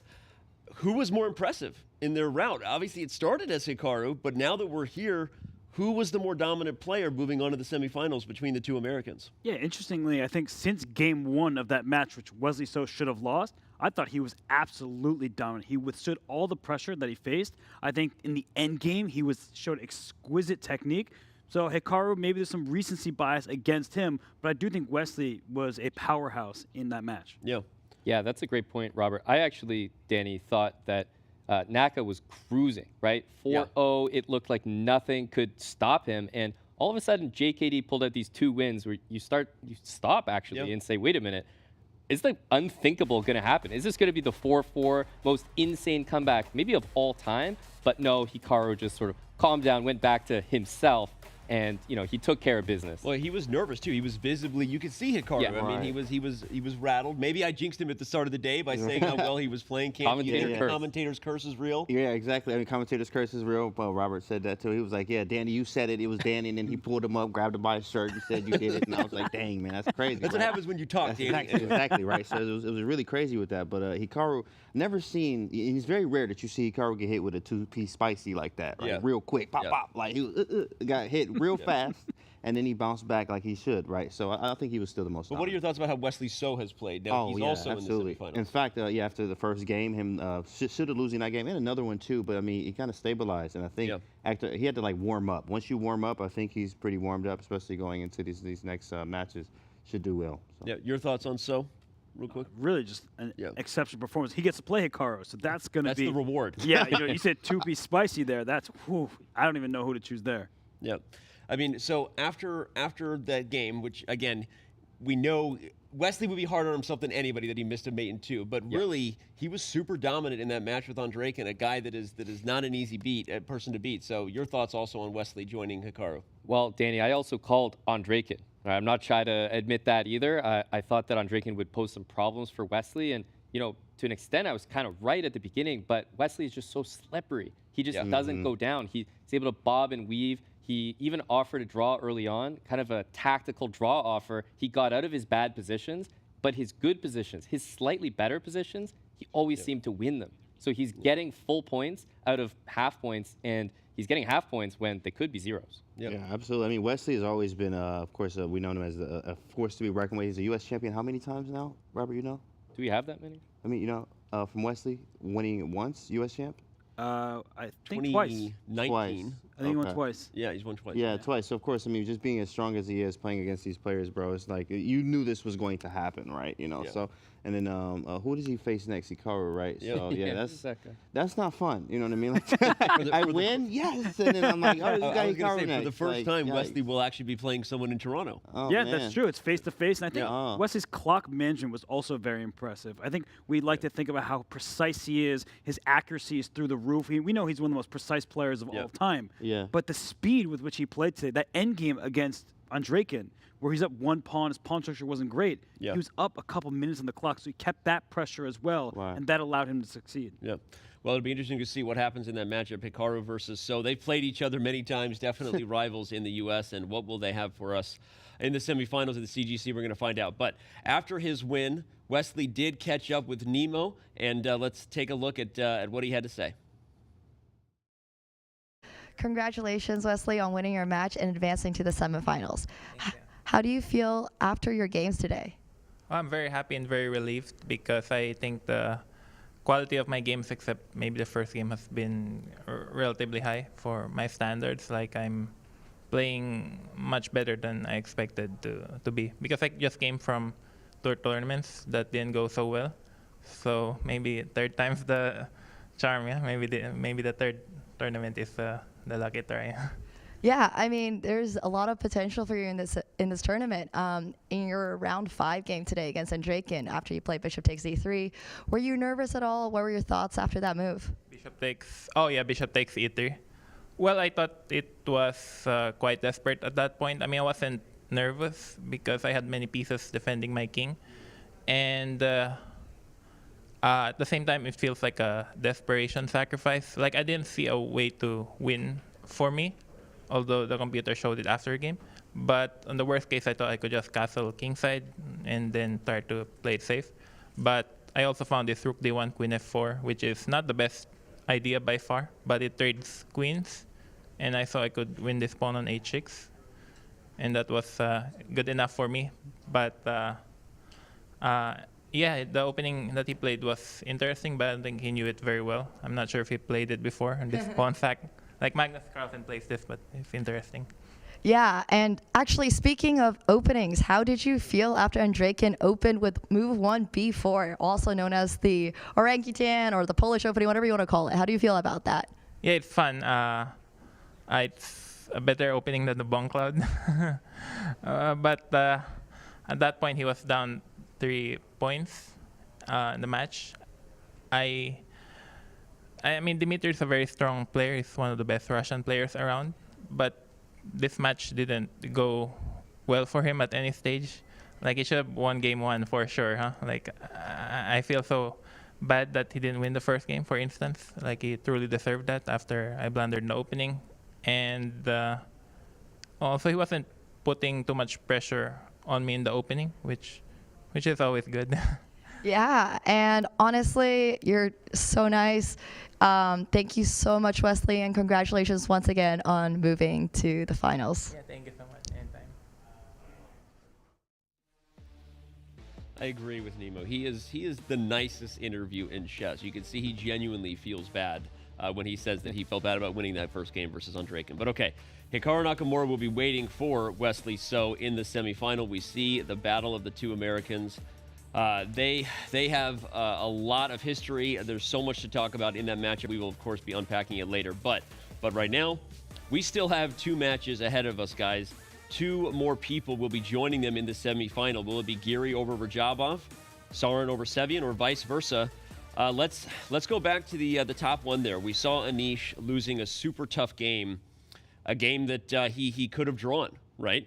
And it got away from him. So, Robert, your thoughts on what Giri needs to do emotionally, mentally, to kind of gather himself, given that he's the one, now that they're tied, who blew the lead? Yeah, the problem is he's lost 2 games in a row, and that gets in your head.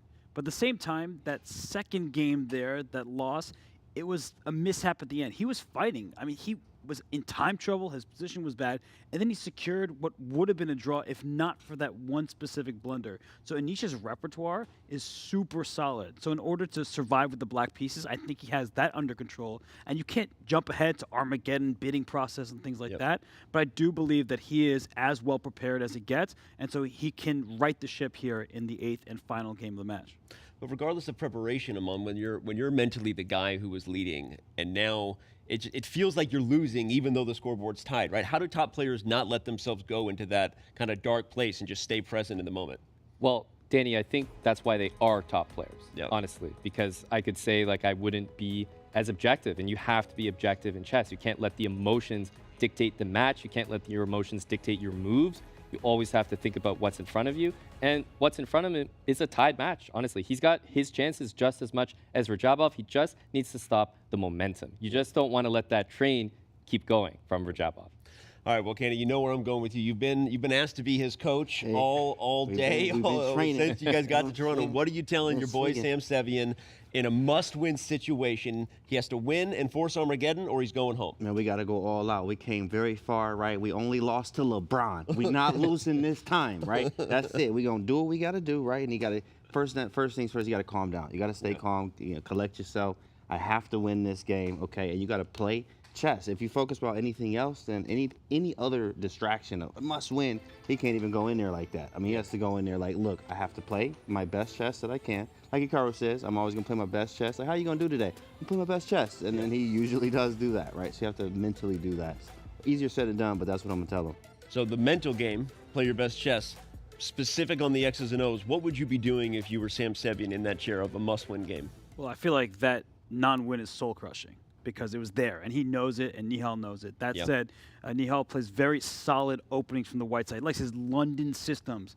How do you beat the London? I don't think anybody knows that. So I think what he has to do is just remain composed. That's the first and foremost step, because if he gets in thinking, I need to win, yeah, he does need to win, but then you go all out, and that often backfires. So I do think he needs to keep the game going, and then he can outplay Nihal Sarin. He showed that earlier in the match. Yep.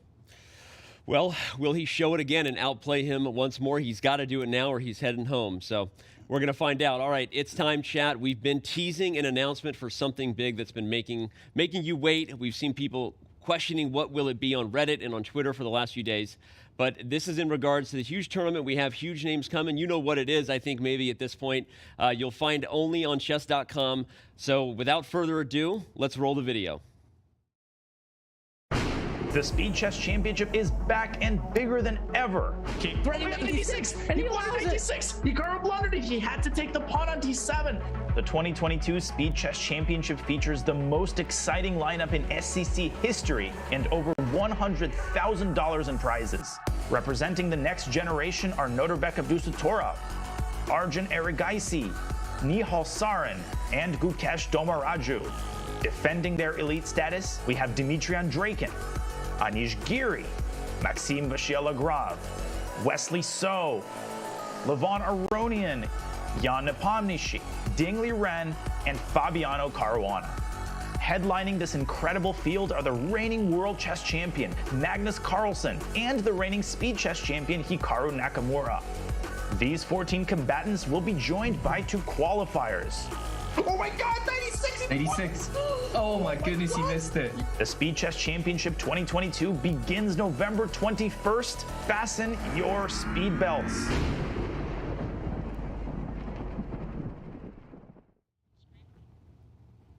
I think I speak for everyone when I say that the big news we're going to get into with Magnus Carlsen obviously playing again in the SEC, but really, will Danya completely lose his shirt this year in the SEC like he almost did there? What are your thoughts on that?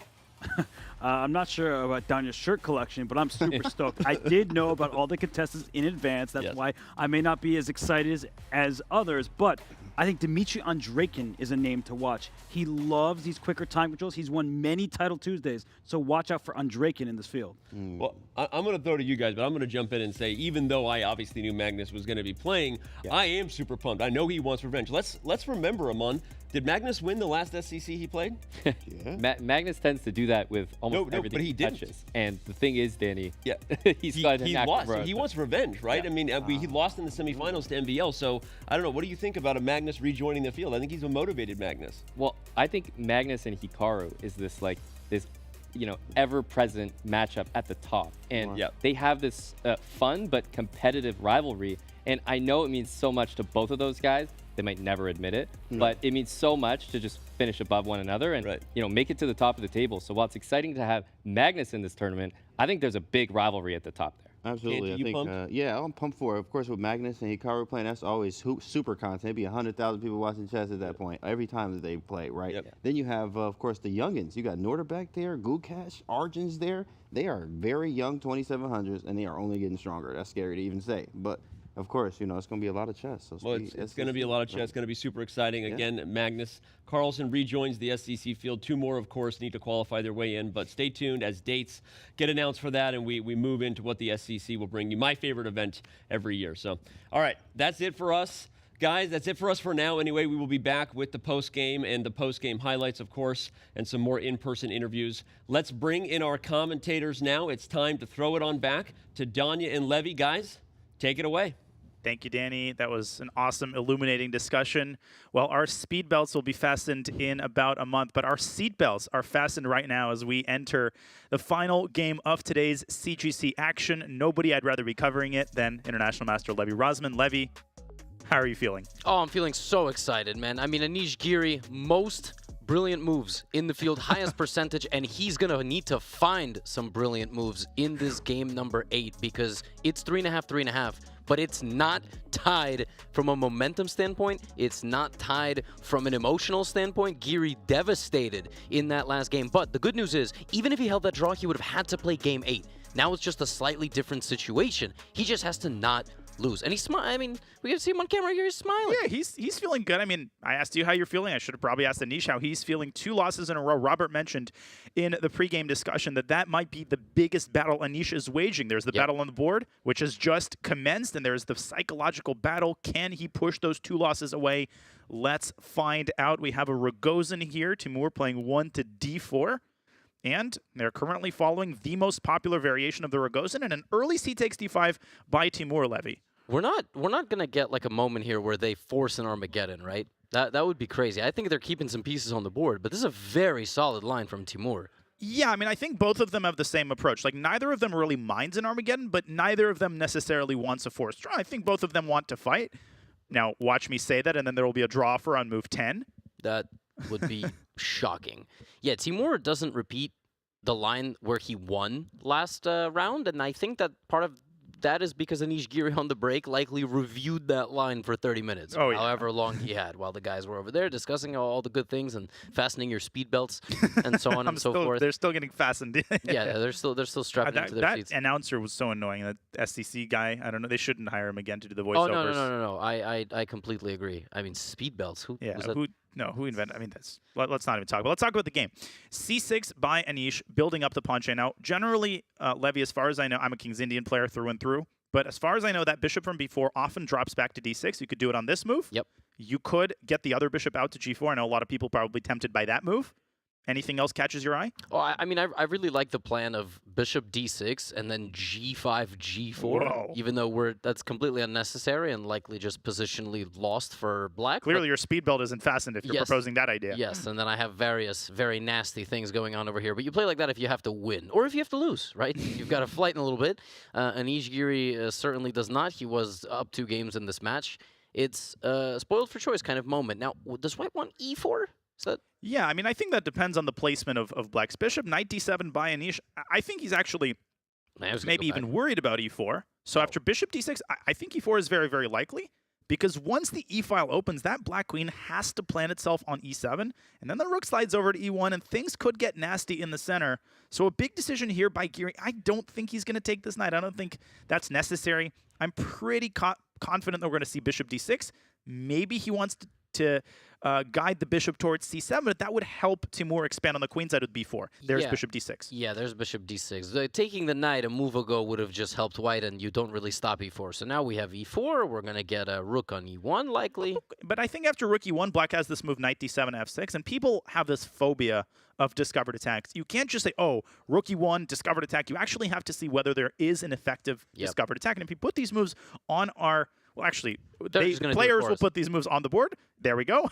See, we don't even have to do any analysis. Yeah, there's nothing. There's nothing here. For white, either thing that you take, bishop or knight, with your knight, the queen will happily recapture and avoid any sort of danger. I think I would put it at about 75% at this point that we're going to see a draw. Yeah. But things can always explode. Why am I so confident there's so many pieces on the board? It's just neither side has any weaknesses.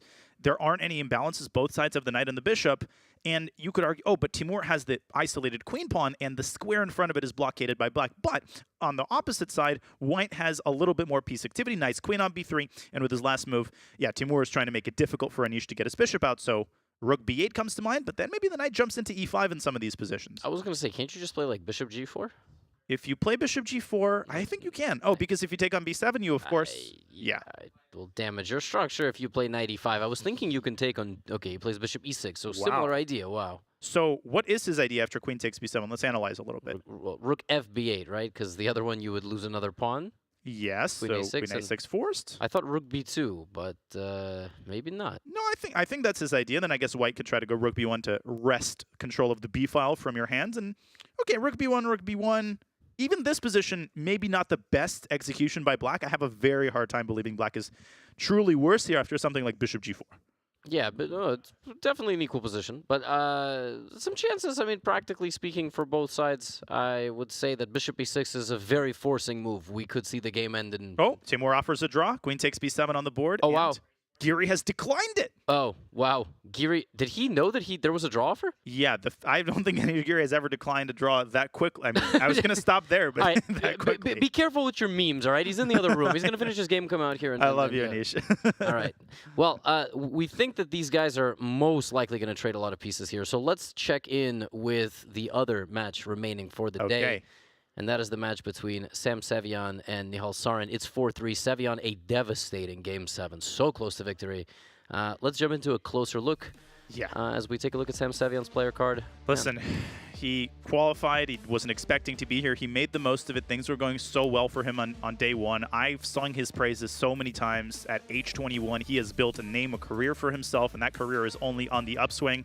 He defeats MVL, Rasmus Svane, Tersak on 3 incredibly strong GMs to get here. He's won tournaments. His pedigree needs no explanation, but right now, his back is against the wall. That last game was such a tough pill to swallow, and to make matters worse, even a draw doesn't satisfy him, and we see that reflected in his opening choice. G6 on move 1. G6, he's throwing it all out the window. The modern defense is a very reputable defense, but it is something that if you asked a grandmaster, you have to win with black. What do you play? Probably 60 to 70% of them would say this. Yep. Because it's cagey. It gives white an edge, but white still has to play. And see, Nihal is thinking, like, does he play the long castles, the short castle? Which kind of setup is he going to choose? And Magnus Carlsen recently has been playing the modern in a lot of online rapid games, and we're seeing that by move 10-15, he's equalized, and it's 3 chances to win, lose, and draw. All 3 results are possible. Good decision. It's a very solid line, by the way. Yeah, bishop c4. This is popular nowadays. The queen often comes to e2, and the idea frequently is to just push this e-pawn up to e6, but we'll get there when Sevian develops his knight to f6. We'll talk about it. I just wanted to add, second your point, that the modern is a sort of societally approved way to fight for the win. Is it a second-rate opening? Absolutely. It's not as reputable as the Sicilian or a Caracan or e4, e5, but insofar as you want an opening that doesn't lose on the spot and is a little bit less outlandish than Timur-Radjabov's b6, which apparently worked, the modern is the opening that fits the bill. And here we see Sarin Sevian taking a modern approach to the modern, delaying the move knight f6. The advantage of that is that now e4, e5 does not come with tempo. Will he play b5, though, Levy, and allow the bishop perhaps to induce the move c6, or is he going to take care of his kingside? Or a e6, knight e7 situation? Oh, yeah, that's another thing, right? e6, knight e7 also possible. Yes, that would be an invitation to play the hippopotamus for some reason. That's the name of that opening. Definitely a second-rate opening, but at this level, this is what we have to really, really hammer home, is that at 99.9% of levels, this is a great opening for black. Absolutely. It doesn't matter what the computer thinks. Chess has this overhanging entity of the engine that tells you what you should and shouldn't do, and you don't always need to listen. And this is one of those cases that Sevian doesn't care. He just knows he has to play for a win. There's no way to kill the game here. Black gets to keep many pieces on the board, in fact, all 16, so it's a good choice. And I've had students and friends come up to me and say, well, Magnus Carlsen said in the press conference that this line of the Berlin was bad. I need to change my entire repertoire. I'm not playing E4A5 anymore. You're not playing Hikaru Nakamura and Nakamura Duda, with full due respect, and neither am I. So you're safe if you play the modern. But is Sam Sevian safe in this position? I think you're exactly right. I think he's deciding two things. The first, does he want to push b5? The second, where does he want to put his knight? You're absolutely right. And Levy, I would argue that the hippo is a lot more appealing because now the bishop on c4 is just kind of biting on granite. Exactly. And then black can play b5, c5, whatever, expanding in the center. Rook e1 is, of course, a very natural move. Notice how Nihal has not committed. Wow. H6. That is that even early. Yeah, so he wants to play g5. That's the idea. Yep. And also this prevents the natural development of the bishop to f4. Of course, it doesn't really prevent discourages it. You could do it, but then g5 at any moment, and the knight comes here. It doesn't also prevent the development of the bishop to g5. That would just happen to blow under the bishop. Yes. Or to h6. Just might as well just go the entire distance, right? Yeah, so c3, and Nihal's just sort of like, you got to win, dude. Yeah, Nihal's chilling, and I think it's important to point out, you might say, well, why did he put the bishop on c4? b5 now comes with tempo. When the position is this closed, the value of a tempo diminishes greatly. This isn't the same as a tempo in the knight or for a King's Indian, where every tempo, every developing move matters. Here, yeah, Nihal can afford to make the same, two moves with the same piece. And I'm very curious how he's going to position the rest of his minor pieces. Is he going to bring the knight to g3, as one would in a Ruy Lopez? This would make a lot of sense, Levy, because the big drawback of the move g5 is that it creates a big weakness on h5, and there's no better piece to occupy that square than a knight, especially with the black bishop on g7. I'm betting we'll see knight f1 at some point. Yeah, bishop now goes back to d3, just basically preparing for the next wave of game that is to follow. Sevian has made all of the natural moves. Now, will he finish the hippo with b6 and bishop b7? Will he castle? Sometimes you don't even castle. You just leave the king in the center of the board. I need to interrupt you. Yep. We just had a result. Anish Giri thought better of that draw offer, and he has just offered a draw back. Something funny happened where Timur offered a draw again. Anish Giri didn't notice it, but then immediately offered a draw back. Is that offer reasonable? We have this final position with the rook on b6. We see Anish Giri on camera there, looking intently at the monitor. What's he thinking about right now? What's going through his head? I'm playing an Armageddon. I'm so nervous. Yeah, this is always a very fascinating decision to me. What goes into forcing an Armageddon, right? Because that's essentially what Timur did. Yeah. And 4-4? Yeah. It's our 4-4. It's our 4-4. Yeah, we got here with 2 decisive games per side, dead even, and Armageddon is on the way, not for society, but for these two players, as this is it. This is the way we break ties in chess, for better or for worse. This is all we got. I'm very pumped, and we predicted this. Listen, whatever the outcome of the Armageddon, what a comeback by Giri-Radjabov. If he wins 2 games, let's take a quick look at the final position of this game. Levy, I want you to tell me whether the draw offer was justified. My answer is yes. If I would have to choose either side, I would probably take black here with that nice d5 square for the bishop. But I think what Anish was saying, first of all, I'm reeling after these 2 losses. Let me take a little bit of a break. Now I'll have some time to rest. And after queen a4, bishop d5, knight e5, I think the offer is totally reasonable. Yeah, but bishop b3 wins a pawn. Oh, whoa. It does win a pawn. Bishop b3, queen a5, and queen takes d4, and you can't move the knight. Okay, so maybe he should have played on. Is that what you're saying, Levy? Yeah. Wait, is he better after rook b6? Well, maybe queen a5 instead of queen a4, but still bishop d5. And yeah, but and now there's knight e5. Yeah. Now there's no bishop b3. Okay, so I would have at least waited for Timur to play queen a5 before offering that draw. Yeah, but this position is sort of a stalemate of both sides, right? Yeah. It's difficult for black to move the c pawn. It's difficult for white to move anything, and okay, they're forgiven. Yeah, but this is still very stressful. Forcing an Armageddon is it's a gamble. It's basically what it is, because now there's a wagering system, right? So I mean, this is very stressful. It is, and what's bad for the players is good for the commentators. We're happy we get an Armageddon. We'll let the players we'll let the players rest. Just love those letter L's. It's like when I was calling you Wesley yesterday. Yes. And we have one more game to look at. Ladies and gentlemen, Fasten your speed belts yet again, because it's 4-3 in Nihal's favor. Sam Sevian facing a must-win game, and this is the position on the board. The pawns in the center have been traded, so we have a wide-open D-file. Anything that leads the game closer to equality and a draw is obviously in Nihal Sarin's favor. Levy, first impressions from me, I'm pretty pessimistic. This looks rock solid for the Indian phenom. I know. Creating counterplay here with black is going to be unbelievably hard, because if you play h5, you weaken the dark squares. You play g5, you weaken the light squares. You play f5, exactly. You weaken the structure, and you weaken the king. What else can you do? That was such a nice explanation. You're exactly right. Whichever pawn you push, you're castled to that side. Maybe if I were to choose between these three moves, I would definitely go with f5. That's my King's Indian influence speaking. But I think Nihal might not even allow Sam Sevian to play f5. I think he's going to throw in the move queen d2. The point is not to win the h6 pawn. Obviously, black is going to go king h7. Yep. But after you put the king on h7, f5 is even less appetizing because it walks right into the pin exerted by the light-squared bishop. White could also go rook a d1. Black will go rook d8. And a simple move is just to, let's say, move the queen off of the d-file.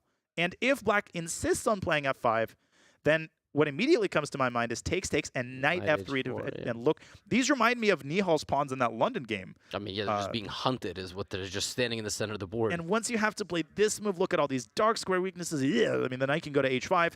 Okay, enough of this, because they have gone down a slightly different path. Nihal has gone queen e2 immediately rather than queen d2.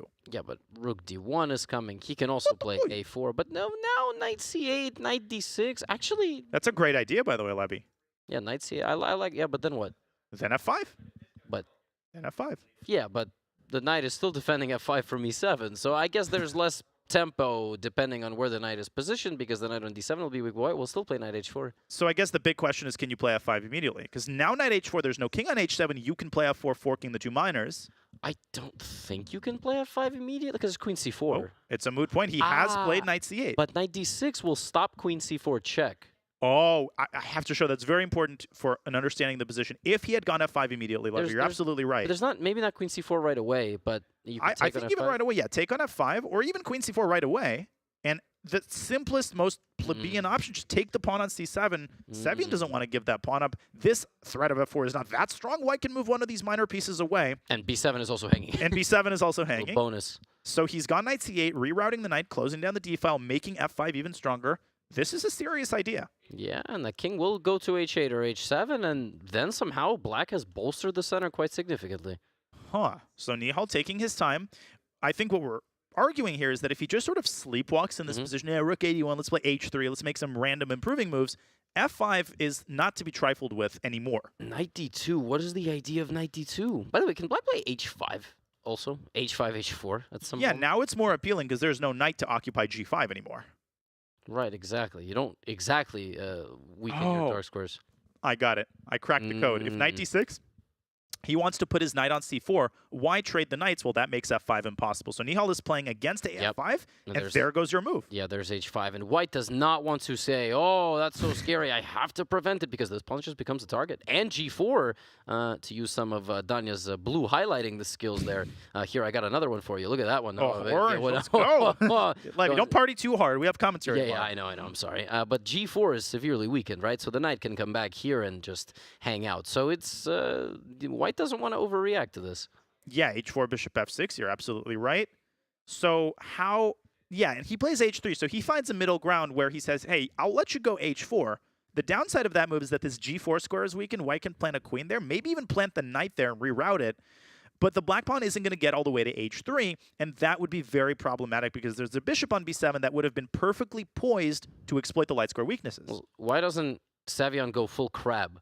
He played on h5.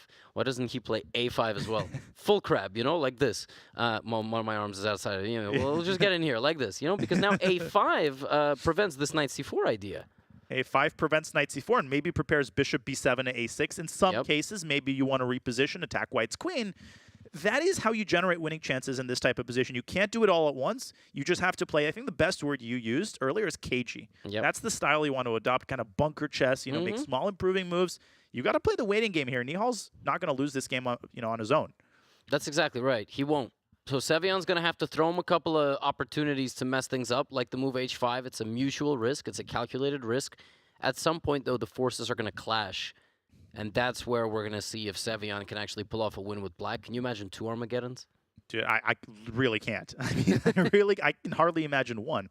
Now, 8 minutes, 50 seconds. Right now, the time is not a factor. We won't even really mention the clock until one side, let's say, gets below 6 minutes. But you don't want to get too below your opponent. Nihal's played fast. He's played solid. He's played reasonable chess. But if you showed Sam Sevian this position, Levy, and you say, well, that's the position you're going to get 17 moves, and I think he would accept it. I think this is a serviceable type of position in which you truly can play for a win. Yeah, I tend to agree. And Nihal is stuck in this weird situation where it's not just playing your best. It's I don't need to take too many risks. I'm up 1, he has to win. That's usually not how chess works. Usually chess is, well, I have position XYZ, and, you know, the benefits of my position are this, and the negatives are this, and this is my plan. And A5. Wow. Now, any chess player who gets to play H5 followed by A5 is just tremendously happy. And they're both good moves. Even if it's on move 1 and move 2? Well, if you did that against me, you would win. But yeah, maybe not exactly against people of similar skill level. But yeah, Queen E7. And I mean, we have zeros. But I don't think this is a zeros like the position is dead, right? Computer shows, oh, it's zeros. I think computer just doesn't want to evaluate the position. Yeah, I'm too lazy. I'm, you know, let me drink my coffee and relax. But this truly is an equal position. This is the definition of equality. And a lot of people conflate in their mind, oh, it's equal. It means it's going to be a draw. I could give you plenty of 0-0s that are draws. This is an example of a position that's totally equal, but with chances for both sides, very rich middle game, lots of pieces left on the board. And I would say it's a smidge harder for white to play. I mean, black has a bunch of improving moves on the docket. Knight d6, bishop a6, rook a8. Guess what? Nihal's already brought his rooks into the center. He's having a hard time putting his knight on c4 because of this bishop a6 move. And to make matters worse, if he moves his light square bishop out to d3 and says, I'm not going to let you get to a6, that walks into the other knight escapade to c5. So it's just a little bit uncomfortable here for Nihal. Let's see how he handles the next couple of moves. Yeah, knight c5, and then white really doesn't want to trade bishop for knight because they've watched enough Gotham videos. They say, you know, 7 or 8 times out of 10, you don't want to trade a bishop for danger knight. Danger level super high. Yeah, and in this case, we're not going to see any danger levels. For example, computer here, one of the moves that it suggests of its infinite zeros is the move, not that one, is the move. And by the way, you see black is better immediately. That's a big move. Yeah, so essentially, Nihal just wanted to do nothing, and by doing nothing, he did something, and he did something bad. The best, one of the options was f4, but like, why would you play this move? Like, why? That's a completely unhuman move. Totally unhuman. Yeah, to weaken the e5 square like that after the trade? Yeah, allow your opponent to put a knight there and put this silly pawn on e4, so he does the baby version of that, and like you said, Sevian's position is playing itself right now. Yeah, it is. And knight c5, you can see how quickly he played that move. Now, you might ask, well, why is f3 a mistake? It's not just because Ben Feingold calls it a mistake. Right. It's also because I think the reason is pretty simple. You're making weaknesses on the dark squares. That knight can migrate around to e6 and then f4. Now, obviously, Nihal saw this. Yes. I think he just may have underestimated the extent to which these squares are going to cost him. Black has queen h4, maybe get the bishop in. His idea, I think his idea was just queen f2. To hit the knight, and then knight e6, maybe knight e2. Let's make these moves on the board. Yeah, queen f2, knight e6, and, you know, maybe knight e2. And he's basically saying, haha, you have nothing, but, that's not a strategy to win games. Yeah, but I bring the other knight, and then f5 once again becomes a real option for black. You don't have to convince me. You got to convince Nihal that black doesn't have any play, and he really does, because he's made every improving move, and he has more. And once again, if you check the engine, it's again proposing f. I don't think we're going to see this move at any point in this game. He's already played f3, signed a contract. I'm not pushing this pawn to f4. Yeah, he didn't actually sign a contract, by the way, just a legal disclaimer. No, we're not. Yeah, nobody put a contract in front of him. No contract, no NDA.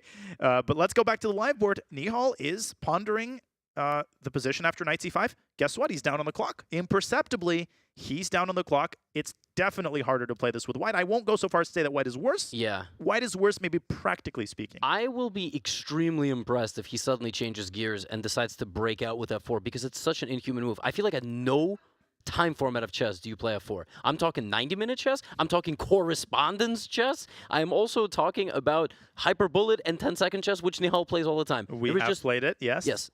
This is not, you do not play the move f3 to f4 if you're going to not trade knights. If you just play that move and, you know, you knight e2, f4 at least now makes more sense. I think he's going to go knight e2. What other... Good stuff by you. I think you called it. I think that's his exact idea. Also, knight e2 takes the sting out of the move h4. You could also contemplate a move like bishop b3, but that does allow the knight to jump into f4. And the last thing you want to do is give away your dark squared bishop. It's the only piece that supervises your dark squared weaknesses on the king side. I don't think white wants to do anything overly committal. Okay, bishop d3.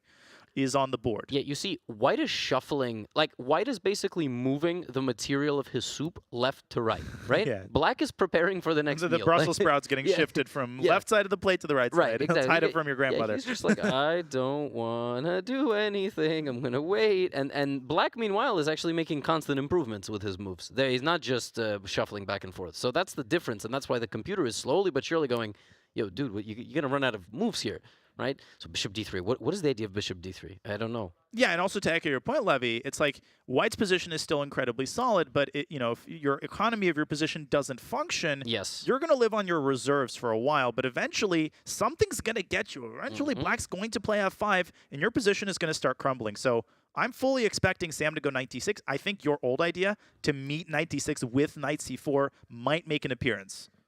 It goes to show you just how much these peculiar openings can confuse even the best players in the world. Right? Yeah. Because the hippo is supposed to be not great. And anybody watching this is right in the beginning, oh, he's playing the modern. Oh, he's playing the hippo. You got players out there, expert level players in chess going, oh my God, what is he doing? This opening's not good. I can't believe he played. He's better with Black. Yeah, I was playing that. It's move 21 and advantage Sevian. Definitely practically. Look at that. Is the cameraman shaking the camera? I think Sevian's shaking his leg under the table. Yeah, exactly. I think he's like hitting the table a little bit, but the cameraman just standing like no. Which is a classic. Can I show you a line? Yeah. Just for a little bit of comic relief? Yes. If he plays, and right now there's a big decision, he might take on f4. I'm not ruling that option out.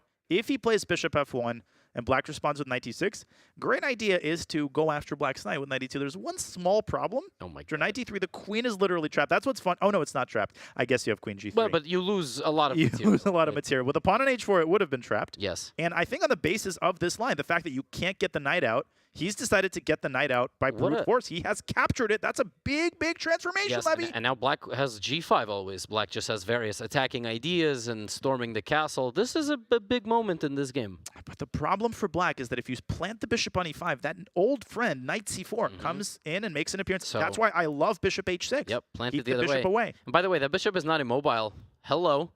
Hello, dark squares. Right, hello. Thanks for putting 4 pawns on the light squares. I think he'll do it now. And trading your dark squared bishop, yeah. There was an interesting idea for Nihal to sack the e5 pawn and vacate the e4 square for his knight. Now it's off limits because bishop h4 threatens to win an exchange. He's got to move his queen. I think he missed that. Like, I don't know how he missed it. I kind of feel like he missed it. Look, I mean, if you watch his expression there, he got annoyed. Yeah, because you just don't think, you think bishop h6 is defensive. You don't think that bozo on h6 is going to walk to h4, right? That bozo on h4 is winning some pieces all of a sudden. Yeah, We exactly. need 2 on the board. He might sack the rook on e1.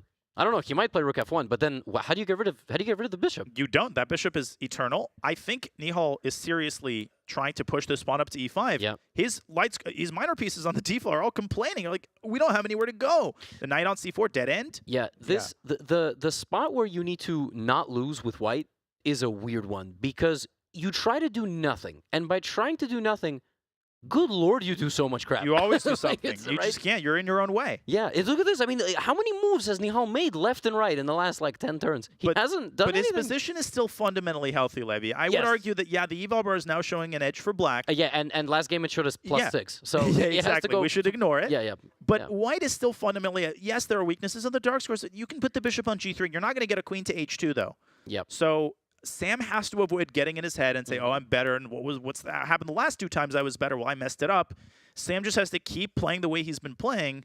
The clock now showing 5.5 minutes for both players. Yeah, percolating. We're getting deep down here into the waters. Good job though by Sevian keeping it close on the clock. We know what happens if he doesn't. We do indeed. Now, will he try to stop the move e5? You could put the bishop on f6 if you're worried about it. No, you don't, because... Is he going to do something like queen g5? I feel like he's always going to try to make progress. He might play rook e8. He might play queen g5, yeah. But rook e8, bishop b5, man. Oh, yeah, fair point. Bishop b5 is extremely annoying. I would, Knight d6 here walks into e5. That's the worst thing you want to allow, isn't it? Yes. e5 with tempo. Yeah, e5 with tempo. Man, bishop f6 of... Dude, that's hard. That's a hard problem to solve. How do you actually stop White from expanding with e5? You don't want to go c5 here, I would imagine, Levy, because that weakens all these central squares. But c5, knight b5, you could try to trade the knight. Yeah, but the light squares that you're surrendering there, knight a7. I can get behind that. I think he actually might be preparing c5 in certain cases. He's also preparing to get this rook into the game. Yeah, that's definitely an interesting move. Bishop a6 here is such a wild idea for white to just trade light squared bishops. Just sneak it in there. Yeah, because how else do you make progress? I think Nihal has had way too much shuffling back and forth. It's time to do something. It's time to do something. So, but let's. Okay, what if he goes e5? You really want to make this move? I really want to, because I want that breathing room for the pieces. I guess after e5, black can go rook a8. I thought. Oh, and that's maybe one of the reasons he played knight a7, Levy. Ah, because if now e6, c5, well timed. And there's no bishop b5, which used to be a move. So you're absolutely right, though. e6, c5, and if ef after queen f7, queen is hanging, the knight is hanging. Yep. There is complications with the move bishop c4, but this is exactly the kind of position you want. Yep, exactly. Exactly right. Knight a7 is it's a multi-purpose move. And computers kill the allure of moves like knight a7. Knight a7 is actually a brilliant strategic move. Preventing knight b5, bishop b5. Computers like, haha, stupid move, prevents rook from seeing a6, bishop a6. What a dummy allowing bishop a6. So are these guys? Yeah, because actually knight a7 is very interesting. And Nihal has to play bishop a6. Because literally he has no other way. And just the fact that he's made Nihal take another minute off his clock, even more, is already a sign that knight a7 tosses the ball with intensity and intention into white's court. I mean, ideas are being carried out. The rook is coming into the game. Bishop a6 is a move that shows that you understand that there's a sense of urgency. Yep. As we see Sevian there on the big screen. He's not focused at all, is he? No, Stop watching Netflix, Sam. Come on. Yeah, Take this seriously. Don't joke about that. They have no access to anything. I tell you, this is like a Black Mirror episode, right? You got like Nihal just in the really speed dating. You know, I'm telling you. I've only seen a few episodes of Black Mirror. That was a good one. Yeah. Love Black Mirror. Yeah, Black Mirror's pretty good. And Nihal, super focused. Do they have the lights on in Serbia? Like, we got, like, giant lights here. They're like, no, you guys are, for not being able to make it to Toronto, you're sitting in a room, you got one lamp, all right? Whoa. And if you lose, we're going to turn it off. He's played bishop a6? Yeah, bishop a6 on the board. Hunkers down, doesn't rush, figures out what the best move is, the flaw of knight a7. The only flaw, the only flaw is that it lets go of the a6 square, gets white this move, and now the bishop pair is going to be eliminated. Will Sevian capture that bishop and try to use that placement of the queen on a6 to get his knight somewhere? But where? You can't go knight. Actually, you can. You can go knight c6 in that position. Yeah, you can go knight c6. Wow, and then you have various queen c5s at the end. Do we want like a queen rook bishop versus queen rook knight situation? I don't think so, because I feel like it's too drawish at that point. Yeah, I don't think so either. With every piece that gets traded, the effect of black's dark square control gets diminished, right? Every piece, okay, big deal. You've got a bishop on g3. If it sits alone, it's not participating, you know, in the rest of the battle. Yeah, look at that chair shaking.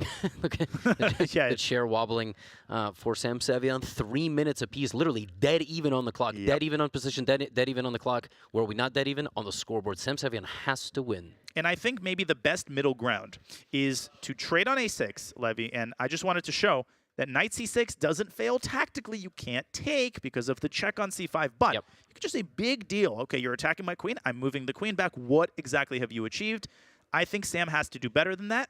So I'm guessing he might make a neutral move, such as rook a8, maybe rook fd8 to preserve the possibility of a discovery. He's got to make a decision fast, though. He's now down 30 seconds on the clock. Yeah, and again, this happened last game. This happened last game where it was even, and he was completely winning. And now he's not completely winning, and he's going to get 1 minute down. We might have a total repeat. This is exactly the way that I thought Nihal Sarin was going to win this match. I did not think Nihal Sarin was going to play 25 moves of prep that Sam Sevian didn't know, put him away in 4 or 5 games. I thought it was going to come down to these tiny critical moments where Sam's better. Sam's completely winning, like last game, or Nihal's a little bit better, and their time is ticking, and you got to be clutch. You got to hold your nerves. Nihal Sarin, I think, holds his nerves better than like anybody in this tournament, maybe not named Hikaru. Yeah, no, I literally was opening my mouth to say that at his age, and I'm a big, you know, I'm a fan of both players, but what impresses me especially about Nihal Sarin is just what you just outlined, that ability to keep his nerves and keep the objectivity. He's in a must-win scenario. He hasn't had too many of them, tons of money on the line. He continues to play the way he always plays. He doesn't artificially modify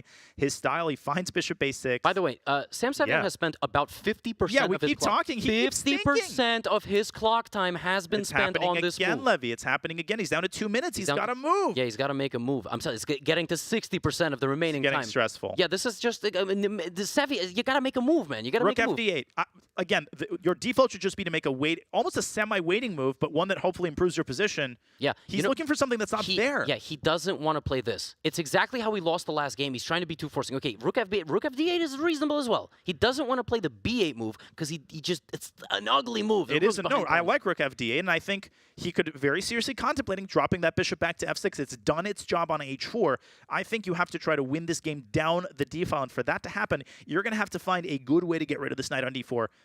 Now, Ball is back in Nihal's court. What does he do? It's not easy for him either. Yeah, logically what you want to say here is, Nihal, you got to keep the clock, right? Like, I mean, you see Sevian is tanking, but Nihal, like, somehow just also may not have the best time management skills. He will happily get down to 10 seconds on the clock, and he has the nervous system. To it. Yeah, he has the nervous system to get out of it, but I'm good at, put the pressure on him as well. He's got to play fast. But does he have the nervous system to keep his queen on A6, or will he withdraw that queen and bring it back to E2? There's nothing inherently wrong with keeping the queen on A6. I would even consider moving the king to H1 in order to eliminate this old friend knight C6. Then you can take on C6, and there's no more check on C5. But that is a ice-cold prophylactic move, and with 2:45 on the clock, is Nihal going to want to do something a little bit more drastic than that? King H1, despite there being no danger whatsoever playing this move, it feels weird to put your king on a light square when everything is on a light square, and the bishop, and you're like, oh, I'm going to get mated over there. Yeah, the queens don't teleport, all right? Nope. They move in many directions. They don't teleport. It's a hard move to play. You never want to play king h2 because you allow bishop g3 check. But believe it or not, I'm not even sure that's good for black to play bishop g3 check because knight e2 back. So yeah, the bishop is banished to the island and it can't get back into the game. But queen e2 to me, my eye keeps getting caught by that move. You bring the queen back to home base, and again you say, hey, Sam, what is going to be your next step toward improving your position? Let me answer my own question. These guys got to hurry it up, man. They can't. Literally, they're spending all their time. Both guys, 60 seconds percent, of their remaining time has been spent. They're about to be dead even again. Nihal deliberately, seemingly does this. He can't help it. He's addicted to it. But let me tell you, I think what worries him is the prospect of black doubling rooks on the D file. Oh, you're not scared about losing the knight? Well, I mean, if the queen moves back from A6. Yes. If the queen moves back to A6, which it just did. Wow. I think Sam might go rook D7, double rooks, play C5, and say, I am going to just smash you down the D file. Yes, 146 each. I feel like it was just 346 each. They're just losing their time together. They're going hand in hand. Excellent move. Excellent move by Sam Sevian, expanding on the queen side and controlling the B3 square, and knifing his way into white's position. And A3 is not a great move because this bishop, in the long run, will eat every one of these pawns. It will. Any endgame. Name it. You're absolutely right, Levy. Now the bishop has a clear dream scenario. Get it to C1 in an endgame. Wow, the eval apparently is minus 1.2 with a queen E5, queen C5 maneuver, and then there's no knight coming to B3, and there's no B2 to B4. The queen can live on C5 forever. Yep, that's an excellent square, and to make matters worse, the bishop, I'm indicating the move. He's played the move. Bishop back to F6, harassing the knight on D4. And Levy, if the knight moves back to C2, not to sound like a broken record, but if the D file opens up, black is more active. Black is better poised to exploit that D file opening up. Sam's getting nervous again. You can tell. You can tell he's kind of leaning forward. He's got the hand there again. He's like, I know I'm better, all right? I don't care if I'm down 4 games, or rather 4 games to 3, not 4 games, but he's lost 2 of 3 games today, but he knows he's better. He's got to keep that composure. He's now up on time. Nihal to move. Nihal to move, 70 seconds on the clock. Why not queen c4? Isn't that just a very natural move? What are you worried about there? Oh, the knight has gone back. And now black can bring his own knight into the game, which Sam Sevian does without delay. He's taking over the game. He's taking over the game. He is for now, but Nihal is still pretty solid. Sam in a must-win scenario. Even a draw does not satisfy him.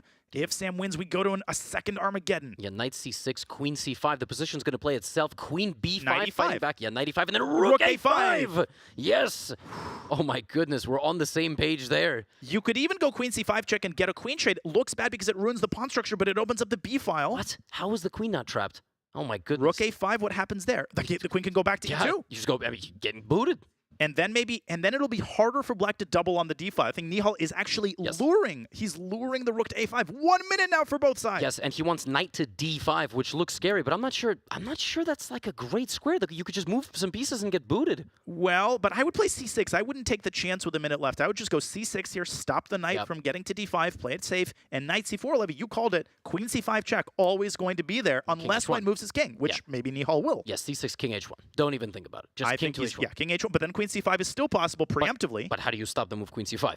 You can't. Yeah, you just have to fasten your speed belts. Yeah, fasten those speed belts. I hope they're fastened tight. 45 seconds now for both sides. Oh my gosh, this is crazy. These guys are going hand in hand to the depths, and this is what we wanted when we knew that this match was going to be upon us in the first round of the quarterfinals. But the air, it's getting harder and harder to breathe for Nihal Sarin. Sam continues to grab space and control key squares. Will Nihal play a move like c4, trying to just break open the position in Sam Sevian's time pressure. Yeah. This is the same structure we had in the game yesterday, by the way. He had the C6 pawn was on C4, and he was completely restricted. But it was the other way, right? It was the reverse. Just C4, he's looking to break out. Amazing move. What amazing just sense of the position for Nihal. This is exactly what he has to try, Levy. The problem is that if white takes on b5, the d5 square opens up again. I don't think black can afford to get that knight to d5 in this version. And the thing for Sevian is he's nervous because he knows what his opponent is. You ever catch a big fish? I don't really go fishing. It starts flapping around, and that's basically the equivalent of Nihal Sarin. He finds the one way to get counterplay. And that record is playing through Sam Sevian's head. It's happening again. It's happening again. He's got to put it out of his mind. The c file is open. The c6 pawn is weak.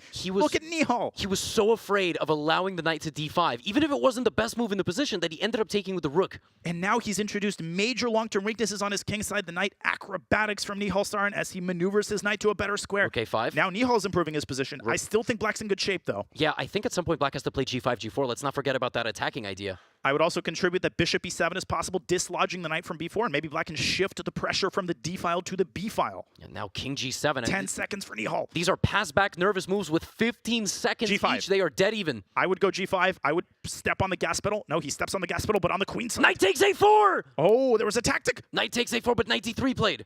Oh, that's a good move too, though, Levy, because f4 is hanging with tempo. You can't go knight e3. Oh my gosh. Knight takes a4 once again, by the way. There was knight c5. Oh, knight e3 there. And now g4 is upon us. G4 has to happen. 9 seconds for Nihal to deal with the explosion on the king side. This is looking good for Sam. Wow, this is looking fantastic. Knight d1. What a calm move. Wow, GH? GH? GH. You got to open up the king side. You got to ignore that knight on e3. C5 on the board. He allows the knight to d5, but now he can take it. Not a great move, though. Sam with 2 seconds. Bishop to g5. Oh, Sam's losing his nerves. He is totally losing his nerves. And he's just lost. He's lost the knight. And GH? He's going to lose a pawn, too. Rook b3, but there's got to be some. Knight f5 check. Knight f5 f5 check. HG. That's it. Well, not quite, because the rooks are hanging, though. No, but the rook hangs on a5 and queen h6. Nihal throws in rook d6. What an excellent intermezzo. Yes. Attacking the queen. Oh, Sam's chucking the queen for the 2 rooks. But remember, a draw doesn't satisfy him. I think Nihal can just queen d1 and perpetual on d7. Oh my gosh, queen d1 is a disgusting move. It's perpetual. It's perpetual check. Unbelievable. He did it again. Queen d1 is a savage move with 7 seconds on the clock. Sam has to try to move his king to g5, but Nihal's not going to let him do it. That's it. That's it. That's it. That's all she wrote. Yep, geometric draw here, and Nihal Sarin, by the slimmest of margins, knocks out Sam Sevian. Can you believe, you know where it all started? c4. That was the golden move, just sensing the exact moment. Yep, and Sam Sevian can't believe it. I mean, Sevian probably has never played a player with that degree of resilience. Listen, he's done it himself. This is what Sam Sevian is known for. The roles just reversed, and Nihal Sarin has just won his first CGC match. This is insane. Yeah, and he's won, I think, what is it, $25,000? Yeah, just with that trick, just with that move c4. Just incredible stuff. He literally was down to a point in this game, and in this match, when he had one move for like 5 positions, and he kept finding it. This was just... I mean, this is going to take a while for me to settle in. You can see Nihal Sarin there. The concentration, the just ice water in his veins, Levy. These cliches cannot be repeated enough because he keeps doing it again and again and again. It's insane. Yeah, Sevian can't believe it. I can't believe it. I can't believe it either. Yeah, we have the results there. We got all the scores. we called this, right? We from the top down, right? We know that Hikaru Nakamura 5-2 versus young Krzysztof Duda. Wesley So 4.5, 1.5. They will meet in the semifinals. Dominant displays from them, putting away matches in 7 and 6 games respectively. But we have Nihal Sarin taking it down in literally the slimmest of margins just now against Sam Sevian, and we have Radjabov Giri all tied up. Just incredible matches all around. The Nakamura and Wesley matches were our lopsided ones. Nihal has just secured the win, and we will have one Armageddon, ladies and gentlemen. But I'd like us to revisit what we just saw. This brilliant defensive display for the umpteenth time by the Indian Grandmaster, and it all started in the position that's in front of you, Levy. Black is making progress. He's controlling squares. It's looking good for Sam. And then the unthinkable happens again. Yeah, from here, Nihal played just sublime chess. C4, only move. And then we got queen to e6, a trade, the constant threat of knight d5. That was the point of c4. You want to carve out that square. Yes, exactly. And now you get him to play rook b5, and now you've created 2 targets, a4 and b5, knight b1. What a ridiculous move. This is a hard move to find in a classical game. He finds it with 8 seconds left. Yeah, knight b1. Now people know what I'm up against when I play bullet with Nihal. Yeah, and from this point forward, look at this. Knight c3, rook a5, And it still looked like Sevian was but pushing. so good, but Rook C1, just making small improvements. Yeah, by the way, Rook C1 on its own is a brilliancy. Just to play Rook C1 and Rook FD1 and all this stuff. He's just improving his position. Sammy tried to get his knight to E3. Now, there were some tactics. There were some tactics. But enough, all right? They got 10 seconds. Like, you know, we'll give him more credit. Yeah, and right here, with G4, it really felt like this. Like, if Nihal is black in this game, not in this game against Sevian, but just against most people, he's going to win because Rook rotating from A5 to G5 and then Rook rotating to H8 from B8. And then Sevian, the nerves. Knight B1 and Knight D1. Yeah, Knight B1, Knight D1, and then the move here that lost him the game was C5. C5 Yeah. shut the door on his Rook, shut the door on the on his attack, and the D5 Shut the door on square, the match. And the only other move was GH. This is what he had to do. He had to open up the king side. And guess what? We could be singing a completely different tune in a position like this. Yep. But again, it's a battle of nerves. Sam Sevian makes that impulsive decision, lets the knight get to D5.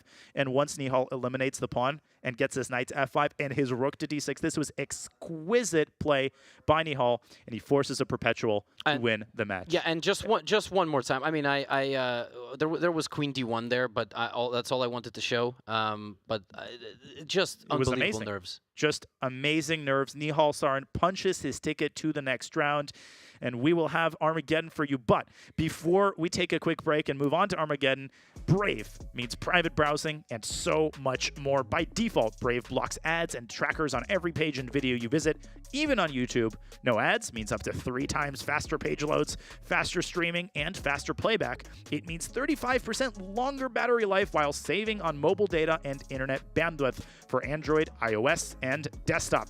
Get the best browser for gamers, streamers, and creators. Switch in 60 seconds at brave.com/chess. When we come back, oh my lanes, it'll be Armageddon time here at the CGC quarterfinals. Who will move on to the semifinals? Will it be Anish Giri? Will it be the resurgent Giri-Radjabov?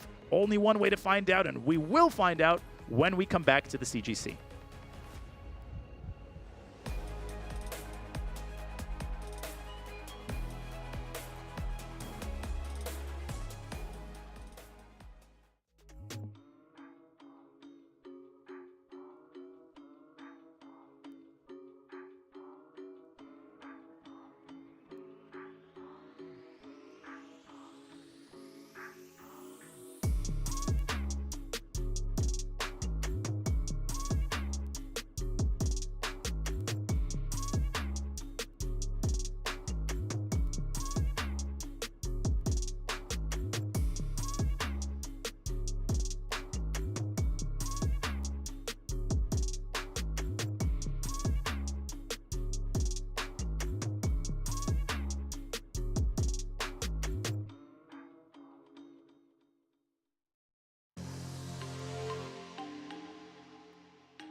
Hey guys, welcome to the Madison. It meets every Wednesday. We call it the Maddie. Great place for just like a hangout. I love the atmosphere. Casual, you can like grab a beer, have some fries, crush some noobs in chess. And right now they're running a Blitz tournament, but it's a great place to hang out. Every Wednesday, they host it right here at the Madison. And as you can see behind me, we're in full session here. It's a great place. A lot of people have dropped into this very location, including Grandmaster Hikaru Nakamura as recently as, I believe it was last week or a week before. And then guys like me also come once in a while. So it's a fun place to hang out.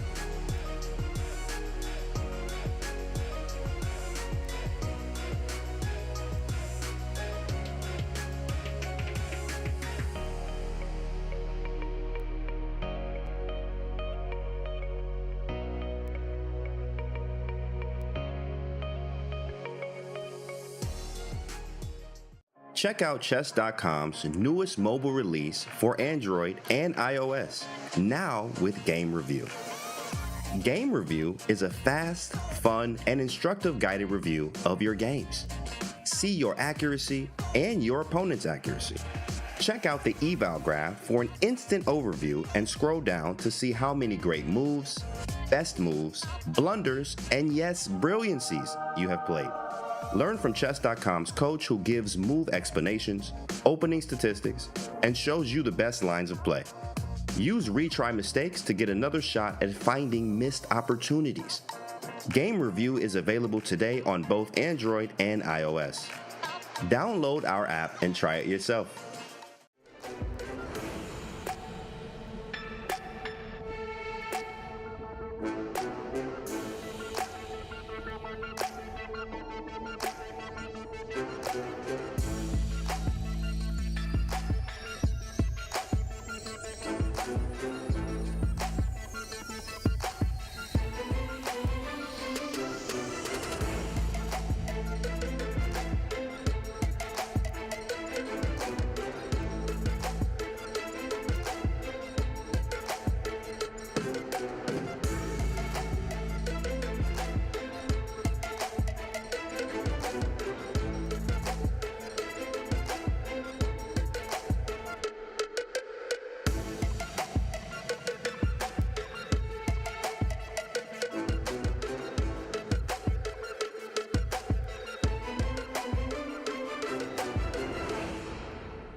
Armageddon here at the Chess.com Global Championship in Toronto. This is the moment we have all been waiting for. Anish Giri there, deep in thought on camera. He will be facing off against the Azeri Grandmaster Giri-Radjabov, playing from Belgrade, mounting a ridiculous comeback. First and foremost, ladies and gentlemen, we need to review our Armageddon format. In Armageddon, the players bid on time, and the lowest bid, the player who bids the lower time, has the black pieces. White, on the other hand, starts with 15 minutes always, regardless of what the player with white bid.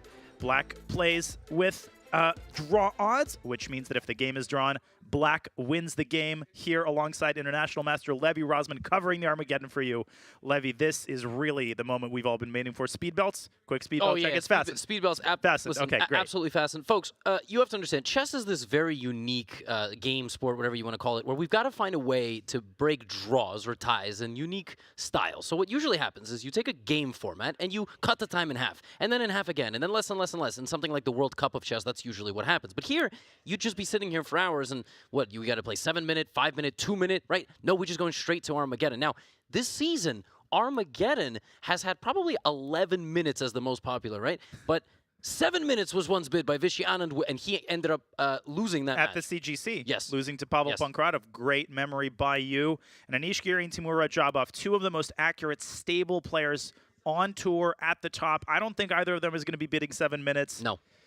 They're super solid. We are going to review their rapid insights. Anish, the more experienced player, but look at their average accuracy. Levy, is it any surprise that the match is tied? No, it's dead even. And Anish has obviously a much bigger sample size, about 3.5 times, but they make very, very, very few bad moves. Now, Anish's games tend to be a little bit more wild. That is true. And oftentimes when he plays black, actually, he has played many aggressive games. One of the best wins of his life against Magnus Carlsen. That was some years ago, but it was a very, very aggressive game. And I made a video about it, and Anish commented that he loves me. So that was adorable. Yeah, so that's why he has a little bit more wild games than Timur. But Armageddon is just... I mean, all bets are off. This is the 9th game. That is the maximum amount of time at the Chess.com Global Championship that it takes to decide a match. And I believe we've got eyes on Giri. We do have our eyes on Giri, Anish Giri. Who doesn't, by the way? Yeah, who doesn't? Fiddling there with his headphones. And the players are making their bids. Anish Giri is putting on those headphones, getting set. We will be telling you what the players bid, and here it comes. We're getting the bids right now. We're getting the bids right now as Anish Giri gets settled into his chair, ready to play. Who will have white? Who will have black? This is a huge decision, Levy. Everything is on the line. We have the bids. Anish Giri has bid 13 minutes. And 1 second. And 1 second indeed. So not going too low. So he wants black, but he doesn't want it that badly. Not at all, I would argue, because the most common bid you called is like 11, 12 minutes. I actually think he really wants white. Yeah, but why didn't he bet 14 then? Yeah, I guess if he really wanted white, he would bet 14. So he's like, I'm fine playing black, but I don't want my time deficit to be almost anything. And Timur Radjabov, his bid. Drum roll, please, ladies and gentlemen. His bid. Whoa! Wow, we just got word that Timur Radjabov's bid, if we can get that on the screen, is 1430. He wanted white a whole hell of a lot more. He didn't want no negotiations. Wow. Cut me out of that business. I'm playing with white. I don't care that a draw loses me the match. I want the time advantage. Wow, that's huge. So Anish actually, maybe Anish thought Timur would want white. Maybe Anish knew Timur struggled with the black pieces. And yes, he won that game with the black pieces, but that game was crazy. And he said, you know what? I'm happy. I'm going to have 13 minutes. So I'm going to get black. I'm going to get a full result in my favor. Think about that. Chess has 3 results. Win, lose, draw. You can't just seize 2 of them. Nope. That's ridiculous. And you only have to give away a minute 59. I actually think you got a great deal. That is a phenomenal deal. He got Boardwalk and Park Place for a pretty low price. I think Anish has to be happy. But Timur, in their first game of the day, Levy, or was it their second game with the white pieces, demonstrated some amazing preparation in the Nimzo Indian. I mean, he was basically winning by the time that the preparation ended. So I think we're going to see D4 from Timur. Here's the moment where it's revealed he is playing D4, and will Giri modify the Nimzo Indian? Ooh, wow. We are off, folks. Why knight F3?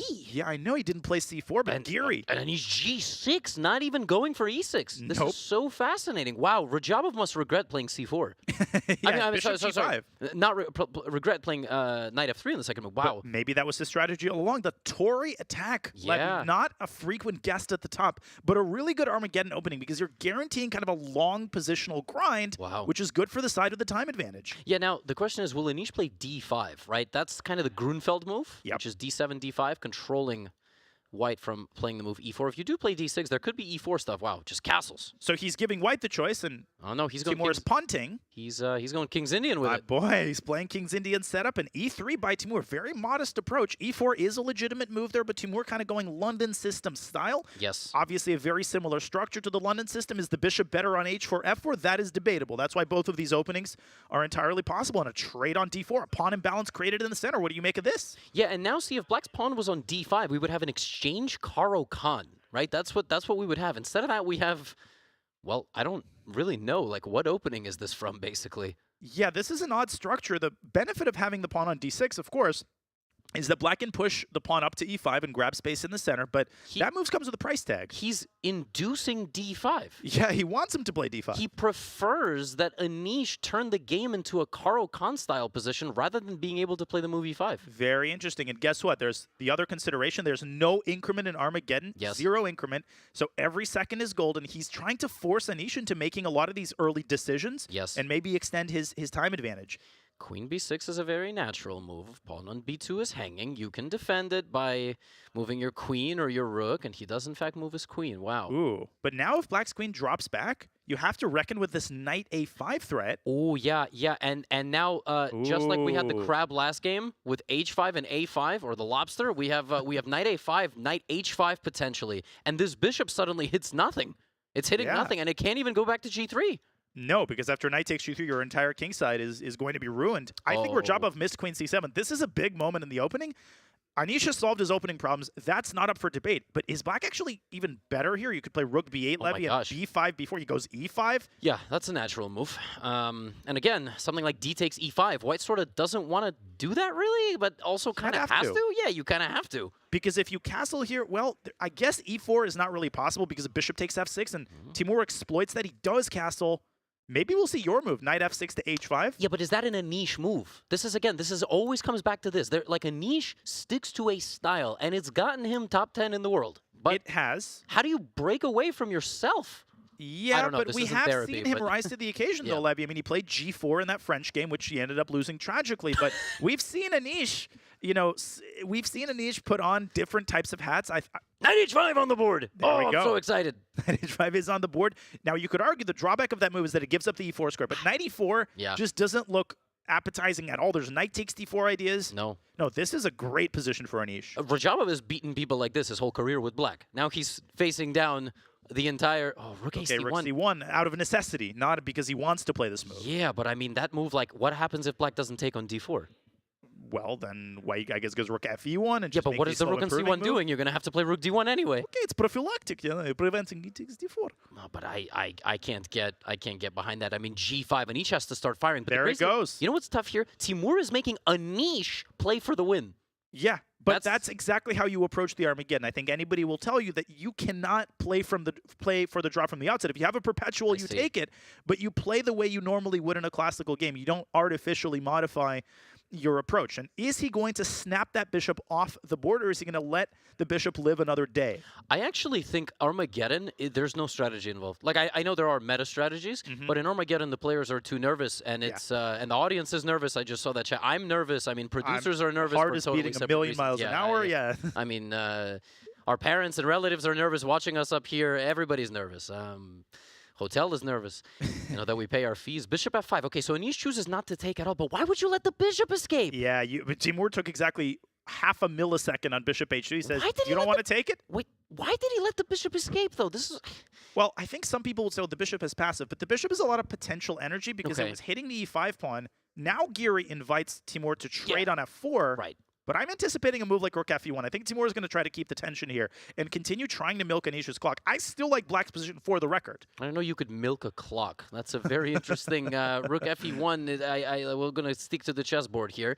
Yeah, and if bishop takes f4, by the way, which way do you take with? Because my first instinct is to take with this pawn to remove the tension, but it's, I mean, gf and something down the g file. Absolutely. Hello. I would go gf, and look at how solid your center is in that case. Yep. My problem with Timur's position is that I don't really see a plan. He's kind of making these wishy-washy amorphous moves that they're about to run out. They already have run out. What is his next piece that he's going to move? Even if Anish plays a move like a6, which I think he very well might. Yep. The problem is black's position is very much your style of chess, right? Anish would prefer, yeah, again, he's always going to make that, but see now, like that slight improving move, and apparently black can, Well, the time might be ripe for bishop takes f4. Yeah. Yeah, exactly. Okay, he takes on e5 first. Okay, is there some like tricks here? I'm trying to find like some way to take on e5. Well, there's the g5 pawn guarding the knight as well. And if you take on f4 now, Levy, the drawback of trading on e5 preliminarily is that now I think Anish will take with the e-pawn, and the open d file only favors one side. Black's pieces are more active.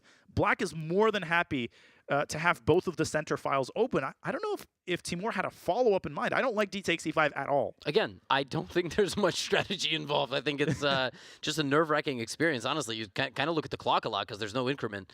So, yeah, you're definitely looking at knight e4, but just an improving... Rook a d8? Yeah, rook a d8. It's the only piece that hasn't moved yet. Actually very important because bishop f8 you would get forked on f6. Yes. So Anish, rook a d8 comes just in time. Anish does see that, yep. I think Timur might have forgotten about rook a d8. I mean, the confidence with which he took on e5, and now he's taking his time. Rook d8. Yeah, and a rook a d8 Anish would have played anyway. So, right, he plays that move, and d6 is now completely covered, and life is good. Life is good. Time on the clock. What is pretty good. What is it? Okay, thank you. There he goes. I mean, it's the nerves. You called it. We started the game with a 1:59 time difference, and normally what happens in Armageddon is black catches white. It's just what happens. But by the time black catches, like you catch up on the clock, right? Like the position is already not so great for black. In this case, Timur is just pushing and pushing and pushing the time advantage. He's trying his best, but until Anish gets to 5 minutes, I'm totally unconcerned about the time situation. B4, like this move by Timur, he's trying to make lemonade out of this situation. It's a tough situation. His pieces aren't good. A5, Anish saying, I'm not giving a mile here. I'm not giving an inch. Wow. B5 is just... he's basically saying this B5 idea is bad. That's what he's saying. Why exactly is it bad? Well, that's what he's saying. I mean, what else can you play here? No, that is totally what he's saying. Does he want to go like knight c6 back to b8 and open up an attack on the bishop, then maybe reroute? Exactly. Use the dark squares on c5? I'm so confused. I'm confused by everything that's going on. b3. Timur keeps the tension, aims at the f7 pawn. Yeah, the problem is Anish's strategy did not have this in mind, because now if you play... Oh my gosh, he's opening up the rook. That's a big move. He's opening up the c file. Hey, Levy, you asked why the rook was on c1. He saw up to this point, of course. I don't like that, but I get it. Now, a3 maybe by white? What else can you do? And you could be visited by this old friend. Bishop takes f4, forces now g takes f4, because ef4 runs into knight takes g5. Yes, Discovery on the queen. Yes, not knight on f3. Holds the knight on g5 and the rook on e1. Does everything. So what I would do, I would snap the knight off and maybe reposition the light squared bishop to d5, start pressuring the knight, and really justify the placement of White's rook, and the white knight on f3 doing such an important task. It's guarding the d4 square. Yes, the problem is that if Anish at any point can make a draw, that's really bad news. So Timur has to always struggle with the fact that his opponent can try to find a way to trade everything. That's not usually the case in chess. A draw is a draw. A draw is not a draw in Armageddon. Nope, a draw is a win for the black side, and we remind you that this is our only Armageddon between Radjabov and Giri as the game enters the early middle game stage. Speed belts fasten. Timur contemplating his next move. Bishop takes f4. Very committal. Yep. Very committal decision. Yeah, Will he play it? Time, by the way, is No. he doesn't. And there's knight d4 Whoa. snap. Immediately. Yeah, Anish not concerned about discovered attacks on his queen. Once again, Danya and I have been saying this all day. If there's nothing actually substantial, there is no threat. Yeah, an X-ray alone isn't going to, put bread on the table. A trade on Unless d4. you get paid per X-ray. Unless you get in which paid case, per yeah, X-ray. it literally will put bread on the table. So f3 now, I guess, by white? I suppose you have to play f3, but then Anish, I think, doubles on the d-file, and he asks Timur politely, how are you going to win this position? Everything is compact, everything is solid, It's no not polite. weaknesses. It's not polite anymore. Ain't nobody being polite. They're friends, but not right now. You got no Not friends on the right now. chessboard. And guess what? In a normal game, Timur would probably take on f4 and calmly make a draw with rook d1 casually. That's totally out of the window. How is he going to generate chances here? He is, now it's 40 seconds between him and Anish. This is that part of the Armageddon game where black catches up to white. This ain't looking good for Timur at all. And I'm not just saying that because, the eval bar is showing minus 0.2. It's the type of minus 0.2 advantage that you have. You have an incredibly easy-to-play position with black with no targets. That's the worst thing for white in an Armageddon game. Yeah, Stockfish doesn't understand what Armageddon is, right? Stockfish just sees a chessboard. That's its only job in life, is just look at this chessboard. It's kind of a depressing life, actually. But yeah, if you told Stockfish right now that black actually wins this game if a draw happens, it's going to be -1. It's going to be -2. Timur knows that, so he plays a move like this. And, well, it's now better for black. But it was better for black when a draw was on the table as well. Yeah, I mean, Timur's strategy at this point, keep the tension for as long as possible, get this game into a time scramble. Again, the best move here for black, you see it and I see it. It's King H8 and Bishop G6. Are those, what? Yeah, well, they're part of the plan to play f7, f5 and push the knight away. But is Anish going to play for f5? That's my question. Is he going to play for f5? I think he's going to double his rooks. Right, exactly. Oh, Bishop he played G6! Wow! Well, it also could be prophylactic, right? Various tricks here, but yes, in general... It does a lot of... I mean, it doesn't hurt. I mean, it protects the f7 Wow. pawn. Even if you don't move your king on the next move, Bishop G6 is not going to hurt you. Nope. It's a solidifying move. I still think he might play rook D8 on the next move. It totally depends on what Timur does. Maybe Timur should contemplate the move knight C5. Maybe he takes the knight on f4. I'll point out, Levy, that after bishop f4 EF, there's knight f6 check. Obviously, Anish still will play the move g takes f4. One more thing I want to point out. Please Bishop G6, there's various tricks of here, getting a queen to h4 and bishop h5, which didn't used to exist. You get the queen out and then f3, and you seal the white position, and you start hammering home over here. But of course, that's very sharp. Do we need all that? I don't know. Time is even. Time is totally even. Now Timur down on the clock for the first time in this Armageddon game. He needs magic. He needs a miracle at this point, and I'm not even exaggerating. This position is as watertight as it gets for Mr. Giri. Yeah, something's going to happen in the next 5 moves. Yeah. Something's going to happen. Timur has just artificially explode this position, but you can't just sack all of your pieces. You're just going to lose. Yeah. You actually have to pose problems for black. It's not easy. How on earth do you do that? Yeah, you pose a problem like bishop b5, he just plays rook d8. Problem solved. Yeah, problem solved. Now what? I mean, g3, he takes on h3. Bishop f4, he's just going to take with the g-pawn, so... Yeah. I don't see a single move, and neither does Timur Radjabov. Maybe bishop b5 and then a rook goes to c5. There's like 0 threat, but it's an idea. Ooh, there's ideas there with rook d4 to d3, trying to trap the queen. But I think you're absolutely right. Anish isn't going to seek adventures out when he can just make solid moves. Bishop h5 also in the mix, as Canty would say. Yeah. Queen could get trapped if a white rook lands on e3. As we're talking, Timur Radjabov, who had 2 minutes up on the clock at the start, is actually down on time. He's down a full minute. It's a 3-minute turnaround. It's a positional turnaround. God, I love this event. He has no idea what to do. I know, this is amazing. But he has no idea what to do. The worst sign is when white is worse than an Armageddon and has less time. Hey, we got colleagues in the chat. GMJX. That's, of course, Jeffrey Zhang saying commentary team is fire. Guess what? It would be more fire if he was right here. Absolutely. B6. But Anish's position is fire right now. Look how quickly he's playing. He's not even hesitating. Yeah, and you know, that knight went from the center, and I think it's getting slapped directly back into the... No, he goes this way. He goes this way. Okay. I can get behind this, but just rook d6. Again, the problems that Radjabov is posing are just one-move threats right now. Yes. Yes, and he's hoping, he's desperately hoping Anish does something crazy, and Anish not doing anything crazy. Not doing anything crazy. I think he's just going to keep it going with rook d8. That old idea, king h8 and f5, still very much, again, still very much in the mix. You could try to push your pawn to e4. Black is kind of spoiled for choice. I just want to show something real quick. Let's say White says, "I'm too much stressed over here. I'm gonna go make a queen because I read in a book somewhere that you just get obliterated. You just get demolished." And bishop d3, rook d3, Levy. Yeah. And it's not a rook e3 exists, but then the b4 pawn hangs. Yeah, then you just lose b4. And So rook takes e3 and queen takes b4. You try. What? Yeah. Okay. Again, b5. one move threats. Oh, rook d8 is there? Bishop f4 and queen f4. Let's pull up another analysis board really quickly. That is what Anish is thinking about. Bishop takes f4, gf, queen takes f4. Oh, I think there's something here, but Well, guess what? Worst comes to worst. You don't find anything? Take on f4. Go bishop b2. Is black really going to be worse? You're going to recapture a3. Look at your rooks. Look at your bishops. That knight on b3 is totally out of the game.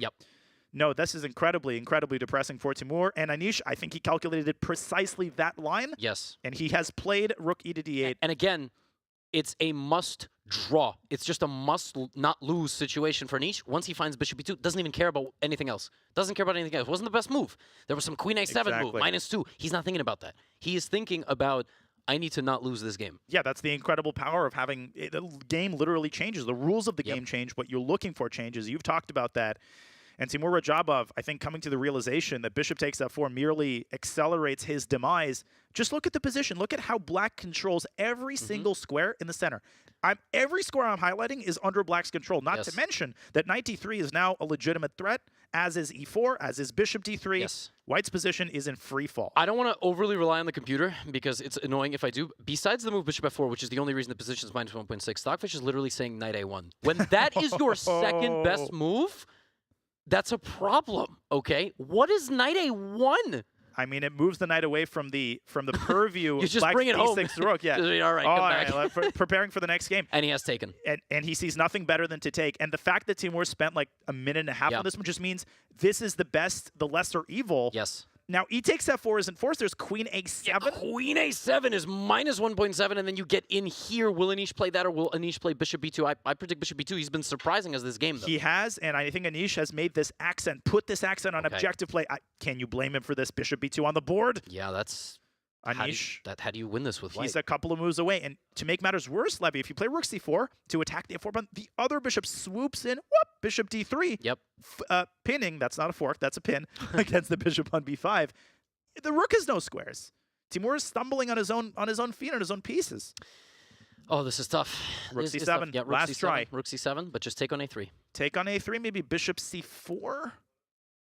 But then rook d1 check and bishop takes b4, I think. Yeah, or even, can you... No, bishop f7 is check. Oh, that line is painful. After bishop c4, I think, if I've calculated this correctly, check and bishop takes b4. Yeah, and if bishop f7, just move the king. Yeah, I thought this as well. It's over. Yeah. Now, Anish, he had a position down in exchange. Here, he'll be up in exchange, withdraw. Timur is just going to resign if they reach this position. Bishop c4 has been played. Wow. Bishop c4 has been played. Now, I think he can take on b4 first, by the way, right? With the same idea, with the same move order. Yeah, bishop f7. Oh, that's beautiful. King f8, and then you have this check on the next move. Yeah.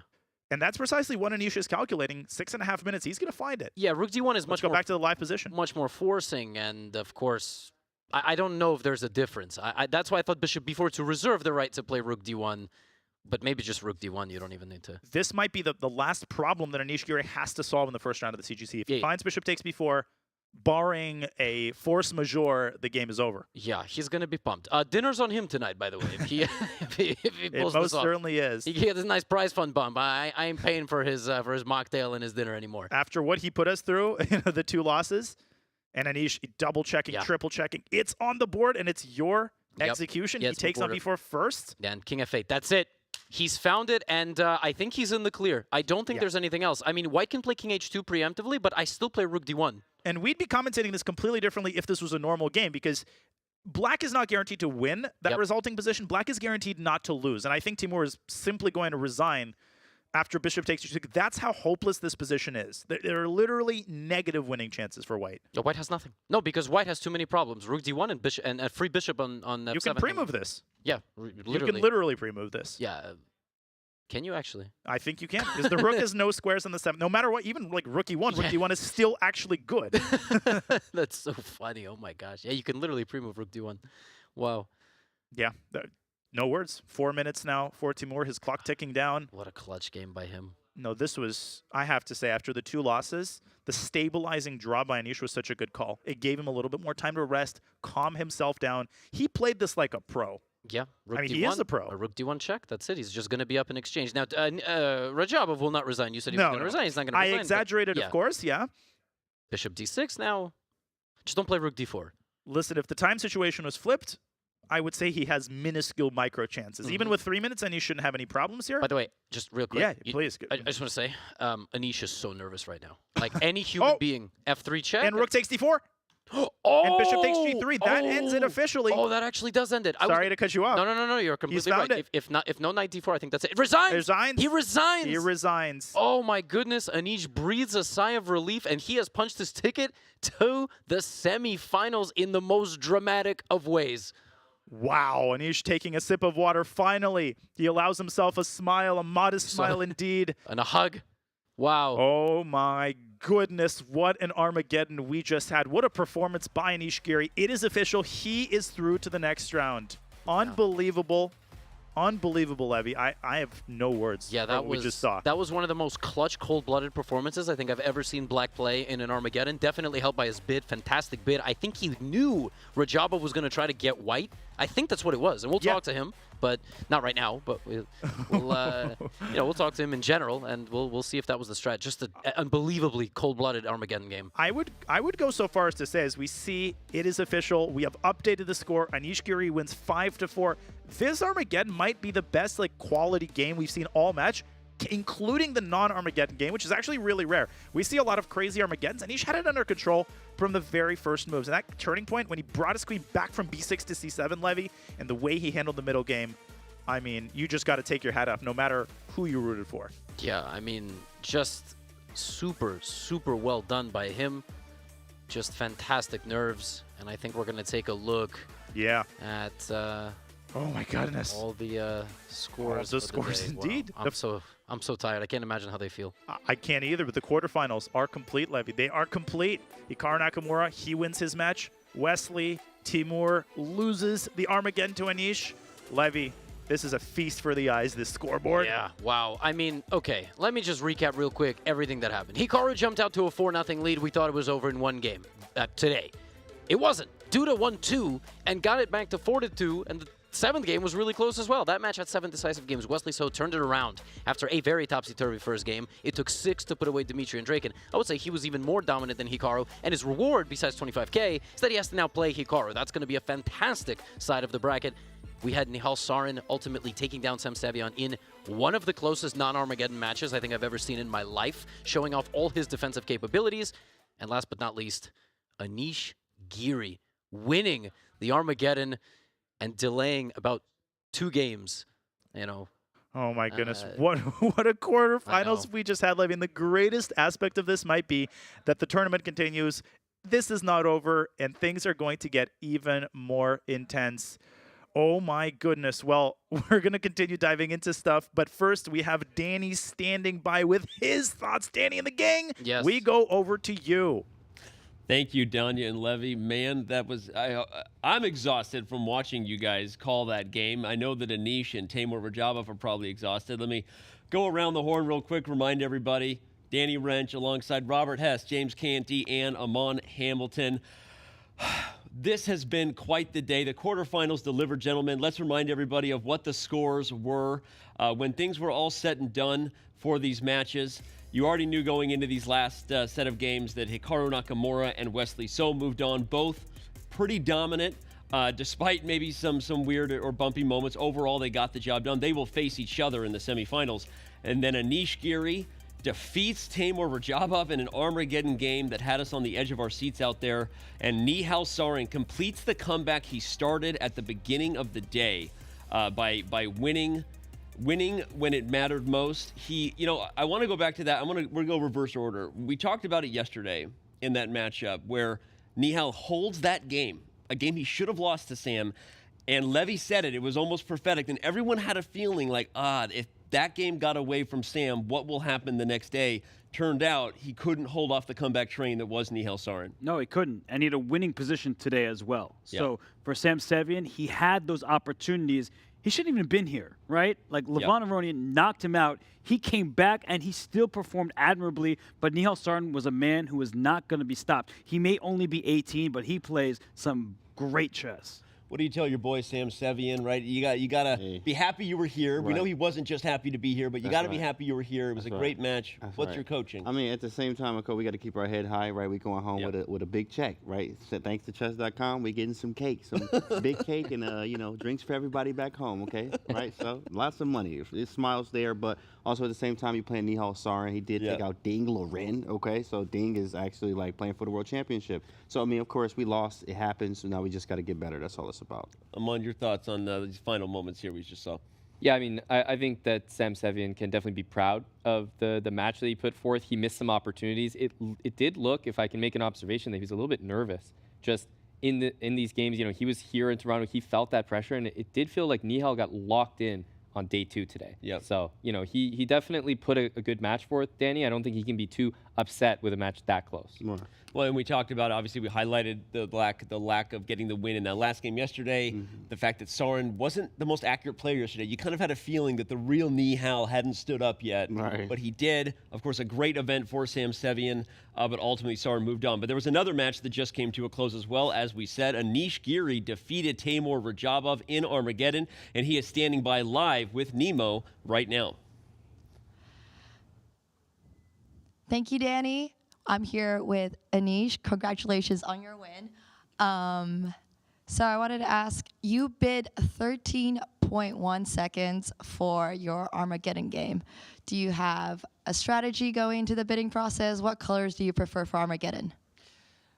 Yeah, I think there is probably like a time which is balanced, like in a default case. And in Norway Chess, we played this 10 versus 7 in that tournament, so they really thought about it. So I think that it's like something proportionate to that is the sort of the neutral kind of balance. But in a particular match, you have particular openings that you play, particular issues you face with white or black, the way the games go. So I think, given our bids by both of us, it seems we were both kind of okay with getting whites. I think he got a lot of chances with the white pieces. I also got a lot of chances. Even though, let's say, I lost my last white game, if it was in a must-win situation, I would be very happy with the outcome of the middle game and the opening. And and the same for him. He didn't win all the white games, but in many he got some chances. So I wasn't surprised that a bid would be quite high. I think 13.01. I basically was thinking if he bids 13, I'm going to take white. It's fine. But if he bids 13.02, then okay, I'll take the black. I love the reasoning for that. And yeah, absolutely. Your matches were super intense already. And the last Armageddon game was extremely hard fought. You played a really strong opponent. How do you feel about that Armageddon game? Yeah, I'm really happy because at some point the match was slipping away from me. I was in a commanding position after the first game today. It was a good game too, so there were no worrying signs. But then I collapsed, but in a strange way. So I was collapsing, and in the middle game, but then in the end, I would get chances in both of these games, and I was down on seconds. And the last one, especially, like that, I had this exchange down position, like everything was already ready, and I just blundered this thing. So I was kind of collapsing. But then, first of all, Danny Rensch gave me another hug today, and hugs they really work, especially if they're from Danny, and also. I was really happy. I heard from my wife, my family is, my kids were watching, So I thought, okay, I should show them a good example. But now it's really time to sleep because it's already almost 9, and I really hope if they're watching, they should really go to sleep because it is really late. Yeah, it's always good to have hugs, and I'm really glad to hear that your kids are watching. So you are moving on to the semifinals. How do you feel about playing against Nihal Sarin tomorrow? Yeah, I must say, I was kind of. I keep getting in a way lucky with the pairing. I mean, Nihal is a great player. Don't get me wrong, but given the lineup up front, getting him in the semifinal is an opportunity for me. And I'm really eager to play because he destroys me in a quicker time controls. He's a total beast, and it's impossible to handle him in a bullet match for me. But I think that this time control is maybe, I don't know, of course, him well enough, but I think this is the time control where we probably match our strengths. I hope so, at least. I think probably in the classical, I would think I'm still stronger. In the blitz, he is stronger already. But maybe this rapid format is where we are evenly matched. But maybe I'm wrong, and I'll get smoked. We'll see. But I do think that I should have a good shot. Well, thank you very much, Anish. It looks like hugs do help, and I'll throw it back to you, Danny.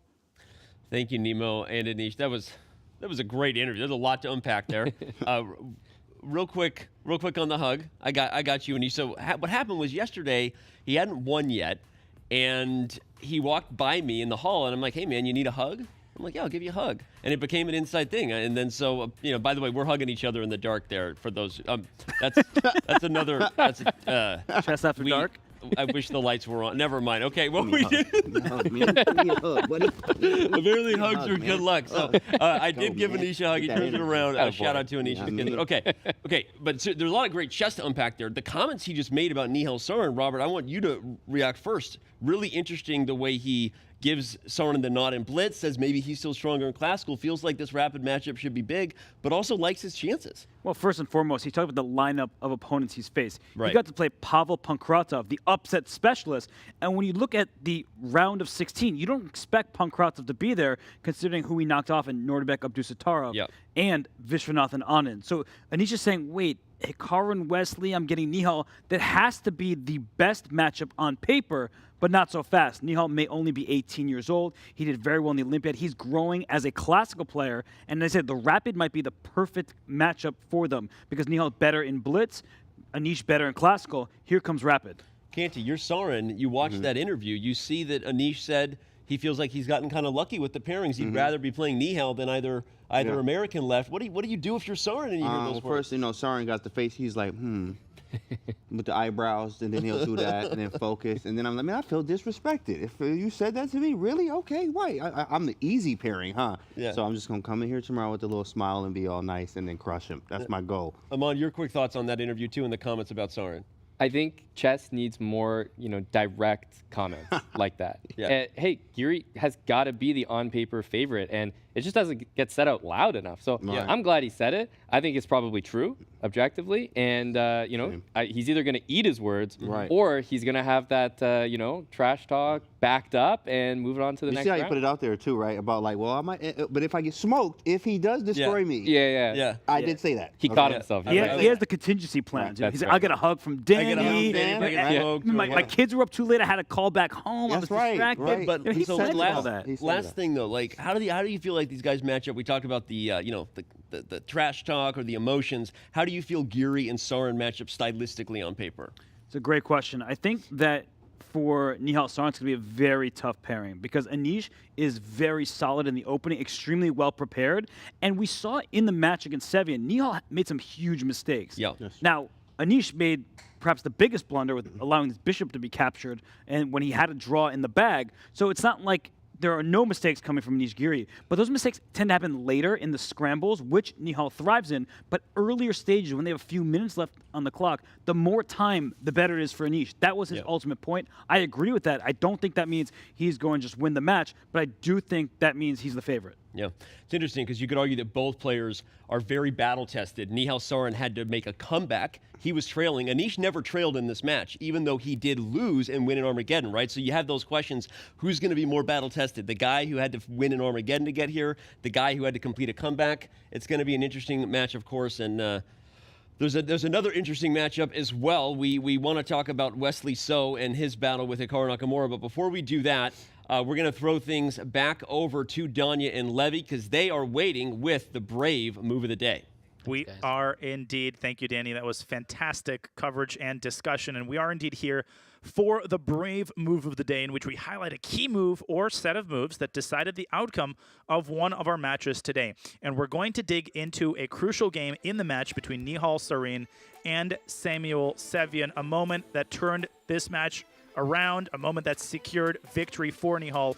The moment comes in the position in front of you, Levy. Seems like Nihal is worse. Seems like Sevian is the one turning the match around, about to tie it. and then, lo and behold. Yeah, things are looking dark here for Sarin. They looked dark a couple of times in this match, and the only move on the board for him that doesn't lose on the spot is the move c4. And what he does with this move is he poses several problems to the black position. Are you going to bring a rook here? Are you going to take with the pawn and give up the control of the d5 square? And black has multiple choices, but time is ticking. And as a couple of trades come in, I almost want to give this a second brave move. Can we get 2 brave moves of the day? The knight reroutes to a home square and goes back into the center of the board and starts posing problems, making Sevian play defensively. And to find these ideas with seconds ticking down on the clock, just incredible. Yeah, this was amazing, and even the way he followed up. If we want a third move, brave move of the day, rook c1 and rook fd1. Look how generous he is. One rook steps away, making space for the other rook. With this move, Nihal completes the rearranging of his pieces. The landscape of the position changes completely. Sevian's queenside is now riddled with weaknesses, and although the position remained relatively unbalanced and topsy-turvy, Nihal kept his composure, and eventually, with more brilliant knight maneuvers, dropping his knight back to d1, eliminating Sam Sevian's remaining active piece. c5 was another mistake, and ultimately it was Nihal Sarin keeping the nerves alive and winning the match with just a brilliant, brilliant sequence. He is just a phenomenal player, especially in time pressure. Knight b1, c4, those were our brave moves of the day. Remember, it's time to make your move from Chrome to Brave. Try it now at brave.com/chess. And now we will send it back without further ado to our hosts in the playing hall. Danny, take it away.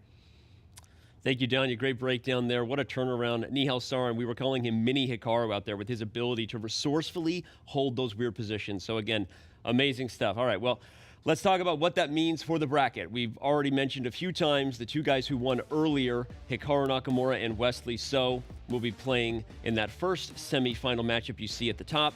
And then, of course, Anish Giri will be playing here from Toronto against the only man still standing in Serbia. That is Nihal Sarin. He will continue to join us from Belgrade. And so much to break down here. So, guys, let's talk about tomorrow's schedule real quick. This is the matchups that will kick off first. Once again, you have Hikaru Nakamura versus Wesley So. Anish Giri and Nihal Sarin will start not very far after that with the slight staggers we have that allow our commentators to focus on the moments that they want to. Now let's talk about these matchups, guys. So we've talked a whole bunch about Giri and Sarin, given the great interview that Giri gave us. Let's go back to the matchup on paper between the 2 Americans, guys that have played each other many times in their career, certainly rivals. There's no denying that. Amon, we'll go in reverse here. Kick off to you. Who do you? I'm not going to actually make your pick. Production wouldn't like that. But what are your thoughts about that match going in between those 2? Well, Danny, the first thing that stands out to me is that Hikaru Nakamura is in an interesting position. He's one of the only guys that has face-to-face matches back to back, and it could even be the case if he wins this match and it goes that way. He might just have a very normal tournament from his perspective, where not everyone is getting that experience. Some people are playing guys, as you said, in Serbia. And so I think that might be making Nakamura feel more comfortable. And I think it's kind of showing in his play. So that's one observation that I had, that I think that Nakamura is just comfortable with the format. He can look across, see his opponent there, and that's always been, where he plays his best chess. So I like him in this match. What about the argument, though, that So, after that missed gaff of mate 2 in game 1 against Andreikin, has just gotten better and better? He's got to be feeling pretty good going up against Hikaru. Oh, absolutely. Of course, he's gotten better with it, but it's just Hikaru. We know he's dominant. I mean, every Tuesday, what he does, the man is dominating everything. Mr. World Champion, say it twice. You know what I mean? Like, that's him, right? So I think he has obviously he's going to be in there comfortable. I think he's in his element, like Iman said, too, sitting right across from you. We've done this before. It's just another day in the office, right?